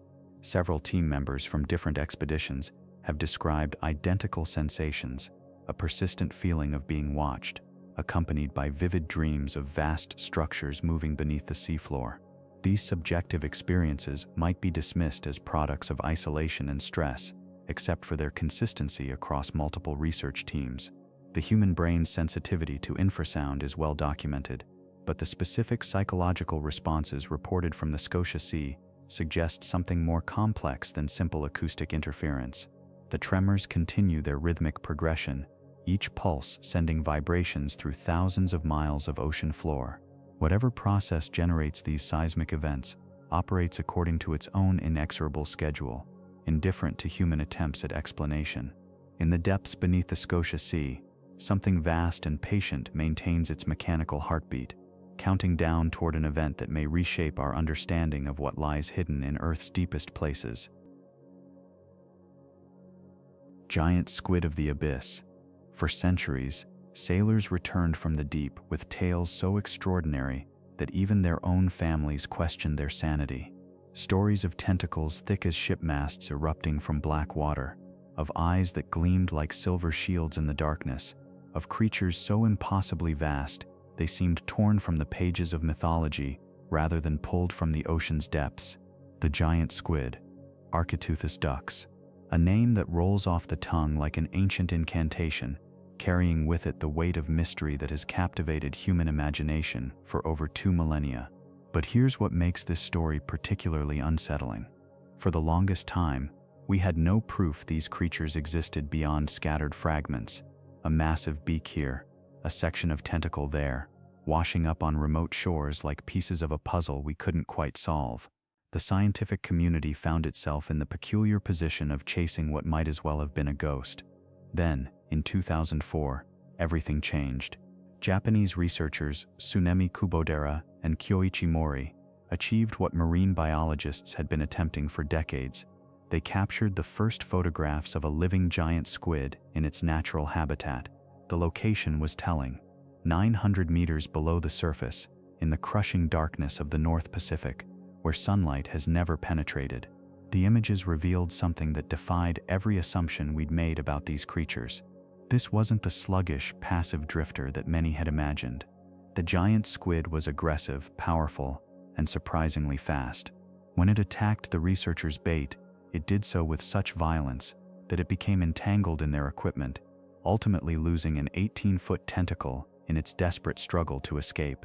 That severed limb continued to move for hours after separation, its sucker-lined surface still grasping, still searching. The implications were staggering. If a detached tentacle could exhibit such persistent activity, what did that suggest about the neurological complexity of the intact creature?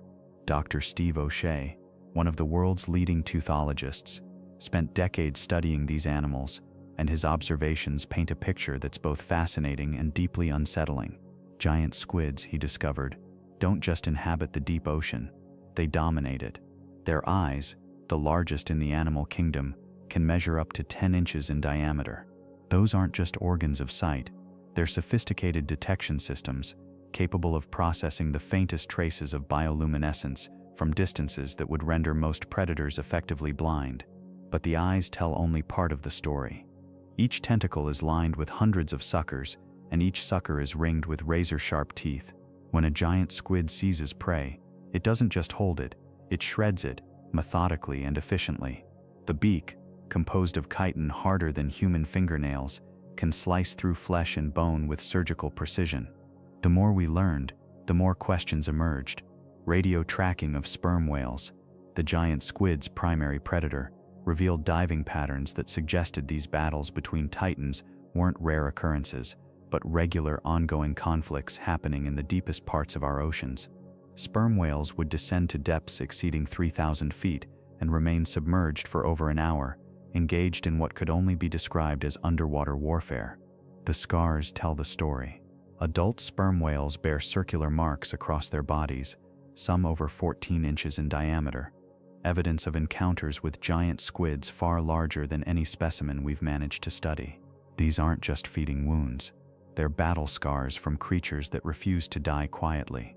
Marine biologist Dr. Edith Witter made an observation that fundamentally changed our understanding of deep-sea predation. Using specialized cameras designed to blend invisibly into the abyssal environment, she documented giant squids exhibiting hunting behaviors that seemed almost intelligent. They would position themselves at the edge of bioluminescent plankton blooms, using the natural light as a backdrop to silhouette potential prey. This wasn't instinctive feeding, this was strategic thinking. The reproductive cycle of giant squids remains one of marine biology's most guarded secrets. Females can grow to lengths exceeding 40 feet, while males rarely surpass 30 feet. But the male's hectocotylus, a specialized reproductive tentacle, detaches completely during mating, leaving the male to die while the female carries millions of eggs into the darkest corners of the ocean. Where do they go to spawn? We don't know. Despite decades of research, No one has ever located a giant squid nursery or witnessed the emergence of juveniles. They appear in our deep-sea footage as if materializing from another dimension, fully formed and already enormous. The distribution patterns make the mystery even more complex. Giant squids have been found in every ocean, from the Arctic to the Antarctic, yet they seem to exist in numbers that defy easy calculation. Stomach content analysis of sperm whales suggests these creatures are far more common than surface evidence indicates. For every giant squid we've documented, dozens more live and die in complete anonymity, 2 miles beneath the waves. Recent sonar mapping of deep ocean trenches has revealed something that keeps marine biologists awake at night. Massive, moving shapes detected at depths previously thought uninhabitable. Objects too large to be conventional sea life, moving in patterns too coordinated to be geological phenomena. When research vessels attempt to investigate, the signals vanish, leaving behind only questions and sonar shadows. The giant squid has taught us something profoundly humbling about our planet. We've mapped the surface of Mars with greater precision than we've mapped our own ocean floors. We've cataloged distant galaxies while the deepest parts of our own world remain as mysterious as they were to those ancient sailors who first glimpsed tentacles breaking the surface of dark water.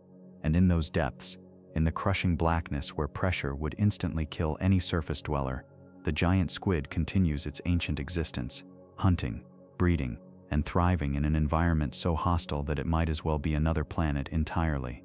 The next time you stand at the edge of the ocean, remember that somewhere in the darkness below, creatures the size of school buses are moving through their three-dimensional world with an alien intelligence we're only beginning to comprehend.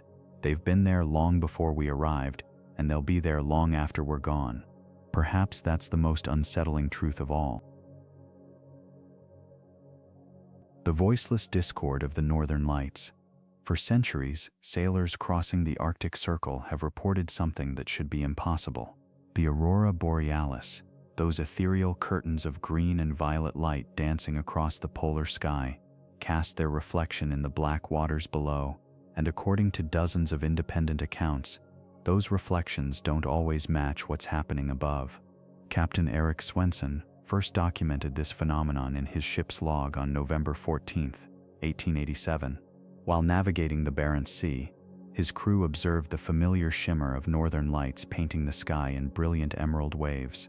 But when they looked down at the water's surface, the reflection showed something entirely different: geometric patterns that pulsed in perfect synchronization, forming shapes that had no earthly counterpart in the aurora above. Swenson wasn't alone.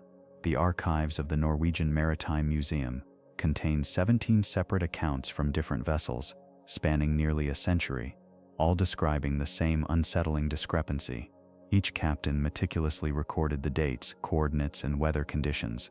Each described auroras that behaved normally in the sky, while their reflections told a completely different story in the water below.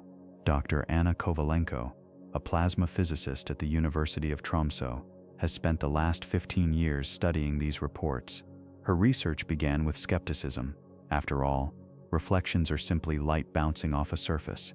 They can't create patterns that don't exist in their source. Yet the consistency of the witness accounts, combined with her own field observations, has led her to question fundamental assumptions about how electromagnetic phenomena interact with seawater. I've stood on the deck of research vessels 6 times now, watching auroras that should reflect predictably, Kovalenko told me during our interview. 3 of those times the water showed us something else entirely: patterns that moved independently, colors that had no match in the sky above. It's as if the ocean itself is participating in some kind of electromagnetic conversation we can't hear. The indigenous Sami people of northern Scandinavia have their own explanations, passed down through generations of oral tradition. They speak of the Guovzahas, the light that lives beneath the ice. According to Sami elder Niela Sombi, the aurora doesn't just reflect in the water. It awakens something that was already there, something that has been waiting beneath the Arctic Ocean for thousands of years. Modern technology has only deepened the mystery. In 2019, a joint expedition between the Norwegian Institute for Polar Research and the Woods Hole Oceanographic Institution deployed specialized hydrophones beneath the Greenland Sea during an active aurora display. The instruments detected no sound. Auroras are famously silent, but they recorded something else entirely: Electromagnetic pulses emanating from the ocean floor, synchronized perfectly with the anomalous reflections above. The pulses followed no known pattern. They weren't random, but they weren't regular either. Dr. Sarah Chen, the expedition's lead hydrophone analyst, described them as almost linguistic, like we're hearing half of a conversation in a language we don't recognize.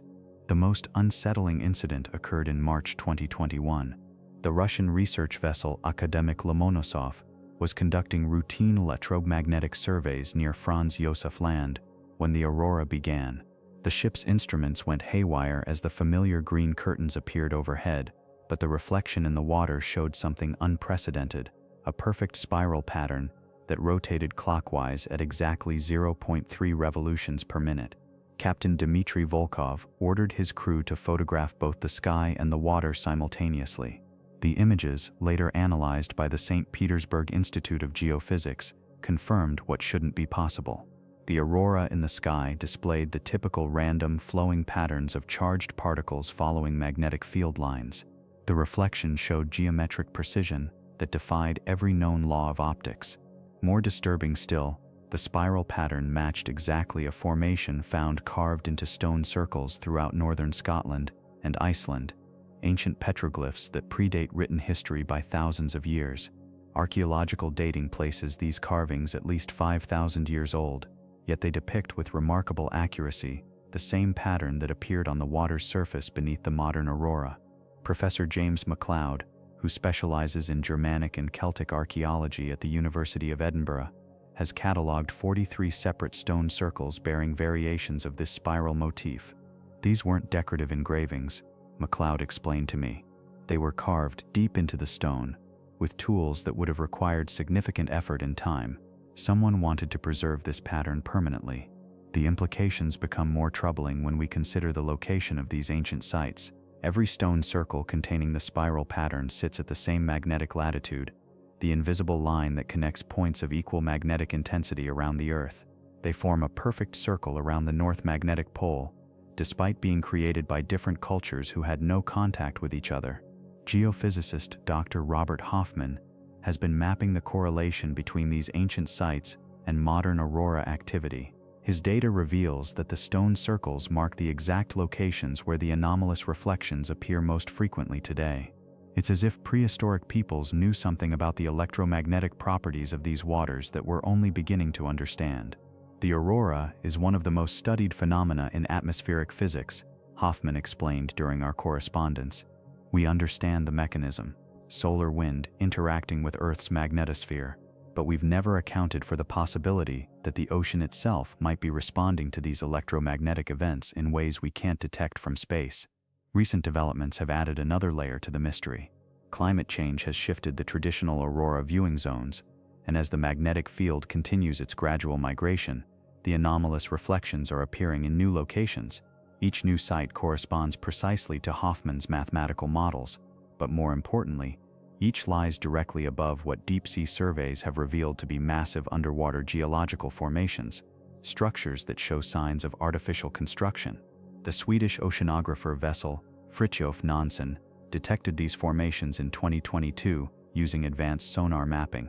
The structures sit at depths of 3,000 to 4,000 meters, far beyond the reach of ancient human technology, yet they display the same geometric precision as the stone circles above, the same spiral patterns that appear in the water's surface during aurora displays.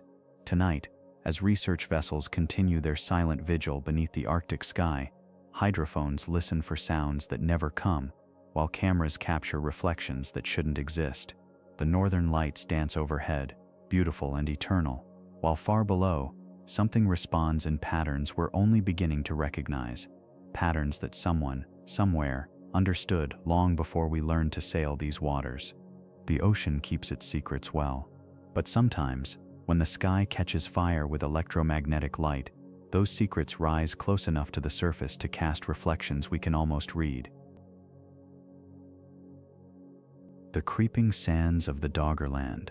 The North Sea gives up its secrets reluctantly, grain by grain, trawl by trawl.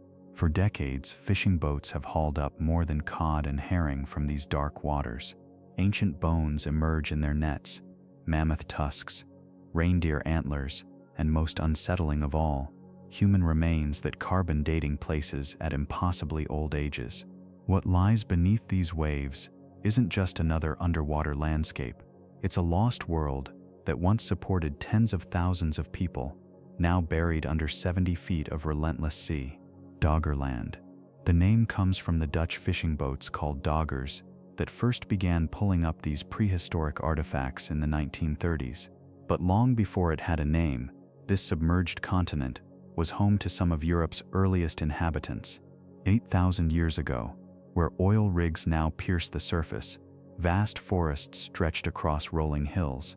Rivers meandered through valleys where hunter-gatherers built settlements, tracked herds, and lived lives we can barely reconstruct from the fragments the sea reluctantly returns.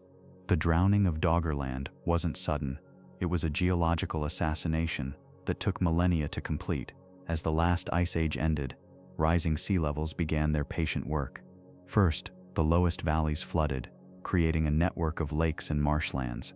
Generations of inhabitants adapted, moving to higher ground, following the retreating coastline. But the sea was relentless. By 6,500 BCE, only scattered islands remained of what had once been a landmass larger than Britain itself. Dr. Vince Gaffney of the University of Bradford has spent years mapping this drowned world, using seismic data originally collected by oil companies. His work reveals something extraordinary. Beneath the North Sea lies one of the best preserved Stone Age landscapes in Europe. The same water that claimed Doggerland also protected it from the erosion and development that destroyed similar sites on land. Here, in the absence of oxygen, organic material can survive for thousands of years. But Doggerland's preservation comes with a price. Every storm, every tide, every human activity on the seafloor above destroys more evidence.